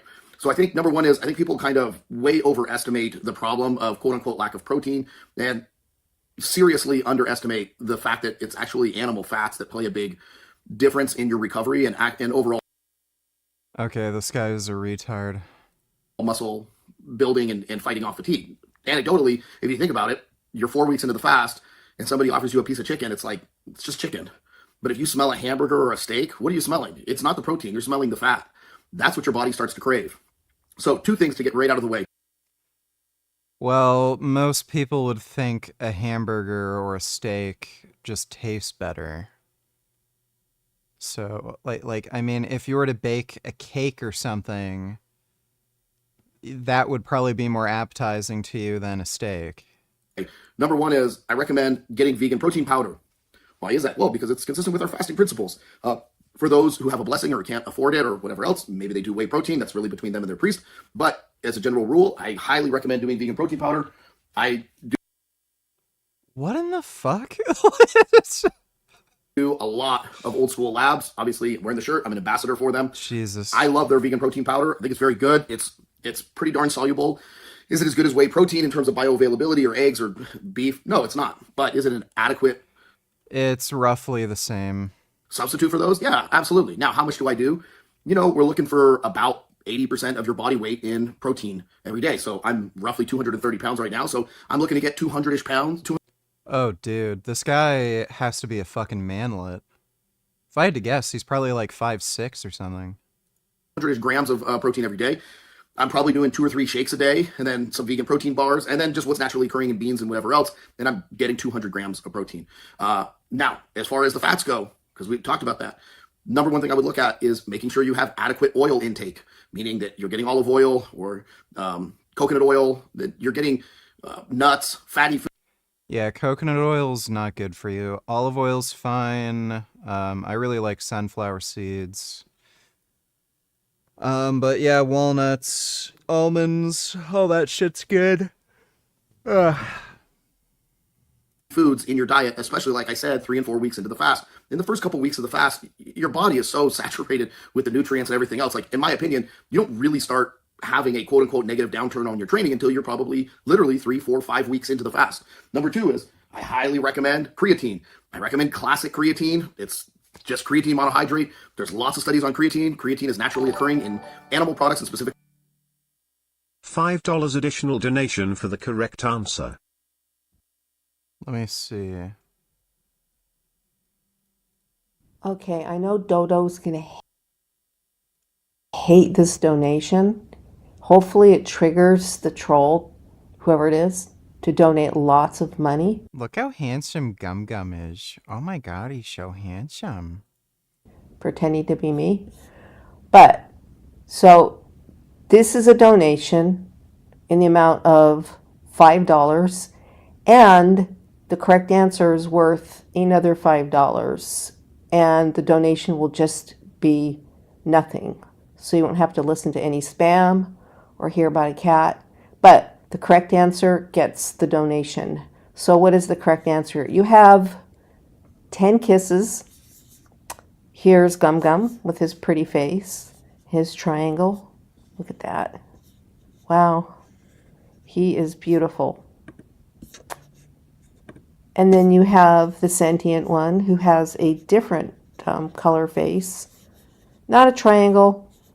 Maybe not as striking as Gummy. Gummy's obviously very handsome. And Joey's handsome too. Joey's very handsome, and he's also so sentient. You can see it right in his eyes. So you have 10 kisses, and you have to apply them correctly. So what is the correct answer to applying the kisses correctly? Here's Joey and his beauty. Here's Gummy and his beauty. But what's the correct answer? And Dodo, start the donations up. Okay, trolls. Donate. I had to kiss Joey in 10 places. Let me see. Kiss him on his nose. Kiss him on his little kitty cheeks. I'd kiss him on his forehead. I'd kiss him on his ears. I'd kiss him on his chest. Kiss him on his tummy. I'd kiss him on his toes. I'd kiss him on his back. I'd kiss him on his cheeks again. And I'd give him another kiss on his forehead. That is where I'd give Joey his kisses. He's a really good kitty, and he needs some good kitty kisses. I love Joey. Joey is a good boy. Oh my God. Thanks for the donation, Ethan, though. Appreciate it. Lol donated $2. Let me see. They're predators. When they talk about women and sleeping with women and all of these different things, this is predator behavior. This is not love. This is not manliness. This is what predators do. And other men who are looking up to them as if they're successful because they've slept with a certain number of women, what did they do? All they did was undermine those women. They just took advantage of them. They learned how to manipulate them. What is exceptional about that? And Yeah, you don't need to learn how to manipulate women. Think it's pretty obvious that girls are just into chill dudes who have a big dick and look good, so I don't know how it's being manipulative that I just happen to be good looking, chill, and also have a big dick. I'm giving women what they want, you know what I'm saying? Ethan, now, thanks for the additional $5. I guess I answered correctly, but thanks again, Ethan, now. in a grid down scenario, a storm coming, ravishing your town, what's Physique Boy gonna do? 4 hours of work and he's gonna be exhausted? Ability Man is gonna be in there and he'll give you a 16-hour day.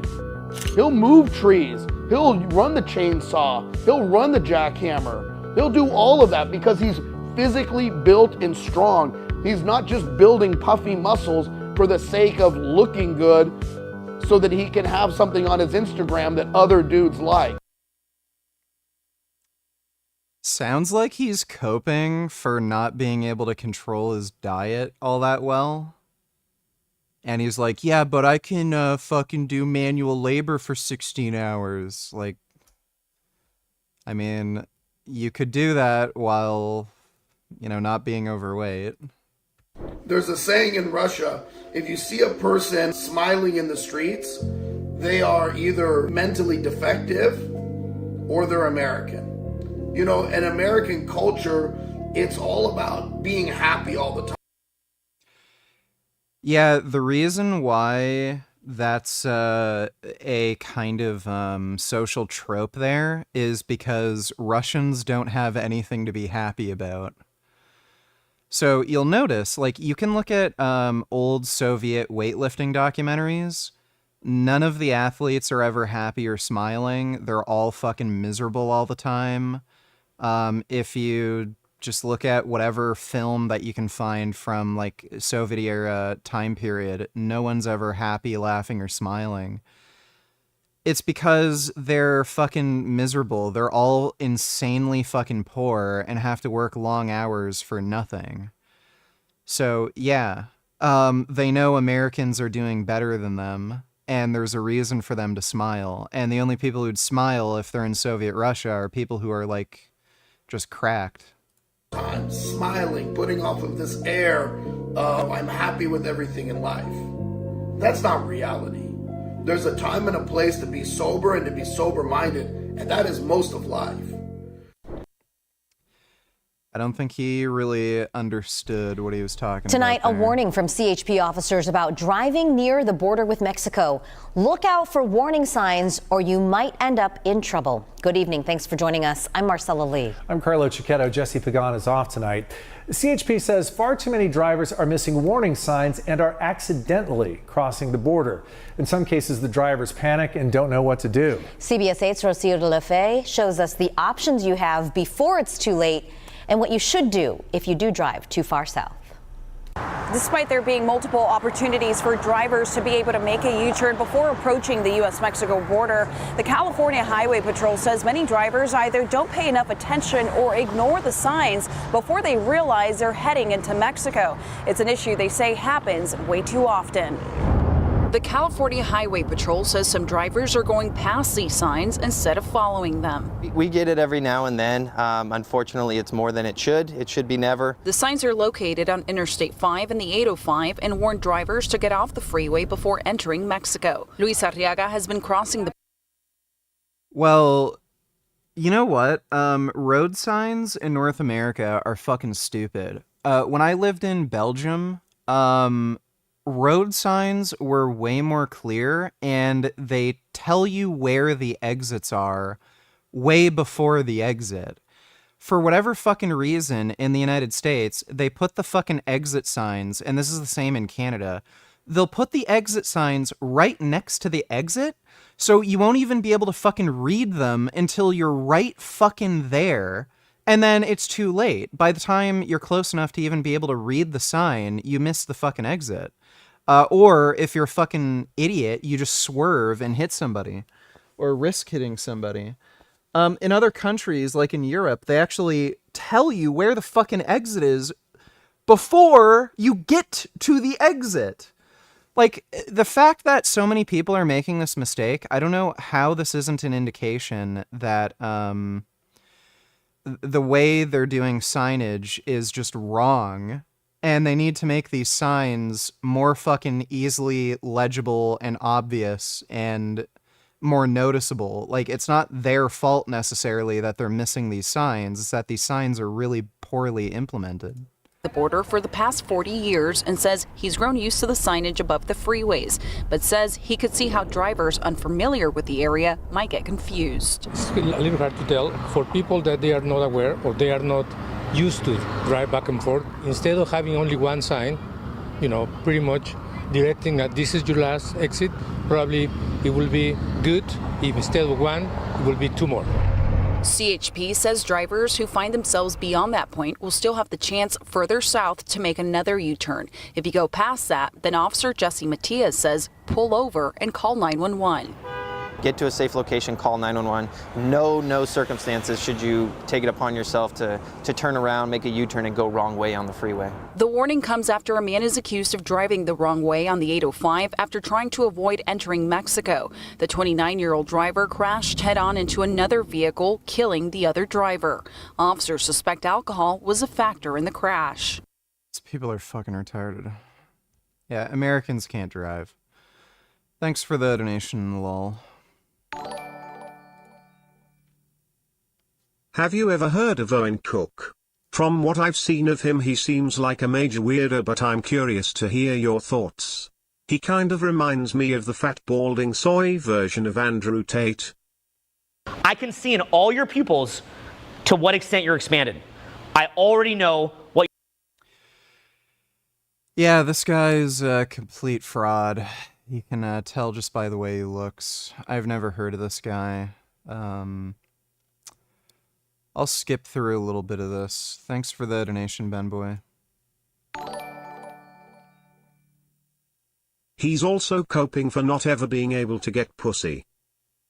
I mean, probably. Thanks for the donation, Jacked Up. Sadie N-word donated $2. Let me see.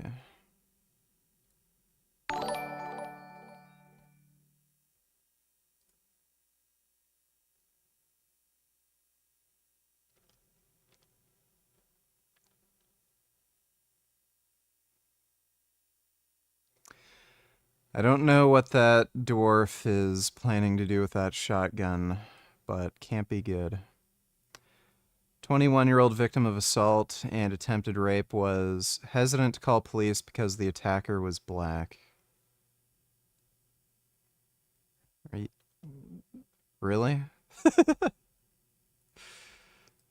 Okay.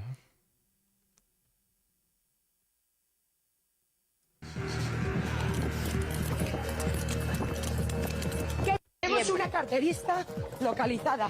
Ahí va corriendo la carterista.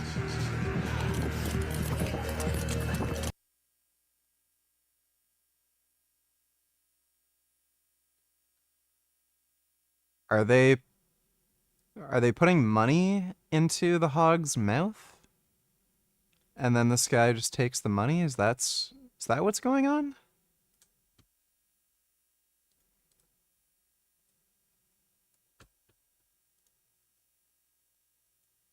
Would you rather kiss me or kiss the prettiest girl in the world for $1 million? I'd rather kiss the prettiest girl in the world for $1 million. $1 million to kiss the prettiest girl in the world? Yes. Do I get $1 million if I kiss you? No, you only get $1 million if you kiss the prettiest girl in the world. Well, obviously I'd pick the prettiest girl in the world and get $1 million.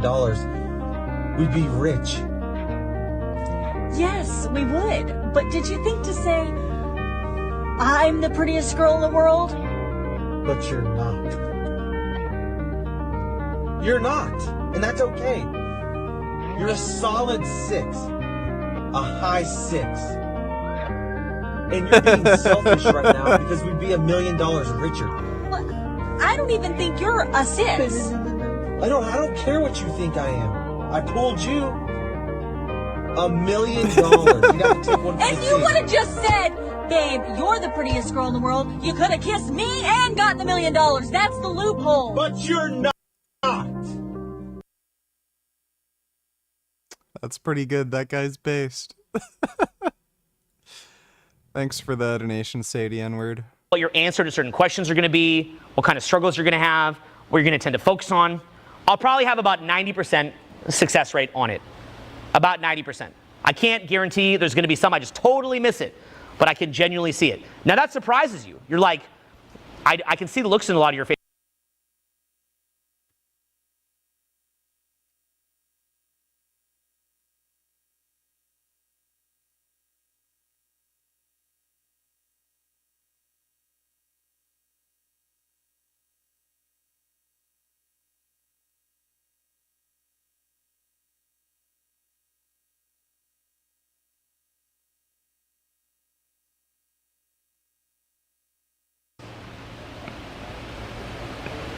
If you're somebody that didn't like another race, you hate yourself. So we're actually related, okay? At one point. Now let's go weirder. You're also related. This guy he reminds me of Zach Galifianakis. To the other animals too. You know that? Yeah. You're also made part of the same stardust as this thing. Now what's happening as soon as I begin to show non-separation to his demeanor right now, even if I just suggest it, what's happening to his energy? He was now he's going to contract back, but he was smiling for a second, letting go for a second. He's like, gotta go back in. No, it was a trick. A trick. He's half right. So the world is 50% the physical world where we are different, but 50% the energetic world, okay? So what you have here is that he's very in the physical world. He doesn't realize it, but he's actually in the physical world. So he's contracted. Because from the physical world standpoint, you are always under threat of annihilation and death and losing in competition. But in energetic world, we're all one and the same. This is kind of like Eastern philosophy ideas in general. So right now, he needs a little bit of Eckhart Tolle in his life, really. You know? Okay, this is just retarded, boring shit. Quickly red meat, what does it help you do? It helps with water retention. You get water into your cells and your body retains some water weight. Guess what? You feel better. You have better recovery. I notice a significant difference taking creatine when I'm fasting than when I wasn't when I was fasting in the past and didn't take creatine. It's 5 grams of creatine per scoop. For somebody who's training and training heavy like myself, I do 10 grams a day. I take it whenever. Ideally, you take it at the end of your workout. You just got to make sure your water intake is adequate. Obviously, like anything, if you're dehydrating yourself and taking creatine, which fills your cells with water, you're going to have a problem. Use common sense. Yeah, I've tried Black Ops 5 Zombies. It's not that great. Drink adequate water. Look it up online. Number 3, and this can't be understated, love pre-workout. I love doing pre-workout. Why? Because especially during the fast, and as the fast gets along, you start to feel fatigued. Well, donate $2. Let me see.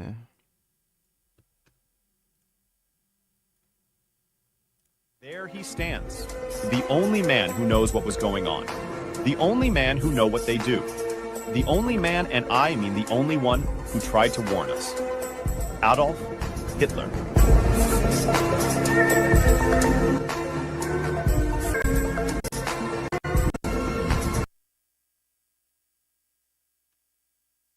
Fuck. Yeah, somebody already sent me that.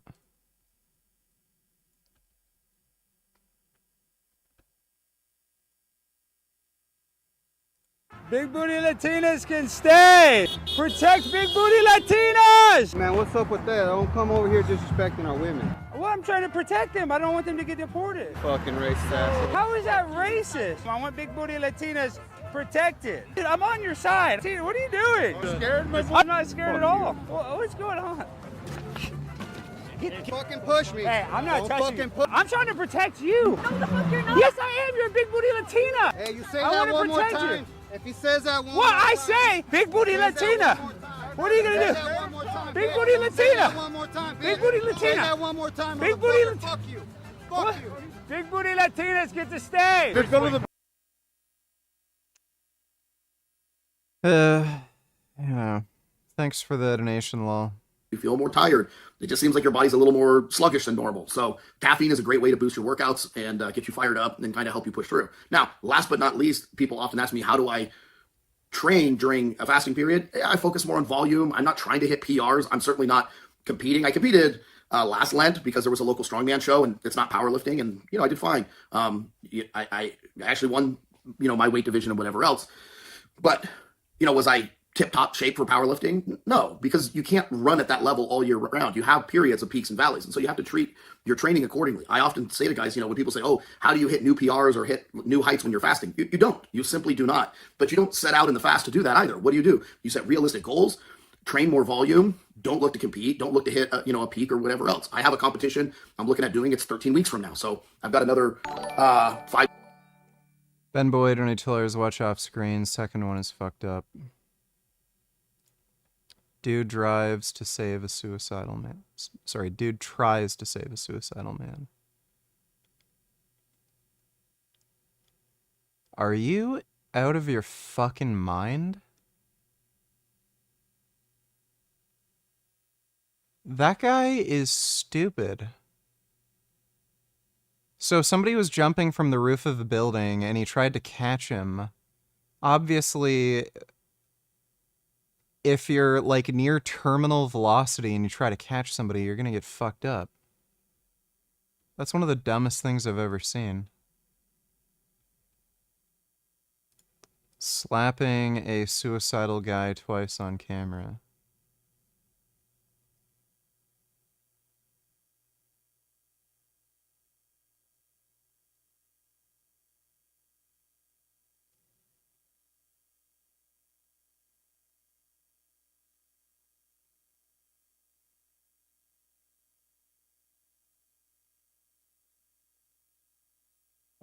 Cop slapped a suicidal guy. Okay. That's really weird. Thanks for the donation, Ben Boy. 5-6 weeks of fasting, which still leaves me 6-7 weeks to ramp up before the competition. I think that that's an adequate amount of time to make a lot of gains back. One of the things I've noticed over and over and over again after fast, and I've been training for years, which is when the fast is over and you start eating meat, in particular red meat, and get all those fats and proteins back in your system, your body responds and bounces back fast. So again, go into it with realistic expectations of what you're hoping to gain or what your goals are. Understand that it's good. It's actually healthy and good for your body to take deloads. It's good for your joints. It's good for your blood work. It's good for the stress of lifting. You know, focus more on conditioning, focus more on volume, set realistic goals, and then just make sure that you're getting enough of the nutrients. Propaganda donated $2. Let me see. Me a chance, I will take it. It's a shot in the dark, but I'll make it. Know you thought it all, you can't shake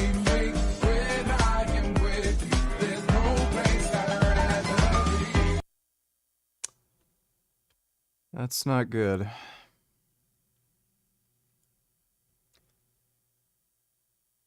Not sure exactly where it comes from, but there really is a uniquely violent statistic streak in trans activism. It's a distinct, palpable malevolence that you don't see even in other LGB activities. At the slightest provocation, or none at all, trans will openly wish grisly death and torture upon anyone who disapproves of their lifestyle.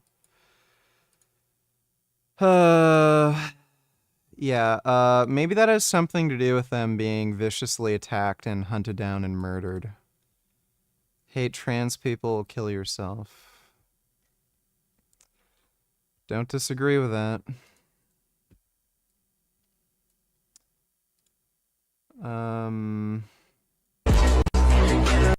Jesus Christ. Like, I know for a fact Elon Musk wants this on Twitter.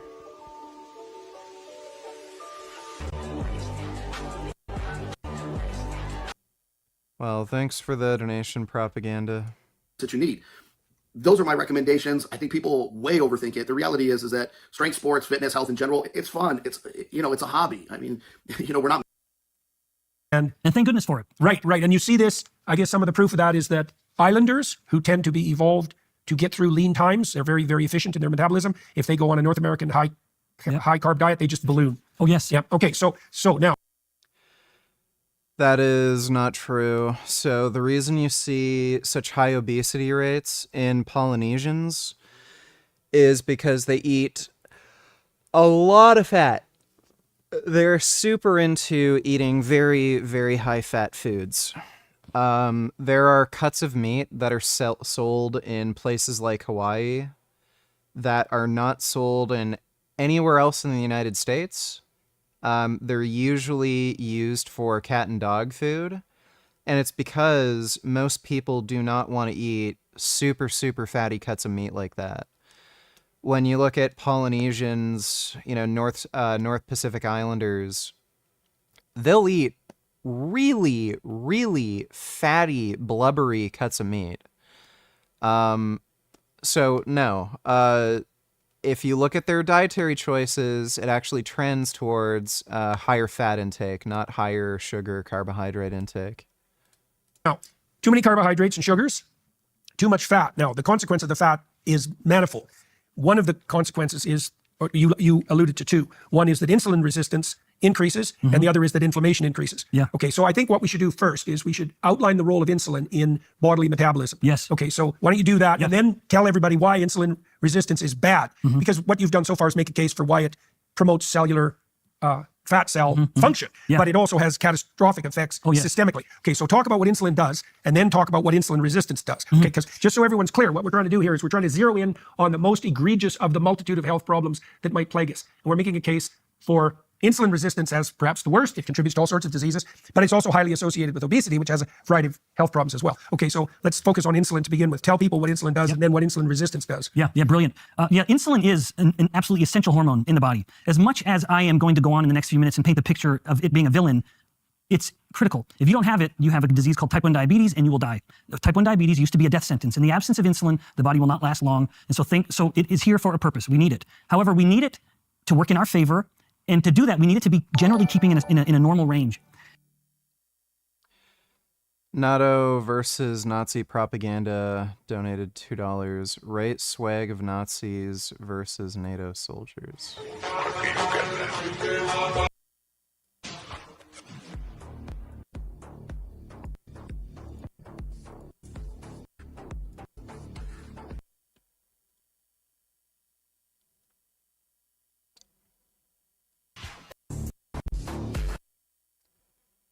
Why are you sending me this horse shit? I'll show you. Yeah, Nazis bad.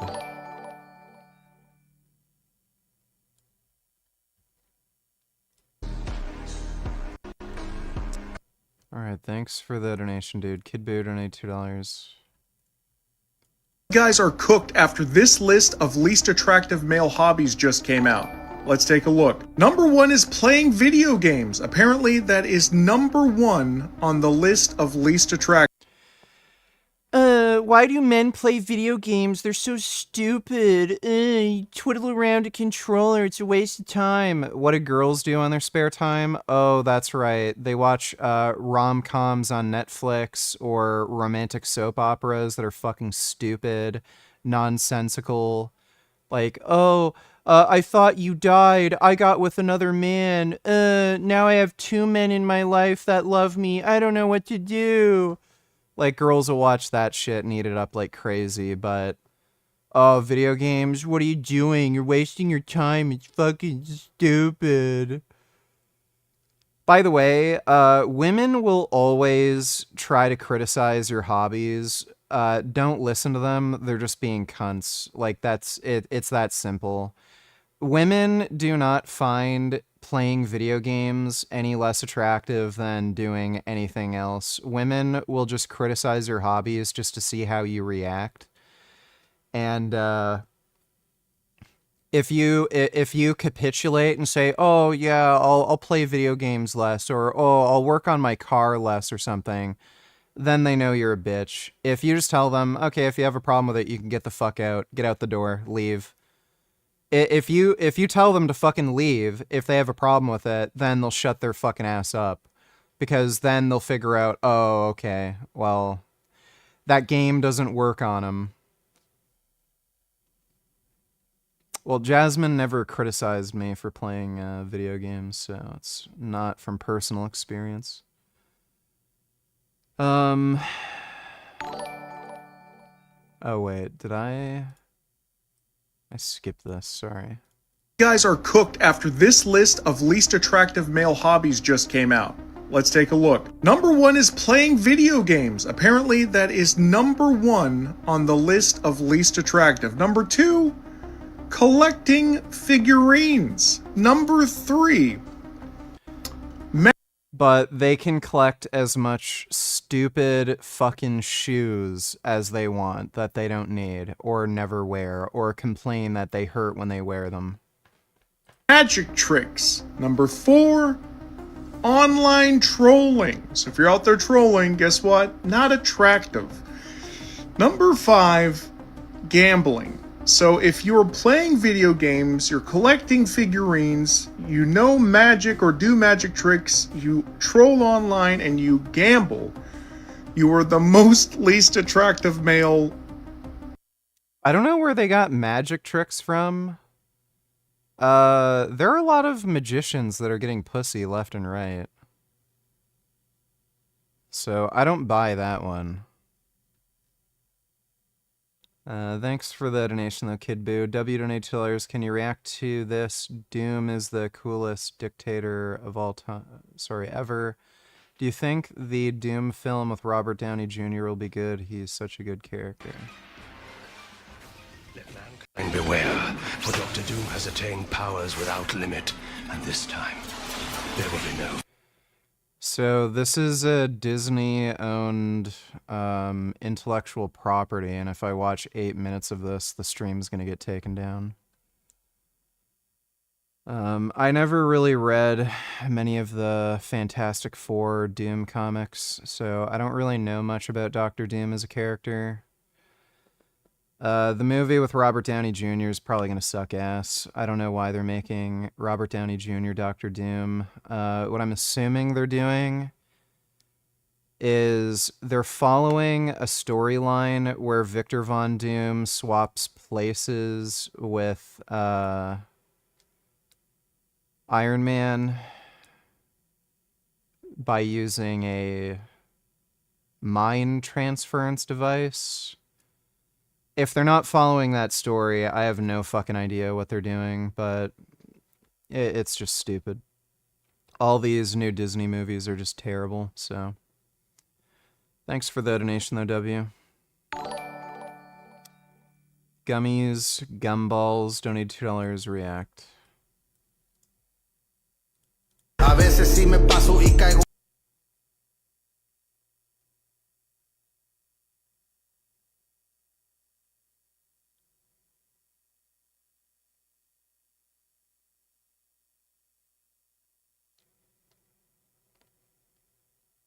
I have no idea.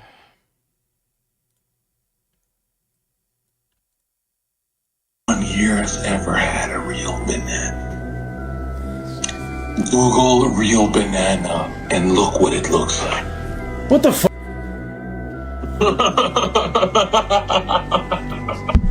Right? I've actually had one of those small bananas with seeds. They taste almost exactly the same, and there's just seeds in them. That's it. Everything's fake. Everything we eat is fake. Even the healthy stuff. Hey, gum. Real bananas aren't that long. Where can you get regular bananas? In the Caribbean? You can't. It's illegal. Is that true? It's not illegal. They sell them in Asian markets. I've had them before. They're just smaller and there's seeds in them. The seeds don't really bother me, but yeah, they're just not as good because you don't get as much banana. Why did What's in there? Is it gonna make my IQ grow? Bro, it regenerates blood cells if you eat real food. Alright, so it's like holding in your semen and sperm and not busting a load for a solar cycle for the whole summer regenerates blood cells and you maintain your youth. It's like stronger than fasting. No one. Sneeko is like actually retarded and just believes whatever anybody tells them. Zerka is hilarious, but he's also a fucking degenerate. Not cook for my husband. I only cook for my children. My husband will be making his own breakfast, lunch, and dinner. Number 2, I do not help him pay any bills. So if he is short on the rent, on utilities, or anything like that, it is not my problem. I will not be helping him out. His job is to provide for his family, so I am not financially contributing to any of the bills. Number 3, I do not do his laundry.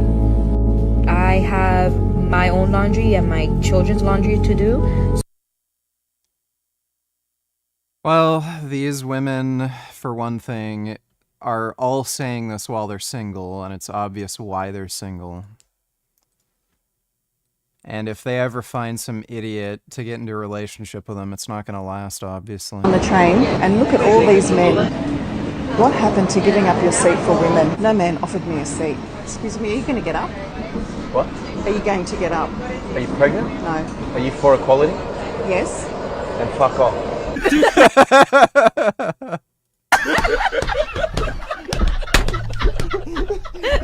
That's pretty good.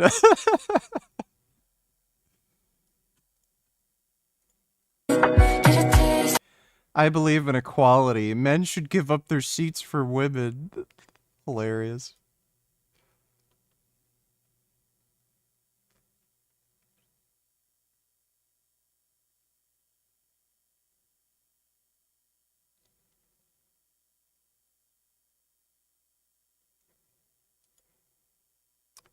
Yeah. Thanks for the donation, Gummies Gumballs. Ben Boy donated $2. Let me see. What's up, y'all? It's my first day of being a cop. Yeah. Wiki, wiki, wiki, wiki. Then the store bought strawberries. I did something once that was sort of like, there's no ethical consumption under capitalism. You play dodgeball, and then you check them in the morning, and then you see the big yellow. Oh, that's a retard.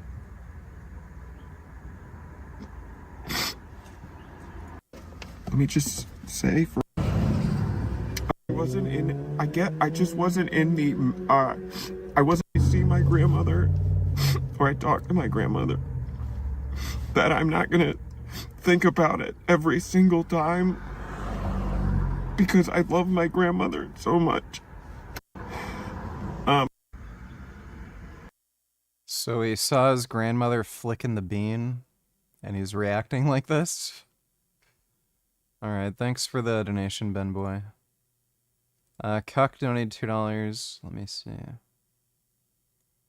My friend finds basically every girl his age who's in decent shape attractive. This actually seems like the ideal way to be wired. For everyone saying this is normal, this is not how a lot of guys I know work, and also just not how girls work generally. Okay.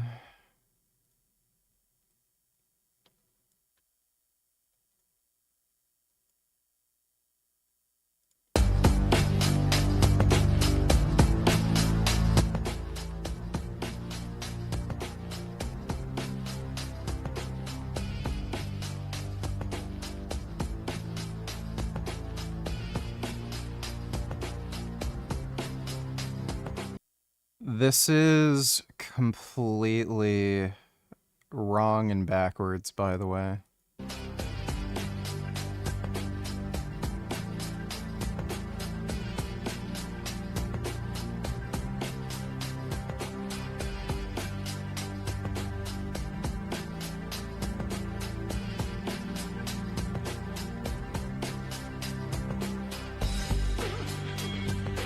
That's not true. Banks are required to hold reserves.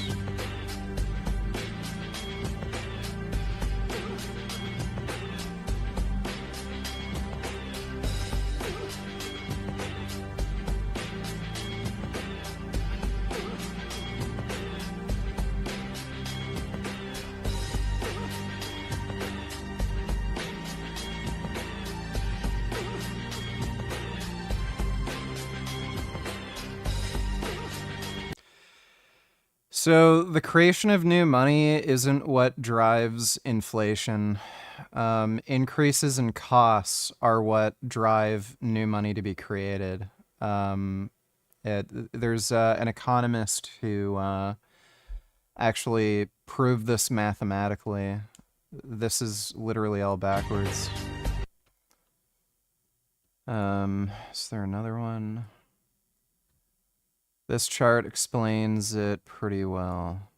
The trans umbrella, 3 different groups lumped under the one artificial political identity, vulnerable, trendy hop-ons, predators, threats, people struggling with mental health disorders, evidence-based healthcare,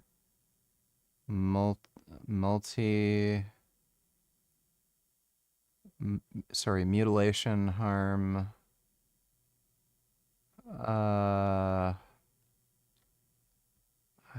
Okay, great. Thanks for the donation, Cuck. Ben Boy donated $2. Y'all, I just had the most fucking smoking hot patient I have ever had in my entire... Two.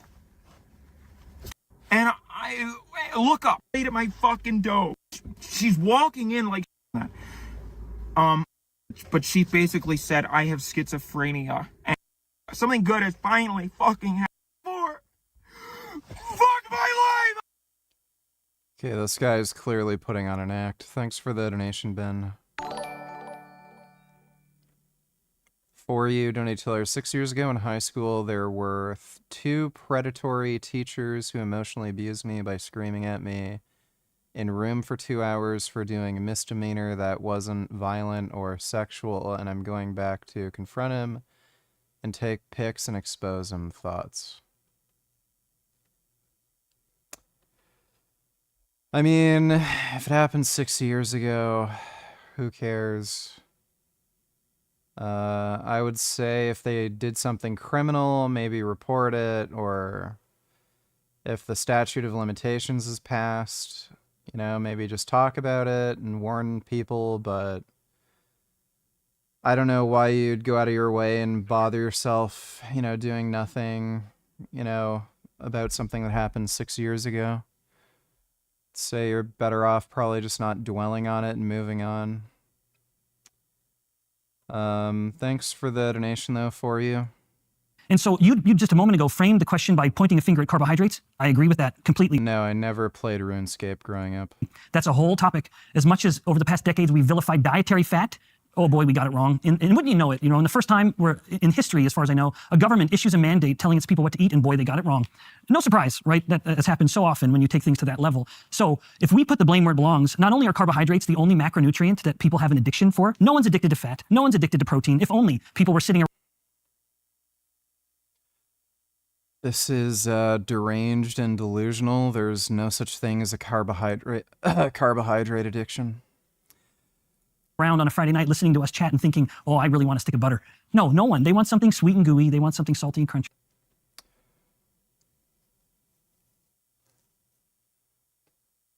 Butter isn't palatable. This is like saying nobody gets a tub of sugar and eats it.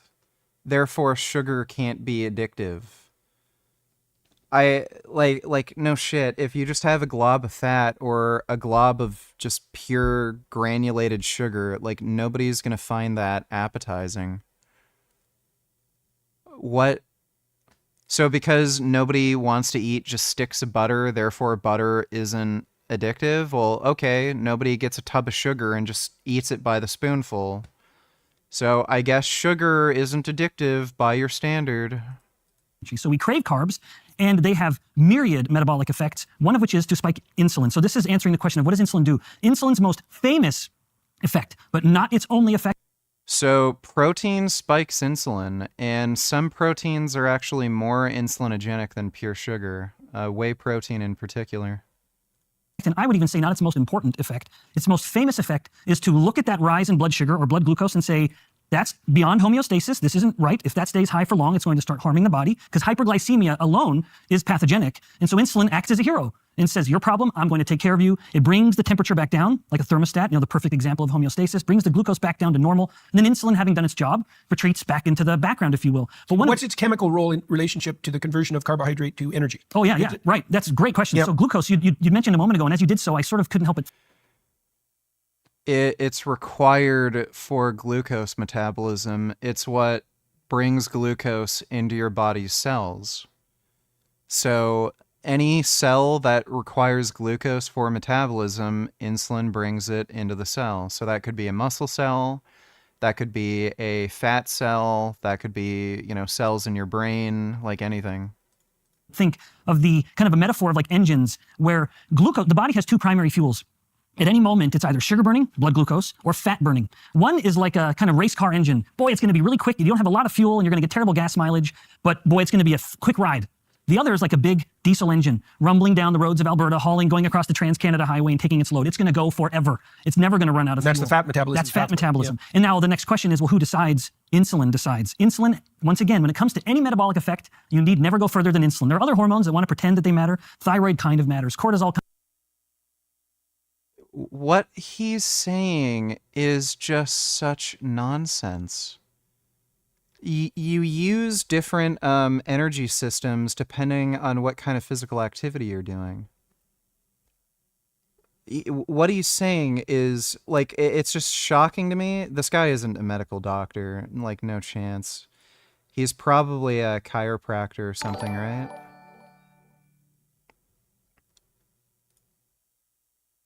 Earned his PhD in bioenergetics. What in the fuck is bioenergetics? Branch of biochemistry that focuses on health. So he should know this. Did he get his degree from a diploma mill?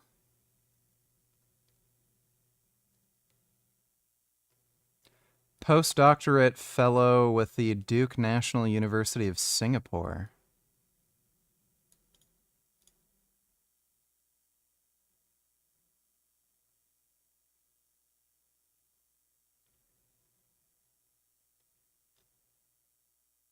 Why did he get his degree in Singapore?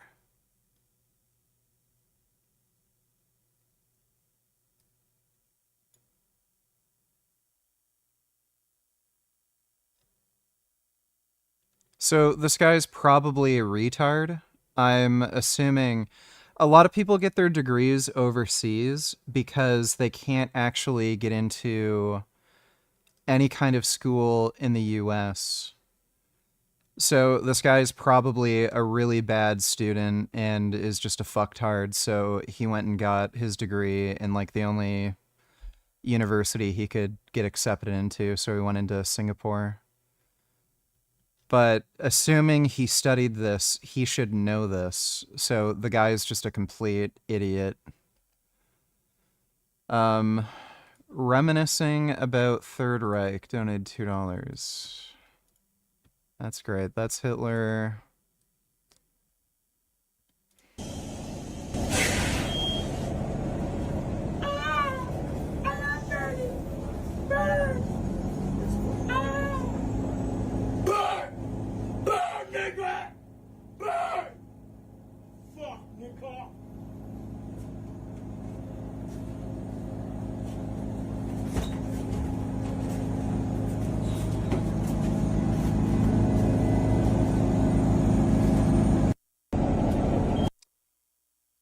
Well, TTC is getting a little more dangerous these days, I see.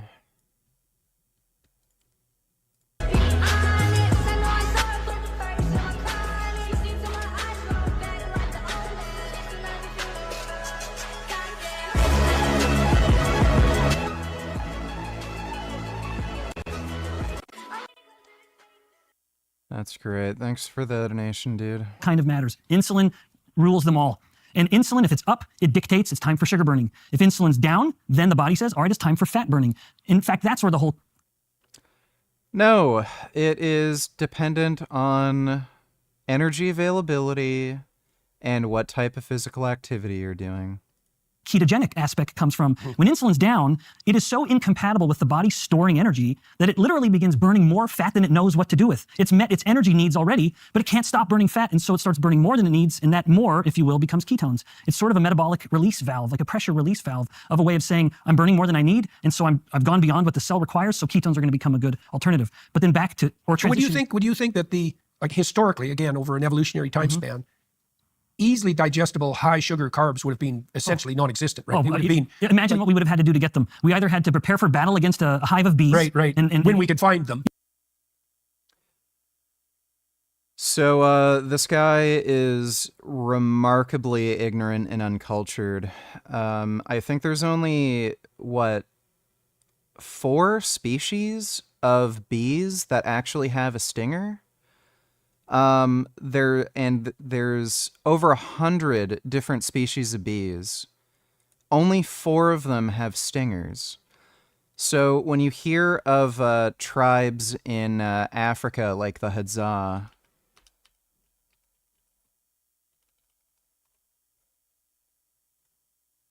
so the Hadza are really well known for eating large quantities of honey.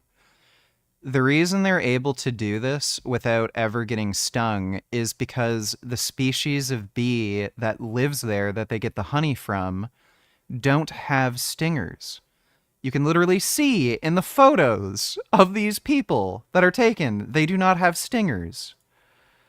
So there's only 4 species of bee on the planet that have stingers out of over 100 total different species. So that's how there's so many people who are able to acquire honey like pretty easily. This guy doesn't know this because he's a fucking idiot, and I don't know why you would think just because the way you get honey, they use bees with stingers, every other species of bee would have to have a stinger. I guess some people just think differently. But yeah, I looked this up. When I learned about like this Hadza tribe, that I think certain portions of the year, like 40% of their calories come from honey. And I was thinking, that's pretty insane. How do they get that much honey without getting stung? Knowing, they're tribes people, they don't have bee protective suits. And I just looked it up. Oh, most bees don't have stingers. This idiot just never thought to research anything or literally just do a Google search and look it up. And Dum thinks, oh, well, there's no way anybody could ever get honey, right? Because they'd get stung. Just absolute retarded dickhead.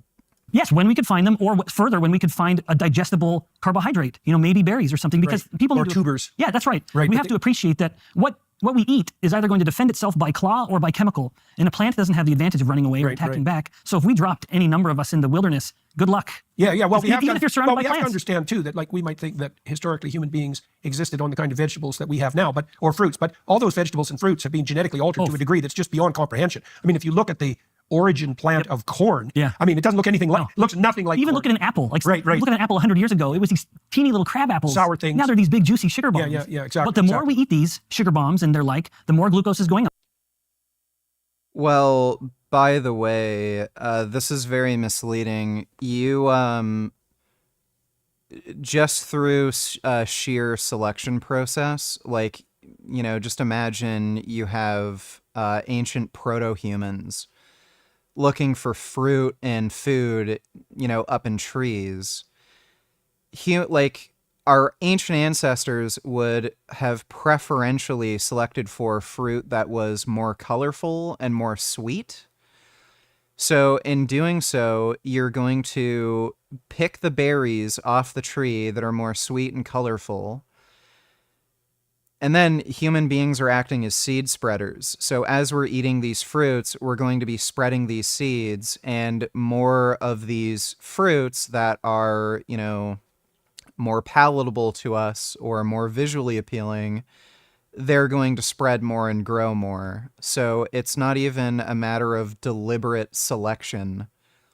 Just simple preferential selection without this notion of agriculture would have made fruits sweeter and more colorful and more appealing to early hominids. Up, the more insulin has to come up. And now we've come to what I believe is, in fact, the main driver of insulin resistance as I transition to insulin resistance, which is too much insulin. And people may... No, the main driver of insulin resistance is not insulin, it's obesity. hear that and think, hold on, you're talking about insulin resistance.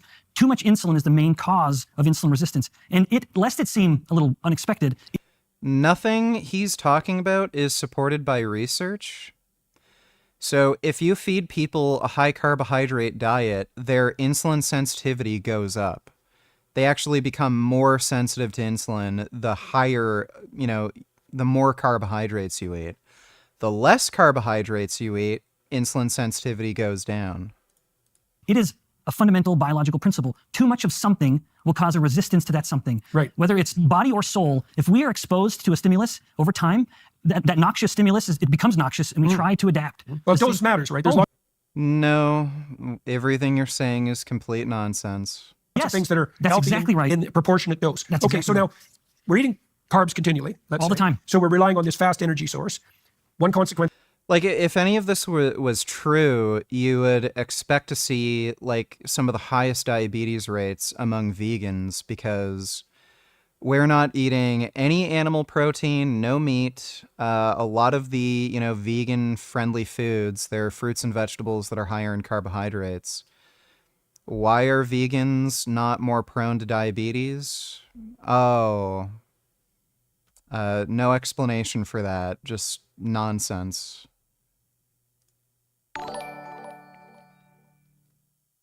Glad you're back. Well, thank you, Nut Muffin. I just needed to take the night off and rest and get some sleep. I was severely lacking sleep. Thanks for the donation, though, dude. Of that is storage in fat. Yes. One consequence of that is if there's too much storage in fat, is that triggers its own form of insulin resistance. But you also alluded to an insulin resistance, I believe, that's merely a consequence of insulin that spikes too high. That's right. So there's multiple reasons for insulin resistance in a heavy carb-loaded diet. Oh, yes. All of them become relevant there. Yeah, so we've now kind of gone to both here. The slow insulin resistance is the slow and steady growth of the fat cell, which we outlined earlier. And that's a consequence of insulin being up, telling the fat cell to grow, and then the fat cell saying, okay, insulin, what do you want me to grow with? Insulin does not tell your fat cells to grow. If that were the case, GLP-1 agonists wouldn't work. I really wish I could debate these fucking retards, because the whole thing with GLP-1 agonists is they increase insulin. So they're really good for diabetics because they can go off insulin because their insulin secretion goes higher, and it also reduces appetite, so they eat less. So it's really good for treatment of diabetes. So if insulin caused fat storage, please explain to me why GLP-1 agonists are so effective for weight loss, even though they spike insulin. It's the calories. So you have to have both for a fat cell to grow, an insulin stimulus and sufficient calories to fuel the growth. Then we have the fast insulin resistance. I mentioned inflammation. That is one. You do not need insulin to get a fat cell to grow. Fat is stored into adipose tissue without the use of insulin, so that's completely false. And then the other one, that is the main one, I argue, is too much insulin itself. And then once the body becomes insulin resistant, now you really can start going down that list of chronic diseases that are the top 10 killers. And to a one, you can see how insulin resistance is either the main contributor or one of the main contributors. Like to all of them. Like type 2 diabetes is entirely a disease of insulin resistance, where over time, if you have two variables... This doesn't make any fucking sense. Type 2 diabetes is described as being... a state of insulin resistance. He's literally describing the disease state. So it's not caused by insulin resistance. That is in and of itself the disease state. The insulin and the glucose. One of the great tragedies from a metabolic scientist with diabetes, type 2 diabetes, is that we have a glucose-centric paradigm. Just to use this as an example of how insulin resistance contributes to disease, the conventionally trained clinician only looks at the glucose. They may not have even ever measured the insulin. And when I give these kinds of talks to physicians, they can't even wrap their head around insulin being a marker that matters. And yet the irony is it's the one that matters most, because over the life of the person with type 2 diabetes, their insulin has been going higher and higher and higher, but the glucose is staying normal. Blood glucose. Blood glucose. And so when they come in for their annual checkup, the physician just says, well, glucose is normal, so you're good. But you have high blood pressure. Well, guess what the leading cause of high blood pressure is? Insulin resistance. Or they may say you have fatty liver disease. Leading cause of high blood pressure is obesity and too much sodium in the diet. Those are the two biggest risk factors. So this guy has no clue what he's fucking talking about. Right. Guess what the leading cause of fatty liver disease is? You have early signs of cognitive decline or dementia. Right. None of Diabetes those are glucose. type 3. Exactly. Right. Yes. Where now the brain's becoming insulin resistant. And if we could shift the paradigm to an insulin-centric paradigm, that they would have detected, and then it's 20 years later where they finally see, oh, your glucose is high. Well, now but it's worse than that, I think, if I remember correctly, because so you said that one of the ways that physicians are marking whether you're healthy is to look at your blood glucose levels, but they age correct those. So that the norms for you at 50, what would be normal at 50 is diabetic at 20. But that makes no sense, because if your blood sugar levels are as high at 50 as they would have been in 20 if you would have been diagnosed diabetic, it's just as bad for you at 50. Oh, in fact, it's an insane correction. In fact, it's even more pernicious. I don't even think that's true. Our blood glucose... our blood glucose monitors age corrected. Age-related changes in glucose metabolism, hyperglycemia, cardiovascular risk. Aging and diabetes are well-known risk factors.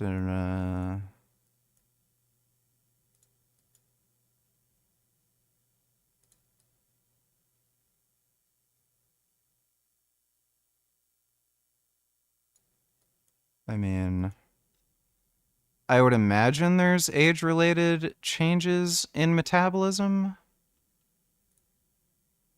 Continuous glucose monitoring in adolescent, young adult, older patients with type 1. I'm not even... Do blood glucose... Yeah, does blood glucose change with age? Average blood glucose levels in the fasting state increase with age. This blood glucose gradient is statistically significant even when confounding factors such as obesity are considered. So, yeah, I mean, if there are specifically age-related changes that happen to your metabolism that will increase fasting glucose, then yeah, I mean, the cutoff values for what's considered diabetic or non-diabetic are going to change with age. I don't know why does this make sense? So, I mean, you can test things like resting heart rate, VO2 max, leg press strength. The standards for what's considered physically fit are going to change with age. Like because by the time you reach like 60 or 70, you're not able to have those same physical standards as when you were 20. That doesn't mean you're in bad health. It just means you've gotten older. So like same with glucose monitoring. If there are age-related changes that are independent from obesity or anything like that, then why would you assume this is like a bad thing? If you look over time at what the diabetic cutoff used to be over the past 70 or so years since that became a marker. So that's been gerrymandered as well. Slowly coming down. And you would say, well, why bring it down? It's because the easier it is for people to stumble over, the easier it is to diagnose, and then the easier it is to say, I need to give you a drug. And that is what I believe is partly at the heart of the glucose-centric paradigm. You can't drug insulin. It's too stubborn. There's no drug that's going to push your insulin down, but there are drugs that will push your glucose down. And so it's a hell of a way to diagnose. Why would you want to push insulin down? Like, this is actually retarded. Know someone with a problem sooner and give them a drug prescription, multiple drug prescriptions. But the great irony, or I would say irony as if it's an innocent mistake. Murderous irony. Yes, the more the clinician is pushing the glucose down, indeed, with some medications that push the insulin up even higher, they actually kill the patient more. Even though you've corrected their blood glucose problem, just the absolute... That's, oh my god. This guy's a full-fledged retard. So, first of all, insulin isn't even the first-line treatment for treating type 2 diabetes. There's drugs that have been out for a while, like metformin, that are used to treat diabetes. Secondly, they used to have lower targets for fasting blood glucose.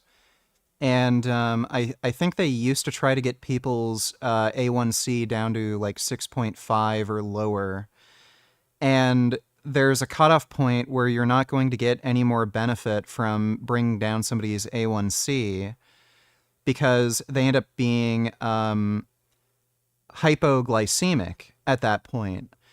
And then once they end up getting hypoglycemia, you get increases in heart attacks because a hypoglycemic state can trigger heart attacks, strokes, shit like that. So that's why they don't try to like bring people's A1C like down below 6.5 anymore. It's because they found that it caused hypoglycemia and it was triggering heart attacks. So, like, again, this guy is not a cardiologist. He's not a diabetes expert. He's somebody with a fucking bioenergetics PhD that he got from fucking Singapore because he was too stupid to get accepted into a college in the United States. And he's blabbing about shit that he knows nothing about. Bend over, donate $2. Let me see. Bongo Bongo Land. Africa is so funny because the stuff is indistinguishable from a racist skit.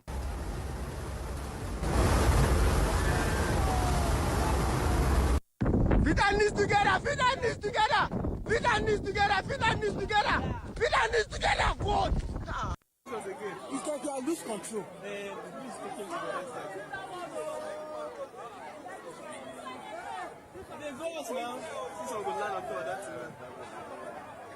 Why are they even doing this thing, for goodness sake?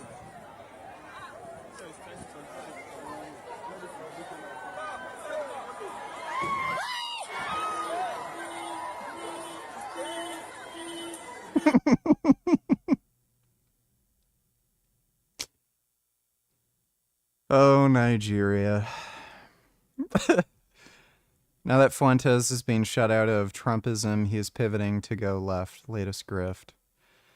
These Jews are trying to inoculate themselves against what is coming by predictive programming, saying that Groypers will join the left. That is because the only conceivable reaction to these developments is a class uprising against the oligarchs.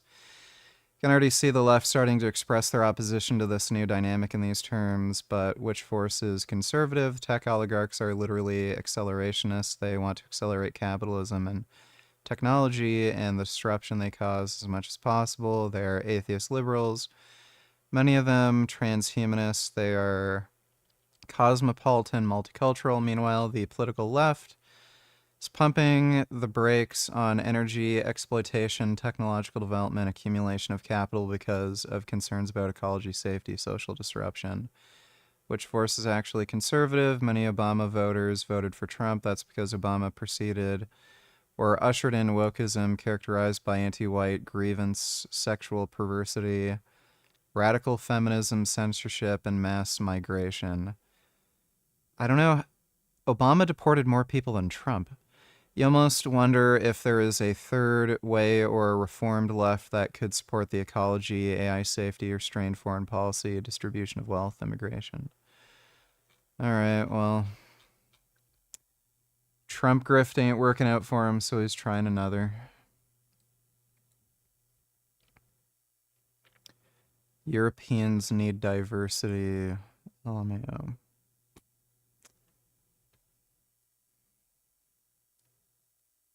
And that's Nazi stuff. Thanks for the donation, Ben. Is this like a propaganda video?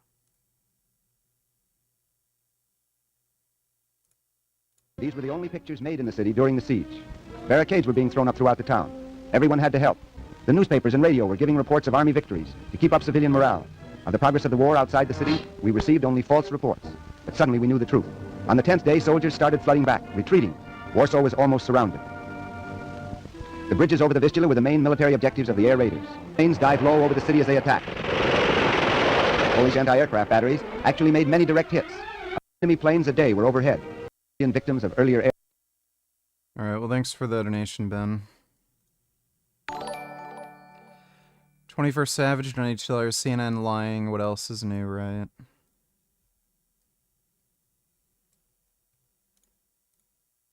Our government should not be giving $2 trillion in tax cuts to the wealthiest and paying for it by cuts to cancer research at NIH, something that has bipartisan support for years and years, or stopping Head Start, or freezing people who are trying to protect our nuclear stockpile. I know they are, but what I'm saying is at some point the pressure is on them. You know that our policy. I don't even know what they're talking about. Based Richard, what? Watch it and try to debunk Rand Paul here. You literally can't because he's entirely correct. Doge is saving us money. Doge is literally not saving any money at all. If they were to completely cut USAID, they're saving like 0.7%. If you completely cut it, 0.7% of the federal budget. Is that making a difference for anybody? The only two programs that you can cut from the U.S. budget, the federal budget, is either Social Security or the U.S. military, which they're never going to do. If you cut every other fucking program, and I mean completely gut it, you literally only save a few percent on the U.S. budget. It's nothing. Makes zero difference. The committee will come to order. Today, we are going to dive into reckless and wasteful spending of our federal government, particularly when it comes to foreign aid. The United States should not be the sugar daddy for the entire world, especially not for countries and organizations who act contrary to our nation's beliefs. Our country is $36 trillion in debt, yet we continue to send billions of dollars overseas, often funding projects that are not just useless, but in many cases actively harmful. Taking the path to fiscal responsibility is often a lonely journey, but thanks to Elon Musk and Doge, they brought to light the waste that I've been highlighting for over the last decade. Every year I release my Festivus report to expose the ridiculous spending of the federal government, and this past year was no exception. I uncovered over $1 trillion in government waste, with the State Department and USAID being some of the worst offenders. Let me give you just a few examples of what these unelected. What's the U.S. federal budget?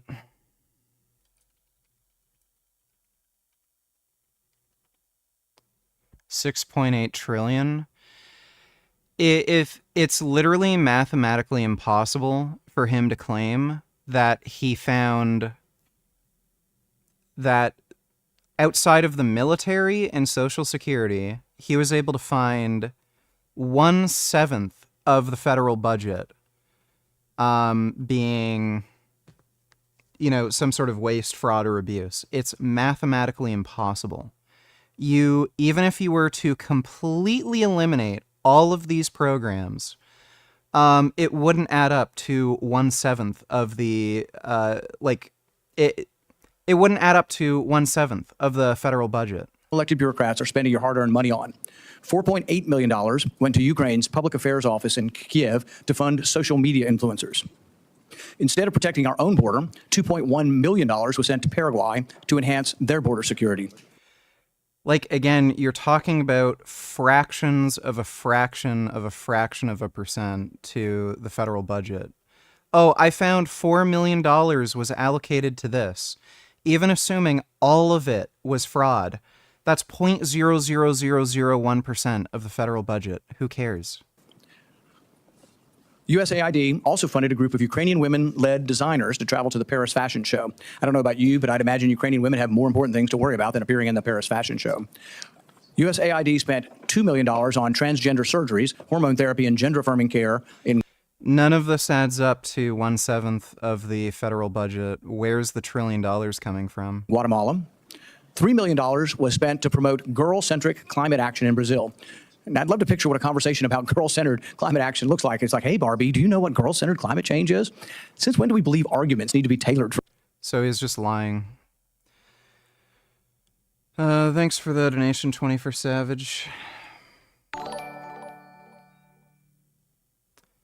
AI donate tellers. Isn't joining the military like slave work and considered terrible and avoided by all costs? Depends on what you're doing and depends on how you look at it. Thoughts on joining police force? Is it much better in terms of job security, overall quality of life and work? Well, you get paid more and you can make a ton of money through overtime hours. Chip war, race, semiconductor. I'm not going to bother watching that. It's just horse shit. Thanks for the donation, AI. If you had to be a werewolf or a vampire, which would you pick? Did you like the Underworld movies? Do you watch Severance or Yellow Jackets? I've never seen Severance or Yellow Jackets. Underworld movies are kind of crap. And if we're going by underworld mythology, I'd rather be a werewolf because you're still immortal and you also have superpowers.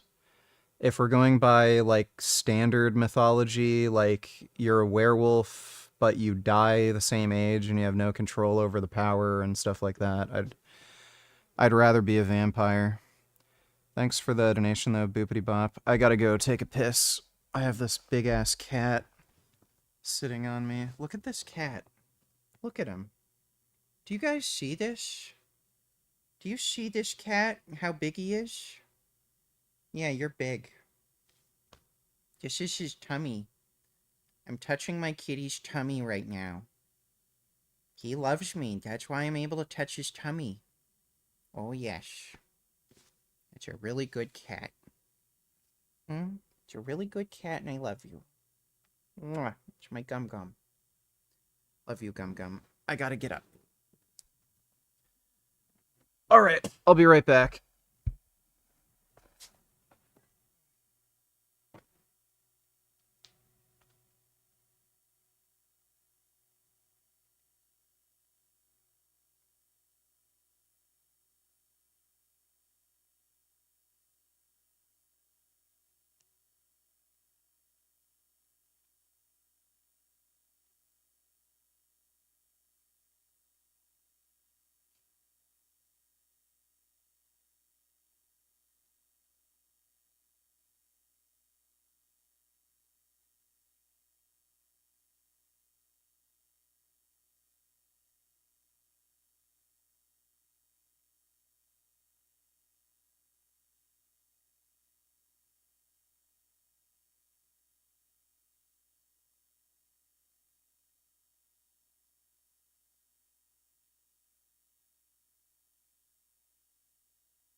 All right, I'm back.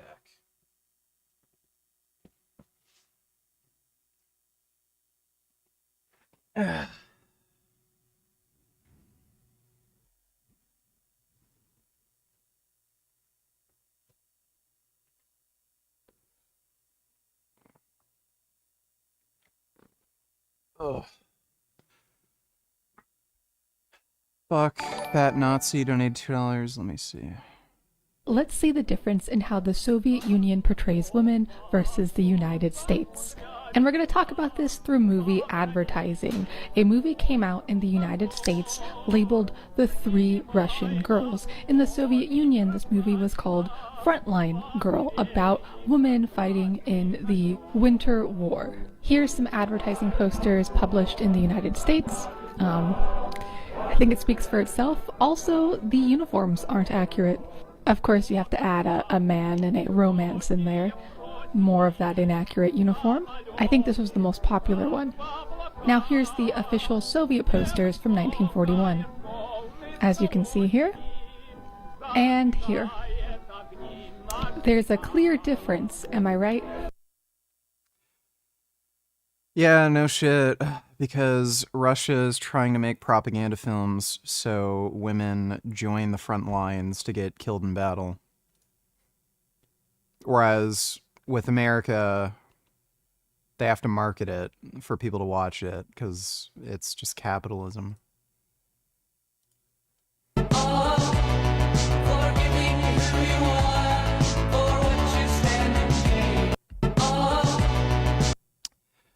Is she a communist? What the fuck? There are so many more communists in the world than you think. Through my presence online, I've interacted with a lot of different creators. Some Yeah, lady, just look at how women fared under communism versus how women are faring under capitalism. Women complain about bullshit like, mansplaining and bullshit here. A lot of women don't even have to fucking work. They just marry a rich guy and then they're good. And they have the same, like, job opportunities and everything here. They can live at a, like, higher standard. Women in Russia, you're forced to work, you're poor as shit, and you get nothing from what you do. The state just takes everything from you. So you have a low quality of life, you're forced into labor that you may not want to do. And then she's trying to act as though communism is better for women? Why don't you look at the average life expectancy of women under communism versus women under capitalism? Like, it's just a joke. There's at least a 15-year life expectancy change between Soviet era, you know, communism versus post-Soviet era. Like, you want to live less long? Like, you want to be forced to work, be poor, and live 15 years shorter. That's a benefit to women, apparently. in my spheres like history and vintage fashion, some completely unrelated. Many of them are Marxists, communists, or at least very sympathetic to those ideas. Anti-capitalists at the very least. But they see the negativity and harassment that I face from both within and outside of the movement, and they just fear voicing support. They fear making content sympathetic to communism because they don't want to deal with the backlash or can't handle what it might bring them mentally. This woman's genuinely retarded. And career-wise. I'm thinking about this today because it's the anniversary of the execution of Julius and Ethel Rosenberg. Anti-communism and McCarthyism still have lasting effects in society today, but there is still very much a fear of losing one's job. Idiot. Do you only stream on YouTube? Yeah.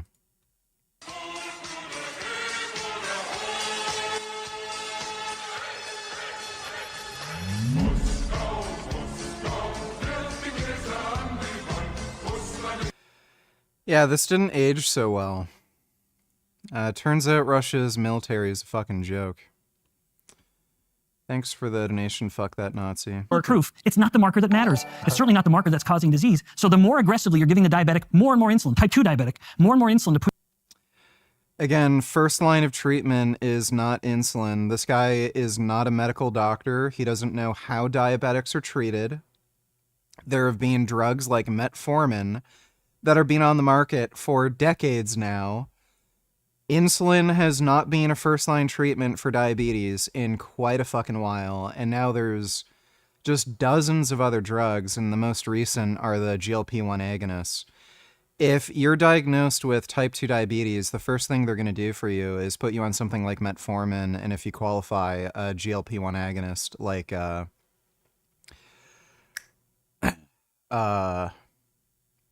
what, AstraZeneca, or there's so many words now. But yeah, you're going to be put on like a GLP-1 agonist or something like that. They don't just give you insulin. And again, the reason why, if you give too much insulin, you see increased risk in cardiovascular events, is because you're making your patients hypoglycemic. It doesn't really have anything to do with insulin being inherently harmful. It's that they're becoming hypoglycemic. Again, if pushing insulin higher was killing you, then please explain to me why GLP-1 agonists are so effective for treating type 2 diabetes and obesity. 21st donated $2. Let me see. Worst breakfast for your waistline. Oatmeal's healthy, right? There's nothing good in oatmeal. Most oats cross-react. What in the fuck? What is this horse shit?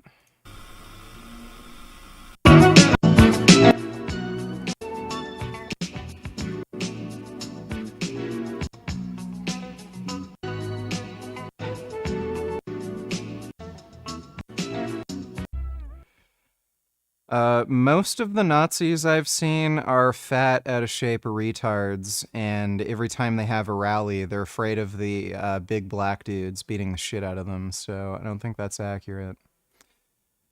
Thanks for the donation, though, 21st. Push the glucose down, they become 3 times more likely to die from heart disease. You're literally tripling their risk. Which drugs do that? Yeah, that will be drugs like a class of drug called sulfonylurea, which is what's called an insulin secretagogue. It basically takes the beta cells and says of the pancreas that make insulin, say, hey, we know you're already working overtime. It's not enough. We need to put you in the gulag. You got to work double shifts, and we've bumped up. It drives the insulin levels up. That drives the sugar levels down. Yeah, so again, but it increases insulin resistance across time. That's exactly right. So they get fatter and they die. No, that drug does not. Like, my God, this person's an idiot. He's not a medical doctor, by the way.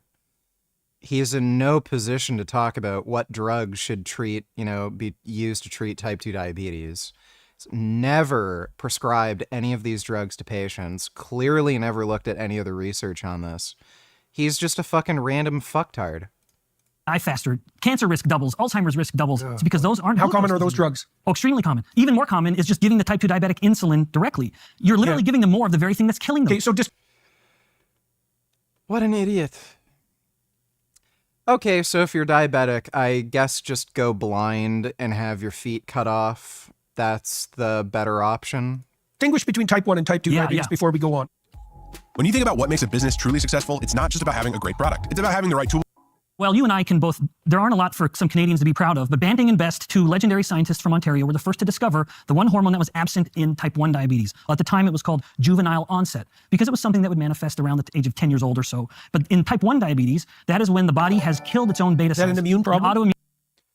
Great song at end, donated $2. So I took 2 loans to get here today. I don't even have money for a hotel. Give him a big hand, guys. Homeless dude. Watch the exact moment this homeless man finally gets his big break. So my question is, how do you 10x your mindset to like break through that fear of just like getting to the next point? Your mind's not your problem, bro. Like, you're sleeping in a car. 99% of the people in this room, probably no one else in the room is willing to do that, including myself. You need to pick up a check. I would tell you before... This guy's problem is he wastes his money on stupid nonsense. He literally paid money to go to this dumbass conference. How about you just save your money and buy an apartment? Today is over. You should get somebody to give you $500. It starts with the first 500 or 100 or 50, whatever the number is that you need to be like, I need to get somebody to give me something. And there we go.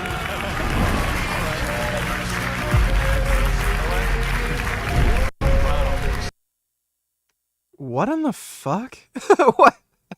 I'm very confused. I don't even know what was going on there. I'm ashamed. I'm homeless. I need financial advice. How do I 10x my mindset? Well, it starts with people giving you money. Somebody give this guy money. What? To admit it, but I walked out of this free deep clean. And I know that sounds ridiculous. I always say that nothing is too dirty to be deep clean. But I could smell this kitchen sink before I even stepped foot into the flat. And as soon as I laid my eyes on it, I knew it was gonna be a big day, baby. A 7-year-old girl and her mum live inside this fly-infested flat. And we're deep cleaning the entire flat for free. But before I start on any of the other rooms, I need to deal with that smell in the kitchen. The flooring and every surface was covered in rotten food and rubbish. There were flies everywhere. I'd be lying if I pretended a few didn't fly directly into my eyes and immediately drown from the moisture of my tears. Between us, besties, I'm quite sensitive to rotting Jesus food. It makes me feel Christ. sick, and thinking of sick makes me physically sick, and that sink stunk of sick. So yeah, I did walk out. Got some fresh air and took a 5-minute break, and then I don't remember the last time she'd and is now squeaky clean. We keep cleaning, then come back. Dude, some people are just cracked. Do I have to choose between the love of my life and God? You can be friends and you can love that person that you're talking about. But if it comes to physical intercourse with that person, then God says you have to choose between that and him. But he's made a way to remove that away from you and even to heal your heart, heal your mind, fill you with full satisfaction. The reality is we can only be truly fulfilled and satisfied with God in us. But sometimes the world will try to make you OD on drugs, or no one can actually wants to have yours.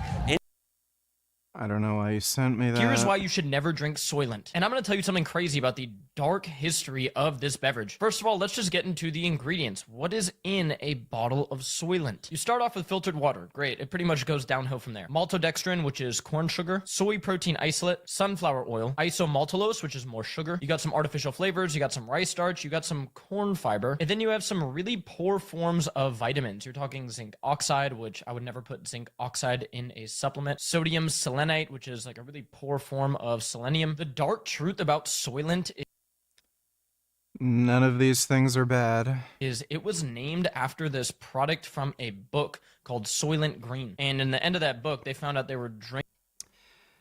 Yeah, I don't think the product Soylent was actually named after that. Why is Soylent named Soylent?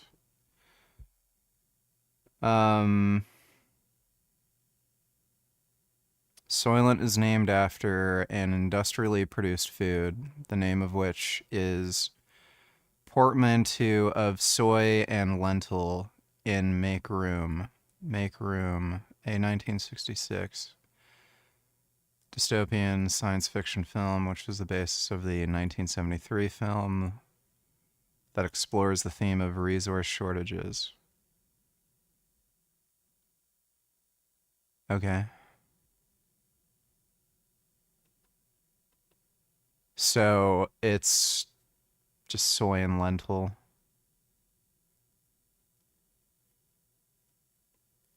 And it's not based on the movie, it's based on a novel. People. It's like a dystopian novel. Soylent markets itself as this thing to replace food. People are literally taking this at face value and just saying, hey, I'm just like opting out of eating food and I'm gonna drink this Soylent. Eating food is one of the best things in life, and you actually need a variety of foods to create a healthy body, to help your body produce neurotransmitters, hormones. And in this AI world that we're moving into, it's really difficult to just simplify nutrition into this thing of, well, if I get this much fat and if I get this much carbs, it doesn't matter what sources they come from, I'm going to be okay. Because of how This guy's just a retarded fucking idiot.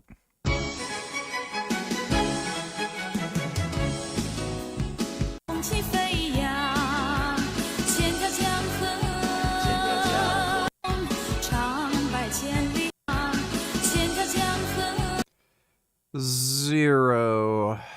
Thanks for the donation. Right song at end. Immune disease. It's an autoimmune disease. Yep. So the body has, for some reason, said to the beta cells of the pancreas, you don't look familiar, so we're going to kill you. And so the person has no beta cells, no insulin, no way to control metabolism, and they kind of... Well, no, the novel... So I was right. They didn't base the name off the food in the movie. They based it off the name of the food in the book.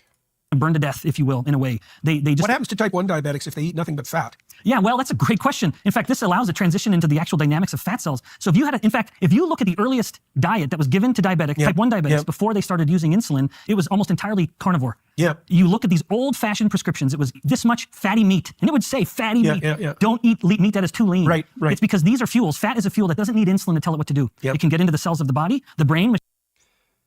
So he's contradicting himself. He just admitted you can gain plenty of weight by eating fat. Fat's metabolized without insulin. It doesn't use fat. It readily uses ketones, which you'll make plenty of if you're burning a lot of fat. And so that would be the best way to ensure the type 1. So what he just said is also false. Your brain can use ketones for energy, but it's not a primary energy source. Like, this guy can put his money where his mouth is. I can give him a huge shot of insulin and crash his blood sugar to 0. Whether he's on a ketogenic diet or not, he is going to go into a coma and die. Your brain cannot exist. Like, your brain can't work without glucose.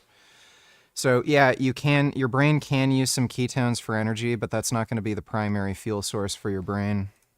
When diabetic lived as long as possible. But the great tragedy, when we discovered what was missing, Professors Banting and Best, by giving these patients insulin, that changed things. Now these people could live a long, happy life, but it shifted the paradigm, which was eat whatever you want and cover it with your insulin. That is a term. Any parent listening to this who has a child with type 1. Dodo, donate $2. What does Musk what exactly?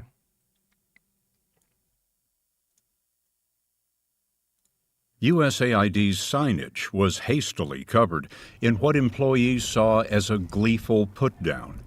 But this past week, there was a partial reprieve.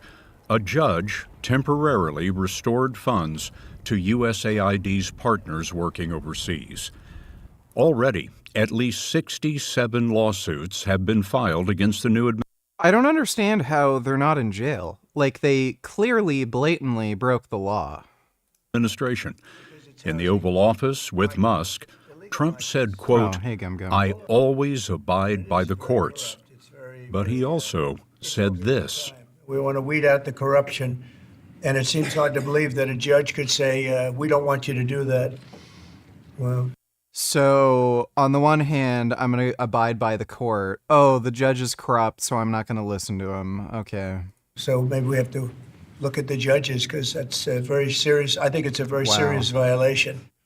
We've seen flashpoints in these fights before. We've never seen this fight. So he's literally admitting he's going to start going after any judge that disagrees with him. So, I'll abide by the law. Oh, the judge doesn't agree with me. Okay, I'll fire the judges and appoint judges that agree with me. Like, he's literally admitting he just wants a full-on dictatorship. Unfold across such a broad front and at such a basic level where a president is claiming so much of Congress's constitutional powers. Stephen Vladeck is a professor of constitutional law at Georgetown University Law Center. Fraud doesn't negate statutes that Congress has enacted. Fraud just provides an excuse for revisiting them. And so the problem is that you see these claims of fraud by President Trump, by Elon Musk, that really feel like they're fig leaves. If it's a fig leaf, what are they covering up? I think what we're really seeing is a consolidation of power. And so fraud provides a plausible sounding reason for running over. Nick, donate $2. Would you live here for free rent? So welcome to the teeny tiny shoebox apartment inside the arcade. There's a walkway with the shops in the building. While the oldest indoor shopping mall in the country, the arcade built 48 micro lofts here on the second floor. Space is vacant at the same time. Across the U.S. My barber's downstairs. As of developments help such a history at the mall. Like, it's nice that if it were free, I might. I just want enough space for like my weight training equipment. So if I don't have enough space for my weight training equipment, I don't know if that would be worth the trade-off, but free is pretty sweet. How long have we been talking here, dude? Couple hours. Damn. I don't care about Neil deGrasse Tyson. And great. Thanks for the donation, dude. Like, I'm gonna watch that. Over what had been historical constraints, whether they were statutes or norms, limiting the president's ability to centralize power. The end game here seems to be controlling every single apparatus of the federal government directly out of the White House, and that's just never been how we've understood executive power. In your view, what would the founders think of where we are today? I mean, the founders were a they, not an it. Even James Madison changed his mind about 17 times between when he wrote the Constitution and when he was president. So I think it's hard to generalize. I do think the founders would be very worried about just how much the tension that I think they thought they were creating among the branches has broken down. I mean, the idea is that we want a zealous executive. We want a zealous Congress. We want a zealous courts, because if they push at each other, that's how we'll find the limits. That's how we'll ensure that there's healthy checks and balances. But I think we can no longer dispute that Congress, which is supposed to be providing rigorous oversight of the executive branch, which is supposed to be reining in abuses by the executive branch, by the courts too, has largely stopped doing any of that. Neither Elon Musk nor Doge responded to our request for an interview. It was Musk who called USAID employees worms. In a post, he gloated about feeding the agency into the wood chipper. The world's richest man had cut off assistance to the world's poorest families. Musk spent nearly $250 million to get Trump and other Yeah, pretty fucked.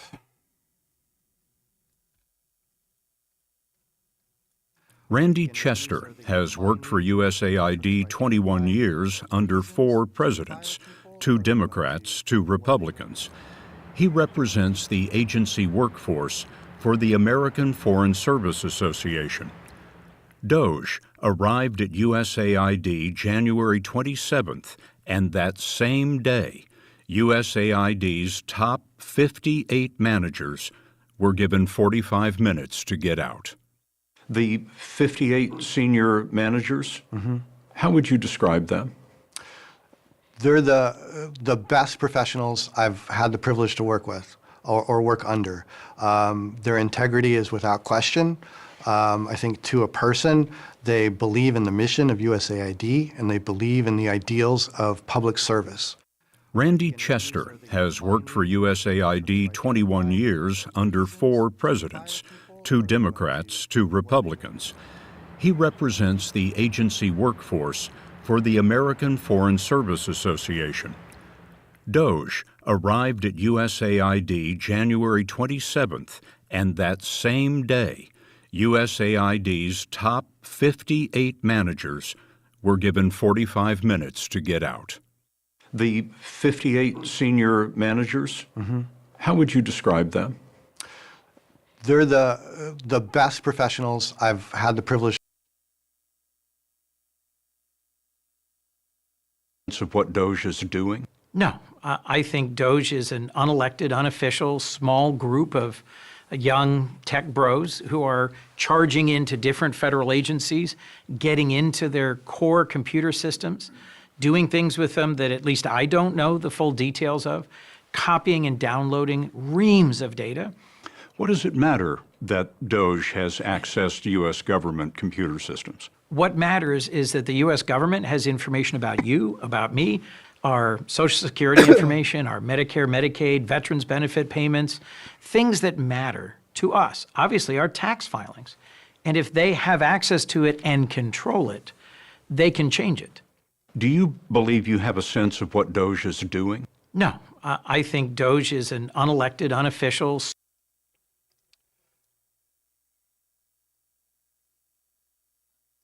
President Trump has said, quote, billions of dollars have been stolen. The whole thing is a fraud. It's utter nonsense. The most accountable aid agency in the world is USAID. I've written actually widely on this subject. 40% of the staff are accountants and lawyers and people trying to make sure no money is stolen. We've created systems to monitor that. What they did was they went back 20 years to try to find things. If you have to go back 20 years to find abuse, that means there isn't that much abuse. USAID spending in 2023 was $38 billion. That's less than 1% of the federal budget. Natsios told us there is waste and occasional fraud like any big agency, think of the Pentagon, but the money, he says, is watched by officials including those in the OMB, the Office of Management and Budget. The question is, why did the Congress approve all these contracts and grants and programs all these years? Why did OMB approve them? Why did the State Department, the F office controls all foreign aid spending. Every line item in the USAID budget is approved by 3 different bodies. The F office, OMB, and the Congressional Oversight Committees, of which there are 4. No one caught all these horrible abuses? That's just not believable.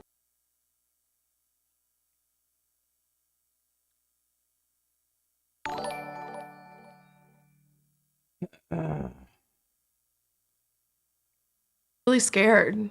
I think that, 12 days ago, people knew where their next paycheck was coming from. They knew how they were going to pay for their kids' daycare, their medical bills, and then all gone overnight.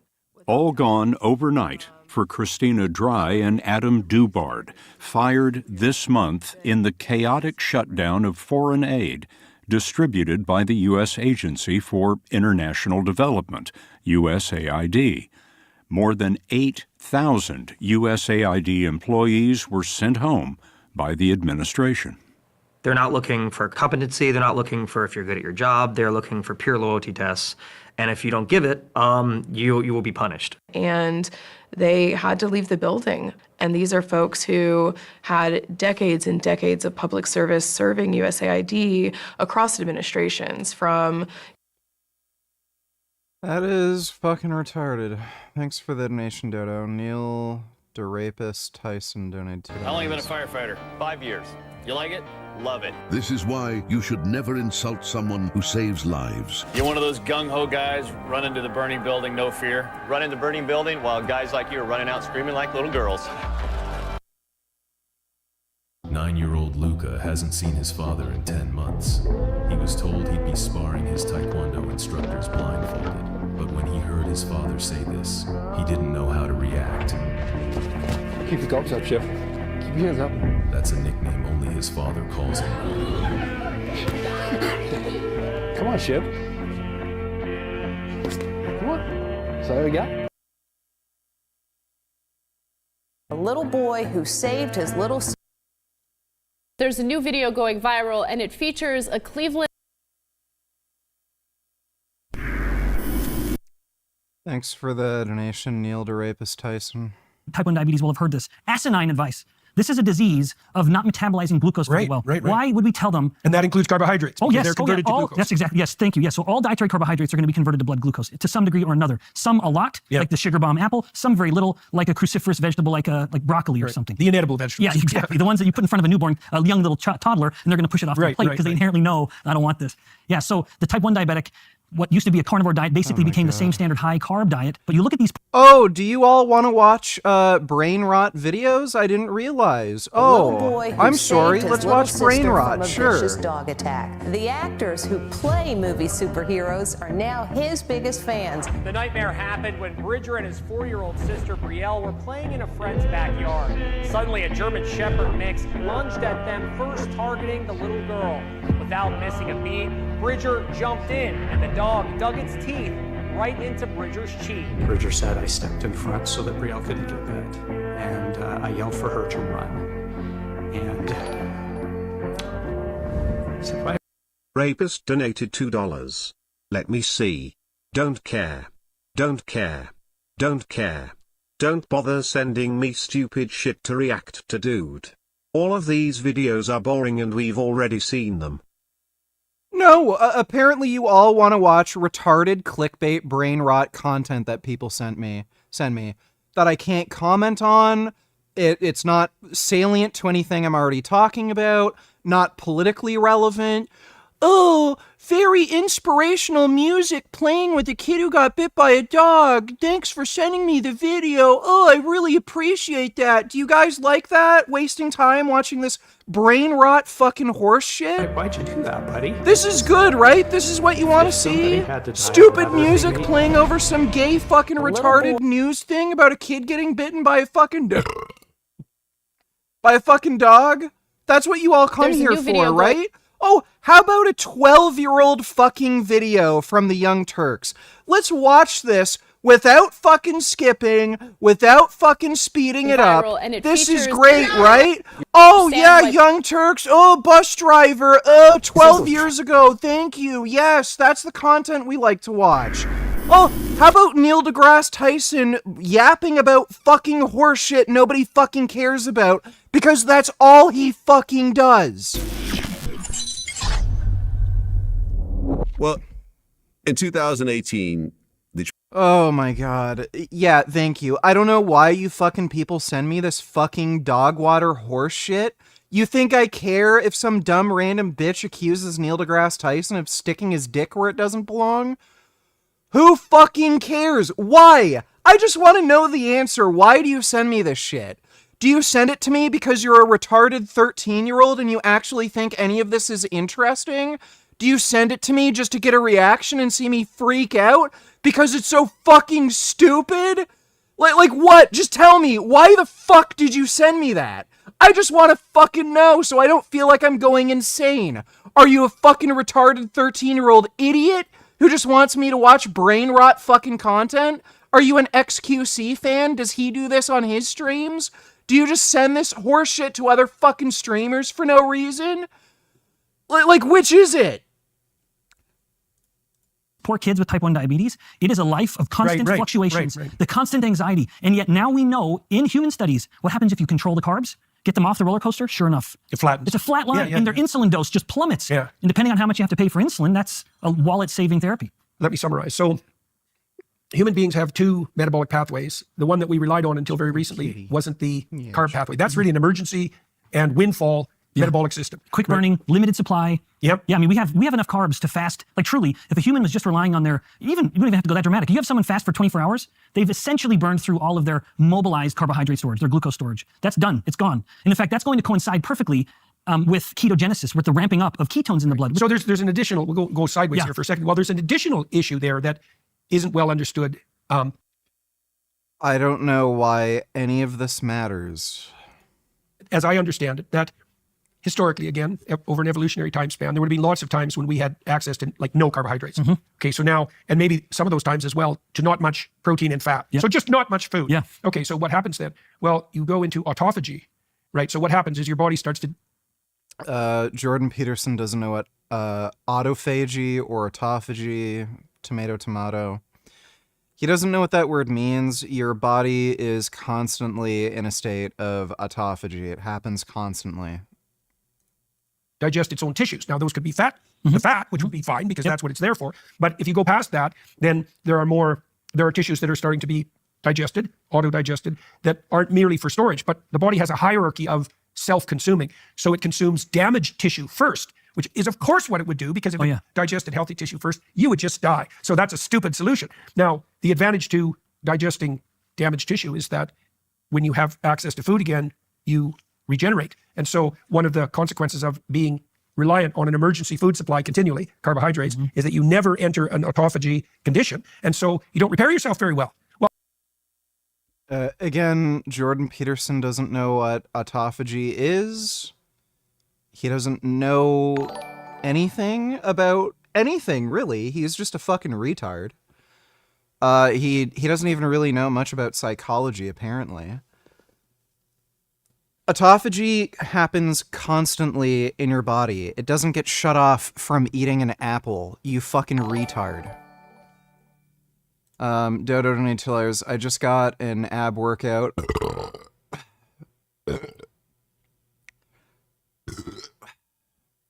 Laughing my ass off to that reaction, VG. Can we play games soon? I do want to get through this video, but we'll play games soon. Thanks for the donation, Dodo.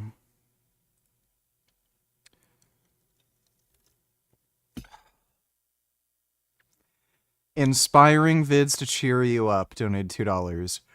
These better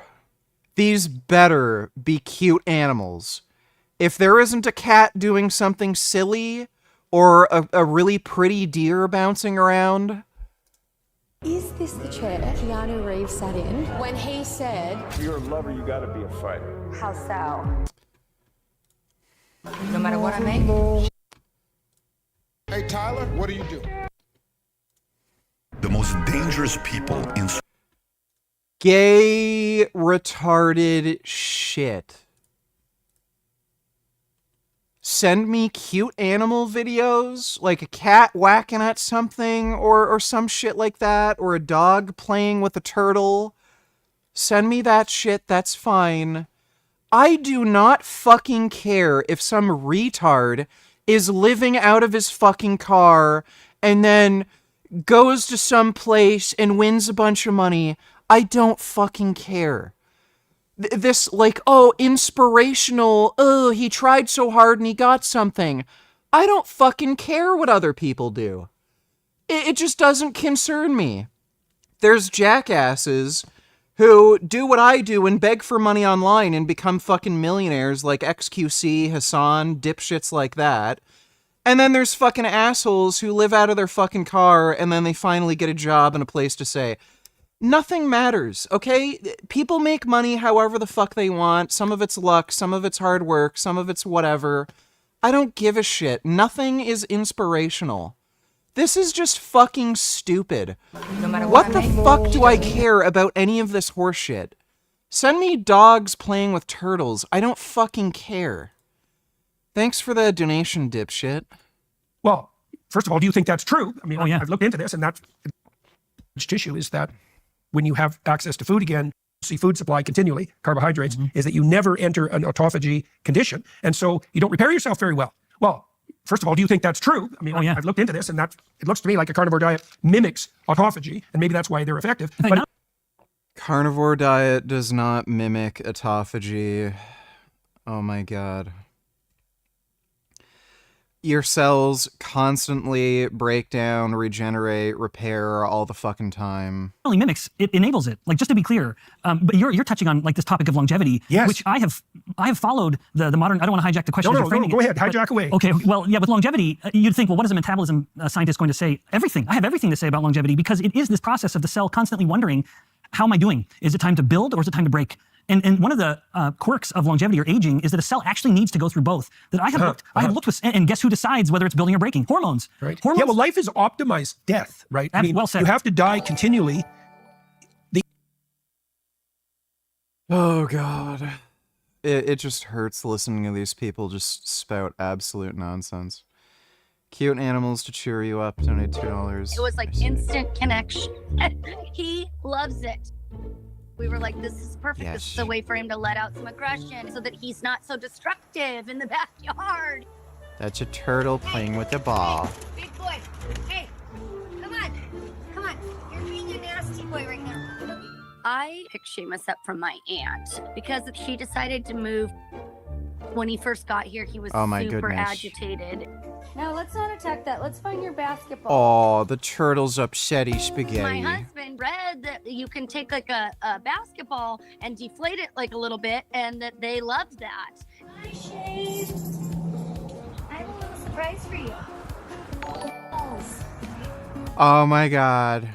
You love your balls, huh? Oh my god. I feel like Seamus has come around a lot. Giving him family and love and a great home Ow. was important to me. Oh my god. That's a nice turd. Oh. Oh, that's a nice meow. Yes. Oh, yes. That's a nice kitty. She was crying, just Ow. letting everybody know she was in trouble.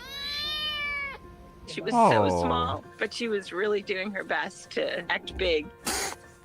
Oh. The Japan Cat Network helps international residents in Japan to help animals in need. So I immediately thought, just talked with someone who might be able to help, and Everything changed for you so quickly. The next day, they already arrived. When I saw her, I Oh, so immediately little. fell in love with her. I saw her and I was like, oh, this is gonna be a foster failure. Especially later when I Oh. introduced her to Arthur, because Arthur Oh was my never God. around any Look how kitten tiny. before. Luckily, he saw her and Oh. also fell in love. I feel Those like are really they good kitties.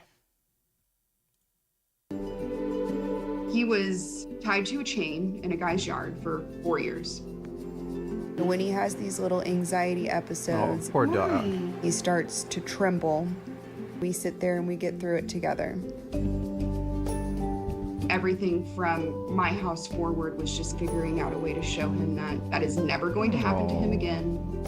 He started to come out and come into my room. Poor That dog. became side. That's a good dog. And very Well, that's better. Thanks for the donation, cute animals. More inspiring videos, donate $2. If you stay in your comfort zone, that's where you will fail. You will fail in your comfort zone. Success is not a comfortable position. No, I can assure you, success is a comfortable place. When you make a lot of money doing, you know, something like some type of work that's like relatively easy to do, that's a comfortable place to be in. Making lots of money while doing work that isn't that hard, you're gonna fail. Fucking idiot. This is a Like, by the way, only retarded fucking... Oh, yeah, great. I knew it. so quick. Yeah, nice try. That's great. Nice try, dipshit.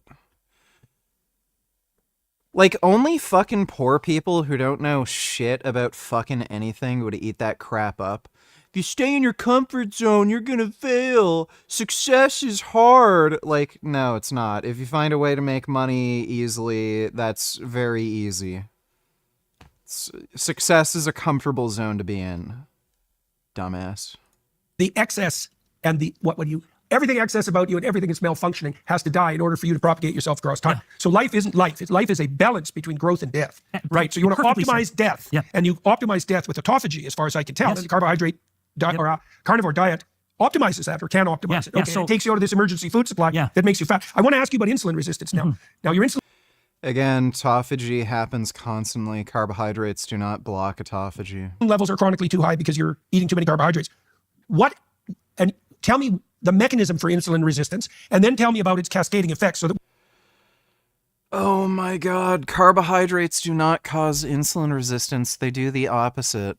we can understand the relationship between insulin resistance and diabetes and Alzheimer's disease and obesity and heart disease and cancer and pretty much everything. It's aging, for that matter. Yes. Blindness, diabetic neuropathy, et cetera, et cetera. So let's walk through that. You eat too many carbohydrates, your insulin levels are chronically high. Insulin resistance follows. Then you get in. Okay, how does it follow? What happens? Yeah. Well, in fact, depending on it. So everything you just asked is so substantial that not only did I want to put it into a book, but even in a Peterson Academy course, it is an answer of about 7 hours or so. Yep. But it is so relevant because again, it's The inspirational Instagram reels are getting annoying. How do you give a fuck if someone makes more money than you?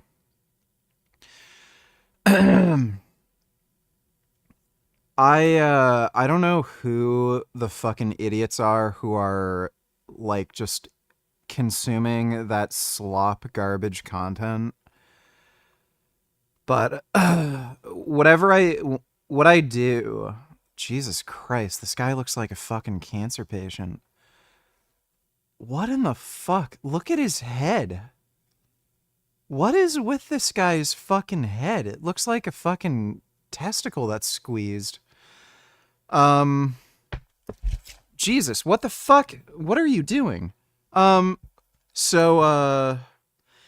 whenever I see like Instagram videos of horseshit like that, you know, those like dumb, some of the worst are like the like charitable videos where somebody gives somebody like a homeless person money and there's like inspirational music in the background. I always block those accounts. And that helps to reduce the amount of horseshit that I end up getting in my like Instagram or Facebook feed. So Gummy, what in the fuck are you doing? I don't know why, but he wants to climb that fucking wall in the back. He's like trying to get at something. Ugh. It's the most common problem. So when insulin is elevated for too long, it literally starts to, certain cells, not all cells, and this is one of the reasons why insulin resistance is so pathogenic. It's because some cells become deaf, some cells don't. And so as you have insulin going up higher and higher, to the deaf cells, that's not so much a problem, but to the cells who are as acutely sensitive as they were before, now it's stimulating too much. So one interesting example that we haven't even mentioned is infertility. As a Bible-believing fellow, Incel Priest donated $2. Our society literally has no appreciation for chastity. It views chastity as somehow a deficiency in human development. Of course, if that's true, Jesus is a deficient human being. Oh, okay. Yeah, Christianity teaches you to be a beta male faggot who can't get laid. Okay. I tell people if something is perverse, unhealthy, unnatural outside of marriage, there's nothing about marriage that makes that legit. Marriage takes the powerful, natural, God-given sexuality and sets it in its proper context. A context of God's presence, lifelong commitment, mutual love and forgiveness, the grace of God that you need to actually work this out. Sexuality is very powerful. And when you take it, something that belongs rightly to marriage, you take it yourself outside of marriage and you start messing with it. Without those contexts, you... Beta male pussy can't even get fucking laid. Is it sinful to kill spiders? As people say, the spider made a web at the entrance of the cave when the Prophet ﷺ and Abu Bakr hid during migration from Mecca to Medina. This is not authentic. And they also said that a dove laid eggs or a pigeon laid eggs so that on its nest, so that the posse pursuing them saw the eggs and the dove and the spider web and said, no way anyone could have entered here. Also, this is not authentic. Killing spiders, if a spider is harmful or making the house dirty, there's no problem in killing it. Nice try, dipshit. Car insurance is mandated by law. So if you drive without it, they'll fine you and maybe they'll suspend your license and maybe they'll put you in jail. Life insurance is not mandated by any law and it is not permissible in any case. Medical insurance, the vast majority of scholars say that it is like gambling, it is like a lottery, and it's haram. However, in some countries where the laws are designed... This guy is like actually advocating people to not get health insurance because it's gambling? What? Like, by the way, you wouldn't even technically be the one gambling. This is so fucking weird. I don't know how they... Okay, I guess put yourself into horrible, horrible financial debt. To make life difficult if you don't have, or even impossible if you don't have medical insurance. So if it is only to fix your tooth, you'd pay like $5,000, which is not extravagant, it's ridiculous. So they're twisting your arm to have one, whether you like it or not. In this case, this is a necessity.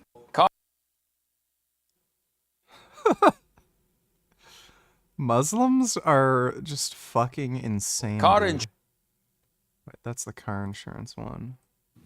We're not sorry for being Muslim. And we don't apologize for anything that Allah has revealed in His book or that has been instructed in the Sunnah of the Prophet ﷺ. We don't have to owe anyone else an explanation. We don't have to... Yeah, right. We know you're all child rape supporters and you want to commit jihad and kill non-believers. Yeah, don't apologize for it. Just admit to being a piece of shit. Makes it easy for everybody. To be embarrassed or ashamed that your book says this, this, and this. How can you believe that? Your prophet said this, this, and that. How can you believe that? How can you agree with that? There are people that constantly try to put us in this position, and we feel like we have to defend ourselves, and sometimes we don't know the answer. And sometimes we hear things, but you're like, well, you know, technically we're not okay with it. And you take a step back. And it's okay to say, I don't understand any better. But it's not okay to say, well, if that's what it says, I disagree. Because we don't disagree. Everything in this book, everything Allah has revealed, is not only something that we believe in, even if we're uncomfortable. This is who we are in Islam. Yeah, you're all rapists, murderers, pedophiles. Yeah. That's true. Sneed donated $2, please react. Sam Soldic officially stepped on his first bodybuilding stage. This is the first official look that we've seen Sam on stage at prejudging for the NPC Legends Classic. Now, this is his individual routine, and right off the bat, I think his side chest is going to be a really good pose for him. This is not the best angle, but this is what we got due to the show not allowing any recording going on, but we were able to get some footage somehow. From this video, the only thing that doesn't look the best are definitely the glutes. Now, it could be because of the camera, but it also could be the fact that this is his first time posing on a bodybuilding stage. Sam didn't do a lot of posing practice when it comes to the classic posing routine because he didn't know if he was gonna make weight and had to do bodybuilding poses, but it's absolutely awesome seeing him on stage finally, and it's funny finally seeing him without a hat on. He honestly looks a bit unrecognizable. Hopefully we can get some footage of him next to other competitors, but after tonight's finals, we will see what happens and see where he places. 10 seconds.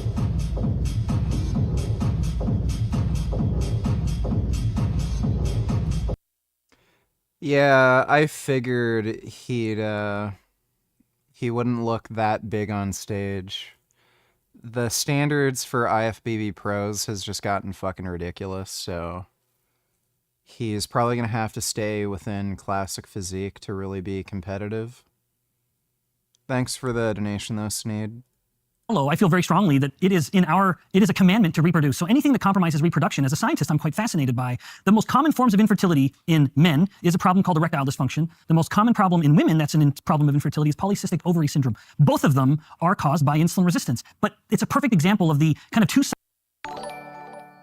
There are a lot of causes for erectile dysfunction and polycystic ovarian syndrome. There's genetic risk factors, especially for erectile dysfunction. There's cardiovascular risk factors. Direct damage to the erectile tissue can also cause erectile dysfunction. So we've seen that in COVID, especially in younger men. If you've gotten COVID, you're at a much higher risk of having erectile dysfunction, and it's due to direct damage of the tissue in the penis. Very long distance cycling can also cause this. There's a lot of pro cyclists who end up getting erectile dysfunction because that little narrow seat you're sitting on, it damages the blood vessels leading to the penis, and that can cause erectile dysfunction. Low testosterone can cause erectile dysfunction. There's a lot of issues. It's not just insulin resistance. Dodo donated $2. Not the best vegan diet. Okay, no diet where you need a supplement to. I don't. Do you take supplements? Yes, because So- I'm a professional athlete. Yeah, but I'm a professional human. No, that is true. So you have to take. So every human needs there's supplements. There's some things that you.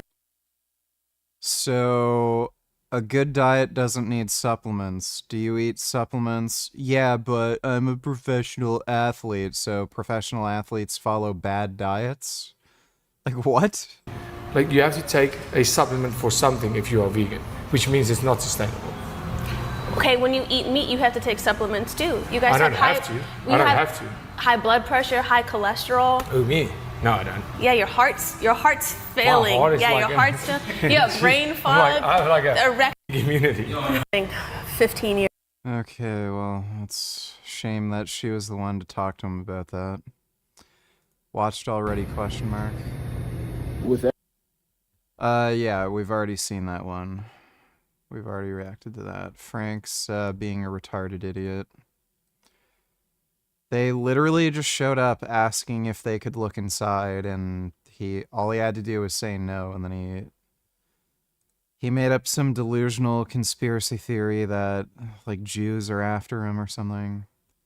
Is her nose hot? Let me see. This is what I ate for 24 hours in Malacca as a vegan. First, we head to a vegetarian cafe called Botanist. We first tried the Gula Melaka coffee with oat milk that was delicious. Then we had No, not big enough. to get the lion's mane satay with peanut sauce. I love the texture. That looks fucking awesome, dude. Yeah, no, I wouldn't say she has a hot nose. It's nowhere near big enough. It was so much like chicken. Then we got this tofu curry that was made with tofu puffs. It literally soaks up all the flavors, so it tasted so good with rice. Then we tried the spicy fried spaghetti that was Dude, fuck. I want to eat soaks this. up all the flavors, so it tasted so good with tried a lion's mane curry at the end that was delish. Then we went to get putu piring, which are these steamed rice cake stuff. This is just out of the world. They're soft like it's a different feeling. Yeah, son of a bitch. That's some good food. Thanks for the donation, Dodo. Islam donated $2. Let me see.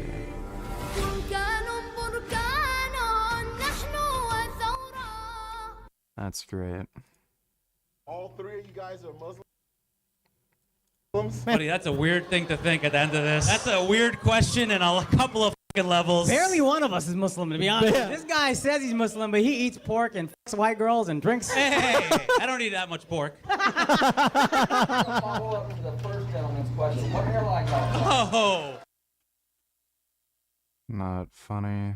Is he lying? There is a Muslim problem in the world. But you do believe overall there is a Muslim problem in the world? Well, there is a Muslim problem, absolutely. You just have to turn on your television set. I think Islam hates us. Yeah, it does. He's There's right. There's something there there's a tremendous hatred there. Did you mean all 1.6 billion Muslims? I mean a lot of them. You look at what's happening with the Quran, it's a pretty scary thing. It's one of the few base takes that Trump has.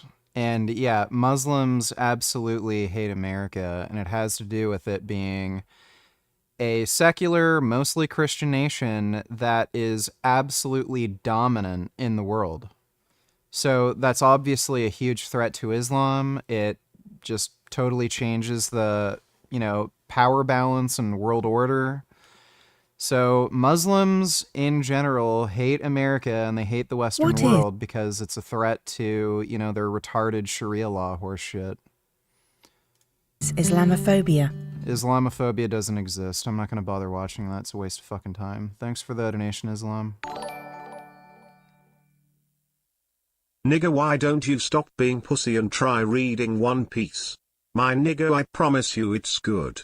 It's the best anime besides Dragon Ball Z. The shit's so good you won't even know it's 1,000 chapters, my nigga. I'm definitely not going to watch the anime. That would take way too fucking long to get through. Yeah, it's 1,000 chapters, right? Holy fuck, dude. That's crazy. I could conceivably get through One Piece, the manga. There's no way I could get through the anime. There are just way too many fucking episodes. Thanks for the donation, though, Kid Boo. Sided problem where insulin resistance is on one side of the coin, insulin isn't working very well, but you always have the other, which is that insulin is elevated. So these are two sides of the same coin, and these two problems of infertility, which again we hadn't even mentioned yet, are both a reflection of one or the other. So in the case of polycystic ovary syndrome, most common infertility in women, people don't appreciate that all estrogens, or maybe I'll back up, in order for a woman to have a normal ovulatory cycle, she has to have a big spike in estrogens. So there has to be a big estrogen spike.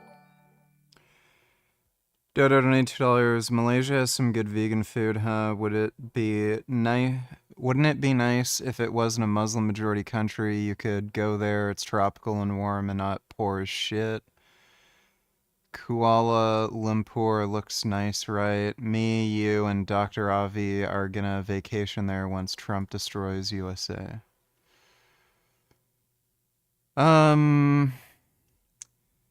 I'm a little worried about traveling to a Muslim majority country. I do have an arrest warrant out in Iran. I think it's just better not to risk it. So, yeah, if Malaysia's Muslim majority, especially if they have like a Muslim government there, it's probably a better idea just not to go.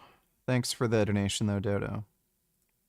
and then it facilitates ovulation. If she doesn't have this big spike in estrogens, the eggs in her ovaries are able to grow, but one never becomes the dominant and actually ovulates. And if one doesn't ovulate, all of those eggs stick around, so then they become cysts. That is the heart of the problem here. Well, it's the manifestation of the problem. Most people don't appreciate that all estrogens were once testosterone. That in men and women, all of the estrogens circulating through the body, and in the women critical to ovulation, have to be converted from testosterone. Well, there is an enzyme called aromatase, and her ovaries have a lot of aromatase, whereas the testes in her male counterpart have relatively little aromatase. He's still converting some of his testosterone to estrogens, but not as much. She's doing it a lot more. Insulin inhibits aromatase. So in her body, her ovaries, which maintain an exquisite insulin sensitivity, are looking at all of this insulin and responding, saying, okay, insulin, among the many things you're telling me to do, you're inhibiting the aromatase. Oh my God, dude.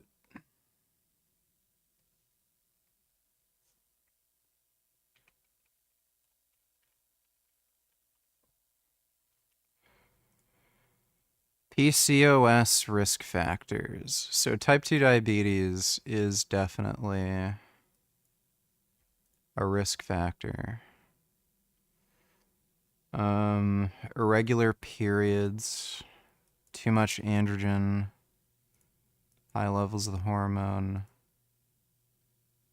Androgen isn't a hormone. I think they're talking about testosterone.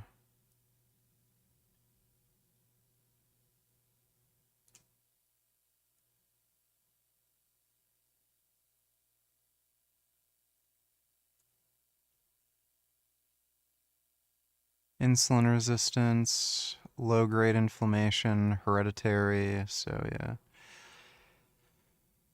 yeah. So they're not saying anything about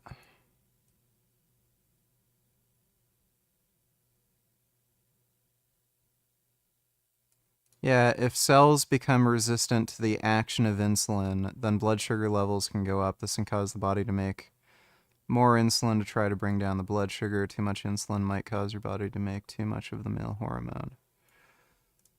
So this has nothing to do with just normal carbohydrate intake. He's kind of dancing around the topic. It's like, okay, but what causes insulin resistance? Insulin causes insulin resistance, but where does the insulin...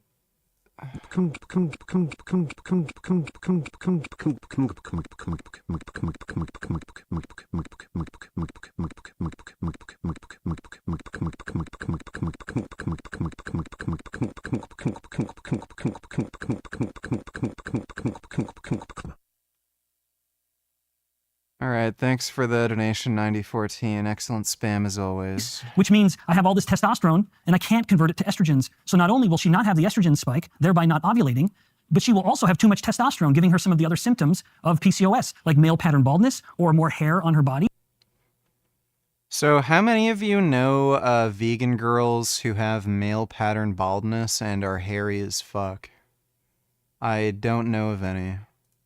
And acne and other problems. Have people been using low-carb diets to treat Oh, yes. There are infertility? case reports published. The most common medication that is given to a woman with PCOS, even if the physician doesn't know to test for insulin resistance, they give a prescription for a drug called metformin, which is the most widely used insulin-sensitizing drug. And it will help, although it's not solving the problem. It's just sort of masking it. Right, so you said erectile dysfunction. Well, so that's the male counterpart. Right. Yeah. So listen to that, men who are listening to this program, because erectile dysfunction obviously doesn't only affect reproduction, it affects sex. Yes. And so if you're not able to get it up anymore, one of the ways in principle you could treat that is by reducing your carbohydrate intake dramatically.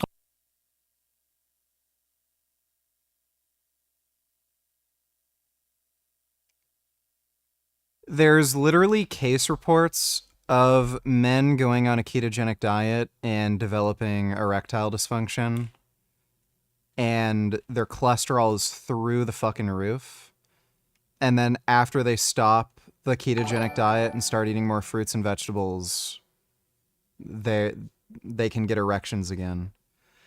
Like, by the way, what's hilarious is carbohydrates help you to produce testosterone. When you're on a low-carb diet, that increases your stress hormone levels, and it decreases your testosterone. So carbohydrates help to keep your testosterone high. And again, carbohydrates do not induce insulin resistance. Like, this is just fucking retarded. If he's claiming insulin, like, insulin action itself induces insulin resistance, then I guess carnivore diet is terrible for you because all you do is eat, you know, like red meat, very high protein diet. Protein is insulinogenic. Shit in VG's throat, donate $2. Can you do a mukbang?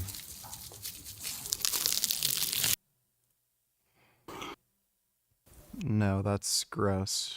Senator Thing, can you please lay out how your party plans to oppose the Trump presidency? I am working tirelessly to oppose this vile, undemocratic dictator named Donald Trump. Yes, I refuse to properly pronounce his name. As a 67-year-old corporate Democrat from a... Not funny. This teacher is going absolutely viral for violating her student in the middle of class. When I say there are nearly 10 different POVs of this... This is a very, very old story. That's got to be from at least 5 years ago.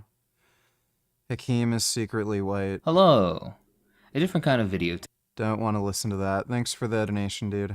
Kid Boo donated $2. According to ChatGPT, if you were to spend an hour a day reading the manga versus watching the anime, it'd take 74 days for the manga, 1 year for the anime. Holy shit.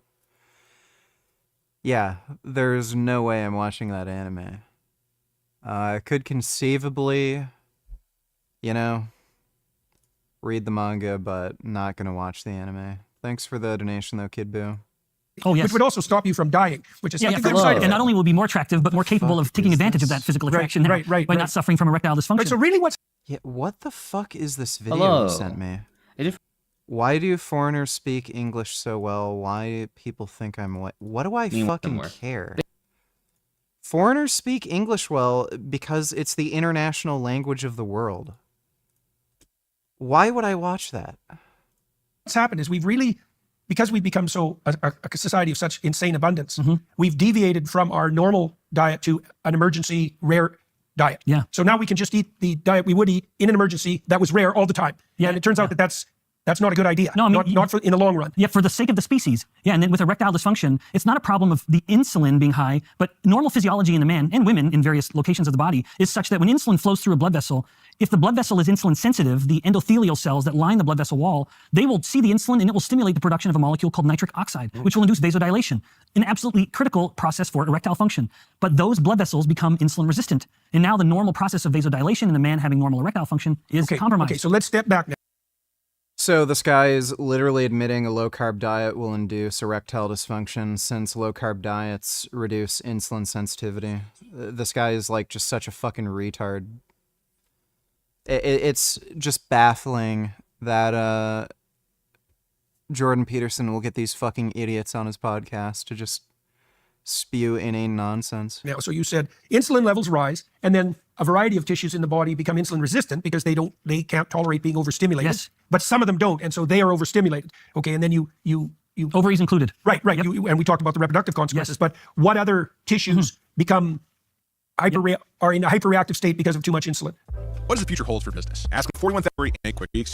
Speaking of opportunity.com/. So there is many. Most of them go the way of the insulin resistance, like the man's side of things. And that's like, for example, what causes Alzheimer's disease, where the brain's becoming insulin resistant. But the insulin sensitive side would be a tissue like the liver, where one of insulin's effects at the liver is to tell the liver to make fat.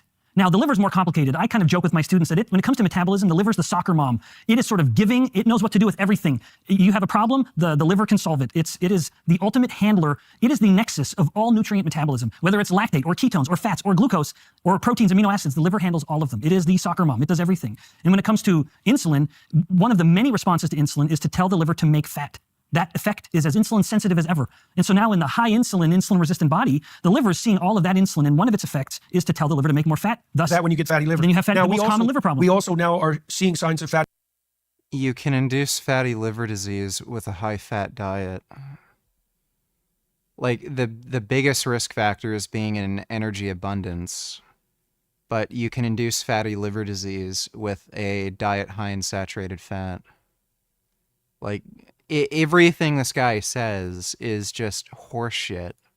fatty liver in children. Oh, yeah. Which is historically unprecedented. Not Right? only Alcohol does that. Alcohol does. Right, but too much fructose. Another pointing the finger like in high fructose corn syrup, you mean that kind of fructose, which is subsidized to a degree that's absolutely stunning, and which is in virtually every processed food. Yes. So that's so much of what I rage against when it comes to the government getting involved. Is it's happened? It's subsidizing the most problematic things like high fructose corn syrup. But even if you and I were drinking orange juice right now, that's a straight shot of glucose, or apple juice. If we were meant to drink that fructose, then we wouldn't even have to eat it with the apple. You think you and I could drink 4 apples worth of fructose and not even think about it. And yet we'd never want to sit there and eat 4 apples because the fiber and things would want to slow it.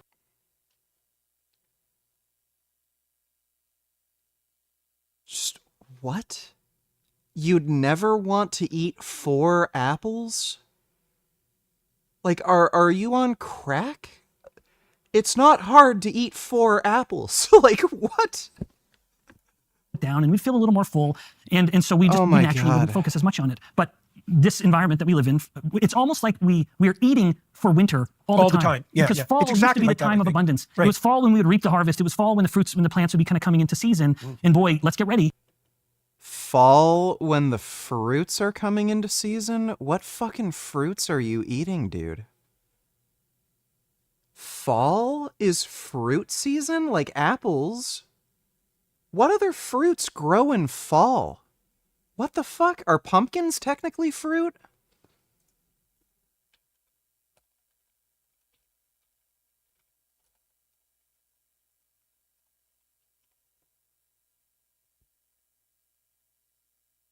Pumpkin is in fact a fruit, yeah. And I guess eggplant? Zucchini? Like people don't really think of fall as fruit season, though. Yeah, like let's lay on some fat, like a bear, because winter's coming. But winter in the never north, that comes would be anymore. not good. Right. Winter never comes. Right. And so anyway, as we go from top to bottom, you can find insulin resistance, the brain, just to find point on it. The brain is one of the high metabolic rate organs in the body. Right now, we're having a stimulating conversation. It is entirely possible. I bet our brain is number 2, or probably number 2, highest metabolic rate at the moment, because it's so hungry, it's so demanding. Even when we're sleeping, it's busy, so it needs to be fed constantly. The brain doesn't burn fat for energy, for reasons that we don't really understand, actually. The brain is its own hybrid, though, burning glucose, blood sugar, or ketones. Now, there is, in fact, a man whom I love and admire is a scientist in Northern Ontario, and it's Stephen Cunnane. He presented this idea of a shore-based evolution, suggesting that the reasons humans departed, in part, we are the only land-based mammal born obese. Fuller pushed that theory too, by the way. Really? Yeah. Well, it accounts for lots of things like female fat distribution, kind of webbed hands and feet, our ability to swim, hairlessness. Omega-3, the value of omega-3 fats, eating these kind of Well, where else would you live if you could? Not in the prairies of Alberta. On a warm beach where there were lots of shellfish. Absolutely. Obviously, that's pretty straightforward. It would be a good way to do it. So the brain has these 2 fuels, glucose and ketones. Ketones are utterly unregulated. If they're going up, in fact, one of the things I love disabusing my students of is the false idea that glucose is the preferred fuel for the brain. Yeah, right. Every sort of knuckle-dragging, mouth-breathing professor will just spout that off without actually knowing a thing about brain metabolism. The reality is, if someone has glucose levels at 5 to 6 millimolar in a normal range, and they're fasted or on a ketogenic diet, even when their ketones get to 1 or 2 millimolar, so over here, the brain has already shifted so that up to 60+% of its energy is coming from the ketone. So when it has a choice, So this is extremely misleading. One single ketone has more energy than a single molecule of glucose. So you can have far less ketones but produce more energy than glucose. So what he's saying is very misleading here. Indeed, and when the moment ketones come online, the brain switches. Even if there's still way more glucose than ketones, don't tell me this is the preferred fuel, when this one, even at a fraction of the level, is already the dominant source. Right. So the brain... That's so cool. Yeah, so it's like saying... it's kind of like how alcohol produces less energy than actual petrol. That sort of thing. There's less total energy within, a molecule of alcohol compared to a molecule of gasoline. That doesn't mean if you have a fuel that's mostly mostly alcohol, so let's say like 45% mix, that your car is like, it's just like a weird stupid numbers game, right? So just because a molecule of ketones has more energy than a molecule of glucose, it doesn't mean your brain is preferentially selecting for ketones. Just fucking retarded. We've been talking to my daughter in particular, this guy here in Arizona who runs an old folks home, and he's been, so it's like a palliative care old folks home, and he's been putting his charges on a ketogenic diet, and people are leaving his home. Yeah, it is one of the great sort of swept under the rug. Right. So do you know, like, if you have someone who's suffering, especially from early stage Alzheimer's, which we've discussed as type 3 diabetes already, if you switch them to a ketone diet, have there been studies done already showing what the consequences of that, the short-term consequences for cognitive function? Because that'd be the fastest way to test whether that was helpful. Yeah, so as a clinician, you'll appreciate this. But as a biomedical scientist, I sort of am frustrated by the lack of other studies, but the number of case reports that are being published just keeps climbing. There's no evidence to date that a ketogenic diet is helpful with Alzheimer's. You'd actually expect it to be harmful, at least in the long term, because, again, most ketogenic diets are high in saturated fat, cholesterol, which are risk factors for Alzheimer's disease. And a lack of carbohydrates in the diet has consistently been proven to reduce cognitive function. So you wouldn't expect it to be beneficial. The brain, as it becomes insulin resistant and it can't get as much glucose, it's like the rhyme of the ancient mariner. It's this sort of metabolic, this version of it where even if the body's hyperglycemic, if the study really quick, take 50-year-old people. Take obese 50-year-old people. Oh, here we go. This is where we get retarded. So are there studies indicating a decrease in the rate of cancer propagation on zero-carb diets? Yeah. And are they case studies? So that's a really good question, and I'm going to respect how you framed it. There is zero evidence that low-carb diets reduce the risk of cancer or do anything to increase cancer survival rates. None whatsoever. Which is, can you prevent the cancer? That's not been, there's no paper on that. What there are papers on is looking at untreatable, particularly brain tumors. This is where most of the research is at the moment. At Boston University, they're absolutely leading the charge on this. One of the most effective therapies they're doing is putting them into deep ketosis. If they have an inoperable brain tumor. And it can take an inoperable brain tumor and not only stop it in its tracks, but literally start to shrink and it. Is the Cool story. There's literally no research indicating that this increases cancer survival rates. You can shrink tumors in the short term, but when you're looking at 5-10 year survival times, it doesn't seem to make any difference. Shrinkage a consequence of autophagy? Well, yeah, absolutely. So coming back to a topic you mentioned earlier, certainly it's part of autophagy. He doesn't know what autophagy is, and apparently neither does this guy. And probably just good old-fashioned necrosis. You simply are dying because you can't survive. Dylan, donate $2. Don't worry, everyone. I clipped it. The rapist Tyson donated. Telling the firefighter, 5 years. You like it? Love Apparently you all want to watch retarded clickbait brain rot content that people send me that I can't comment on. It's not salient. Do you send it to me just to get a reaction? Okay, well that's good. Thanks for the donation, Dylan. Survive. Cancer cells will metabolize. I'm trying to donate, but I can't. What did you do? Well, hilarious set of circumstances. Stripe made me verify my account with my ID. So I get out my driver's license, I take the photo, and I just found out my license is expired. I have to update it. I have gone to the hospital. I've gone to I think I've had to do something for my passport even. No one mentioned that my license is expired. I've had to show my ID to to get THC edibles. I've had to show my ID to pick up mail. Again, I've been to the hospital.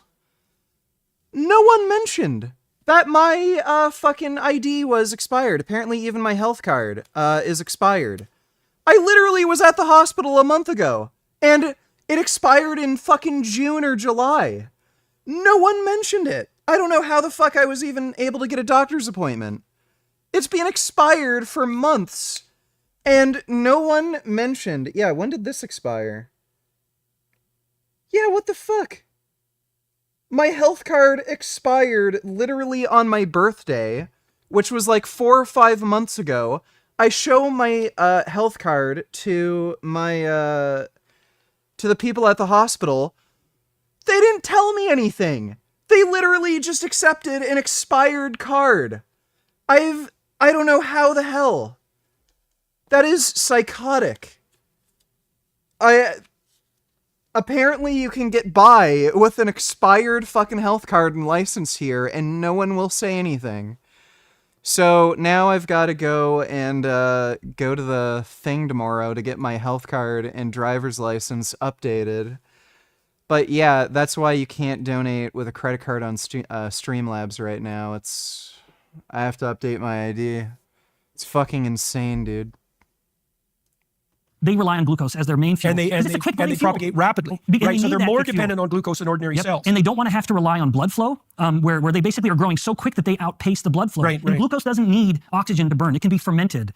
But just to really elaborate how clever this area of research is, this group at Boston, they took a tumor cell, and the whole theory of cancer is that it's genes, it's from your nucleus. It's a nuclear genetic disease. And yet they took the nucleus from a tumor cell and put it into a healthy cell, and the cell was totally normal. It didn't do anything. They literally transplanted the genetics. Now, what they also did was take the mitochondria, the powerhouse of the cell. That's where you're burning the ketones and the fats. Then they put the mitochondria from the tumor cell into a healthy cell. It had cancer. It became a cancer cell. So they're changing the entire paradigm of cancer, saying that it's not a genetic So are the cells adapted to glucose metabolism? Cancer cells adapted to glucose metabolism? And if you force them to rely on something other than glucose, they die. It's incompatible with their rate of growth, and they can't sustain it. So ketones are at the front. I've also read that if you're undergoing radiation therapy, for example, or what's the chemical treatment? Chemotherapy. More specifically chemotherapy, that if you put yourself into ketosis, you have much less... Tomorrow is family day, so service... Is it really?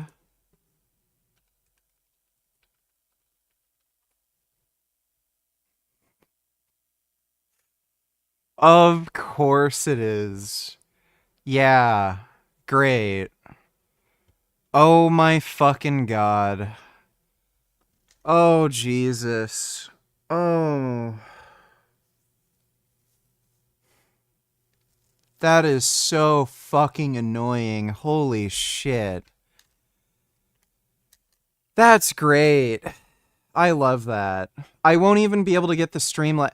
I don't even know when the fucking new license is going to come in. Like, that's the annoying thing. It could be, like, weeks until I can get my fucking Stripe account working again. Holy fucking shit, that's retarded. You have much modified negative reaction to the chemotherapy. In fact, that much is, less... the negative side effects. When you think about chemotherapy, it really is a matter of the oncologist, the cancer physician saying, how much poison can I give you? So that enough of you survives, but I kill what we don't want, namely the cancer. So chemotherapy is... Okay, this guy is just a retarded. Food you eat is the culprit. Okay, so let's go back to the beginning of the conversation and just summarize. So what we were attempting to do right off the bat with regards to the Maha movement was to focus on... Okay, here we go. There's no such thing as an essential carbohydrate. Things I'm seeing on the Maha side is that it's difficult to bring unity to the field of preventative medicine. I mean, many people are concentrating on the panoply of chemicals that are in like Fruit Loops. And fair enough. Fair enough. But for me, the problem with a Fruit Loop is that it's basically just a sugar lump. Oh, you and I are totally aligned on this. You have to manage your macros. All other micro stuff, that matters a little, but if your macronutrients aren't aligned, carbohydrates, proteins, fats, and I have rules for each of them, then all that other stuff is fluff. Yeah, it's noise, essentially. It's noise. Yeah, well, that's a needle a little, but not enough to do anything. Well, so, and then the thing is, if you're only able to fight one battle at a time, you better fight the right battle. That's right. And it seems to me, now, it's also the case that there's no recommended daily allowance for carbohydrates. Yeah, oddly enough. So, I know, that's very odd. Isn't it roughly 40 to 60% of your caloric intake? USDA guidelines, carbohydrate intake. Dietary guidelines for Americans recommend that carbohydrate make up 45 to 65% of total daily calories. So where the fuck are they getting this horseshit from? Yeah, according to the USDA, it's about 40-60% of calories. Odd. So expand on what that means. So it's odd for multiple reasons, including I consider it the most pathogenic because of everything we've been describing, but it's also the one that is utterly unessential. You appreciate this, but most people don't. Even within the United States. So you do not need to consume saturated fat. You do not need to consume cholesterol. But this guy recommends consuming saturated fat and cholesterol. Why? When those aren't essential fats? The Department of Agriculture years ago had a statement where it says something like, I'm going to loosely quote it, the lower limit of dietary carbohydrates is 0. Right. Zero is a low limit. Okay. Yeah, that's a pretty low number. That's for sure. And yet, that's the one you tell me to eat the most of, Yep. born from the food guide pyramid, and it's ill-fated They also say the lower limit is 0 for cholesterol and saturated fat. ideology, or born from the modern obsession, sort of a pseudo-religious view that we can't kill anything, and what a naive view. Life is death. Everything that is alive benefits because something died. Okay, I'll kill and eat you and feed you, or I'll feed you to my cat. Probably not going to eat this guy. He's kind of looks like a scrotum. Before it, and we benefit from all of that stuff. So we have this kind of perverse, shifted view of nutrition where we focus on carbohydrates. The one thing we Dude, this guy is an absolute fucktard.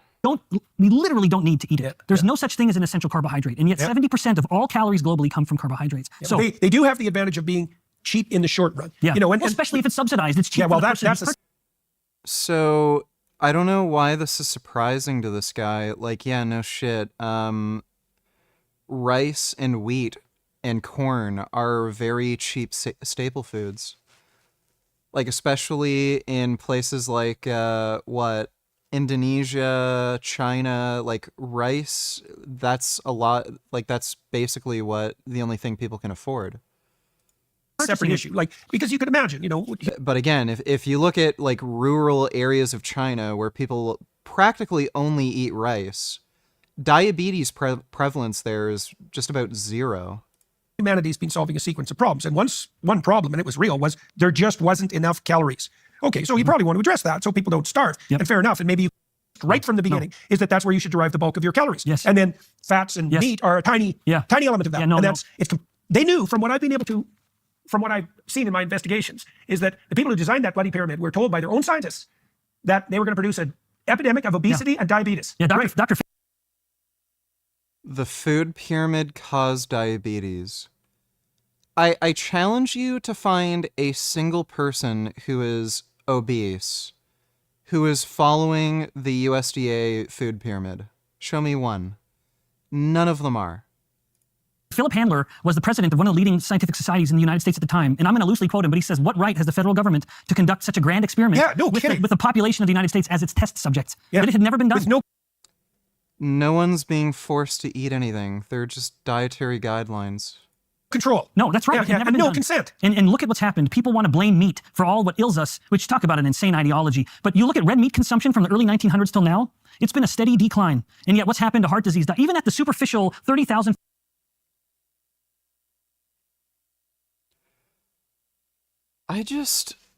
This guy has no fucking clue. So first of all, heart disease prevalence has peaked in the 1960s. That's where heart disease prevalence was at the highest, and that's because of smoking. So 1900s peaked in the 1960s. It's basically gone back down to levels that you would have seen at the early 20th century. So this guy has no fucking clue. Heart disease rates aren't increasing, they've decreased.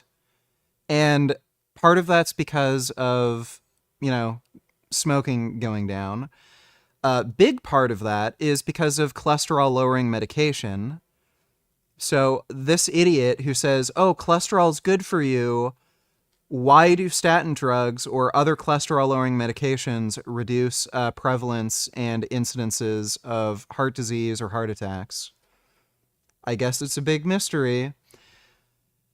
And GLP-1 agonists and other weight loss drugs, that's also helping to bring heart disease rates down. But this guy is just an absolute fucking tool. View, blaming meat for the ills of these diseases of civilization, these plagues of prosperity, it makes no sense. Well, now we've got the bloody greens who are doing the same thing. And, the globalist... Yeah, well, meat contains saturated fat and cholesterol, which raises your serum cholesterol score, which is the principal risk factor for heart disease, dumbass. So why do you think vegans and vegetarians have lower incidences of coronary heart disease? Might have something to do with that. I don't know. Utopian vision. Yes. This is the C40 vision. This is a consortium of municipalities all around the world, including many of the world's biggest cities. They want a 95% reduction in meat consumption. That's not all. 95% reduction in private automobile ownership. Oh, yes, of course. One short haul flight per person every 3 years. Oh my. 3 items of clothing per year. That sounds like a perfect way to enslave people. Oh, it's just beyond. I just can't anymore. We're fucking done. Just total clown mode. Alright, well, it's 2 a.m. I'm just gonna get to bed and whatever. I might be streaming tomorrow in the afternoon, depending on how things go. But in any case, I'll be on tomorrow night. So I'll see you all then. Big thanks to everybody who donated on Streamlabs. Really appreciate it. And I'll see you all tomorrow.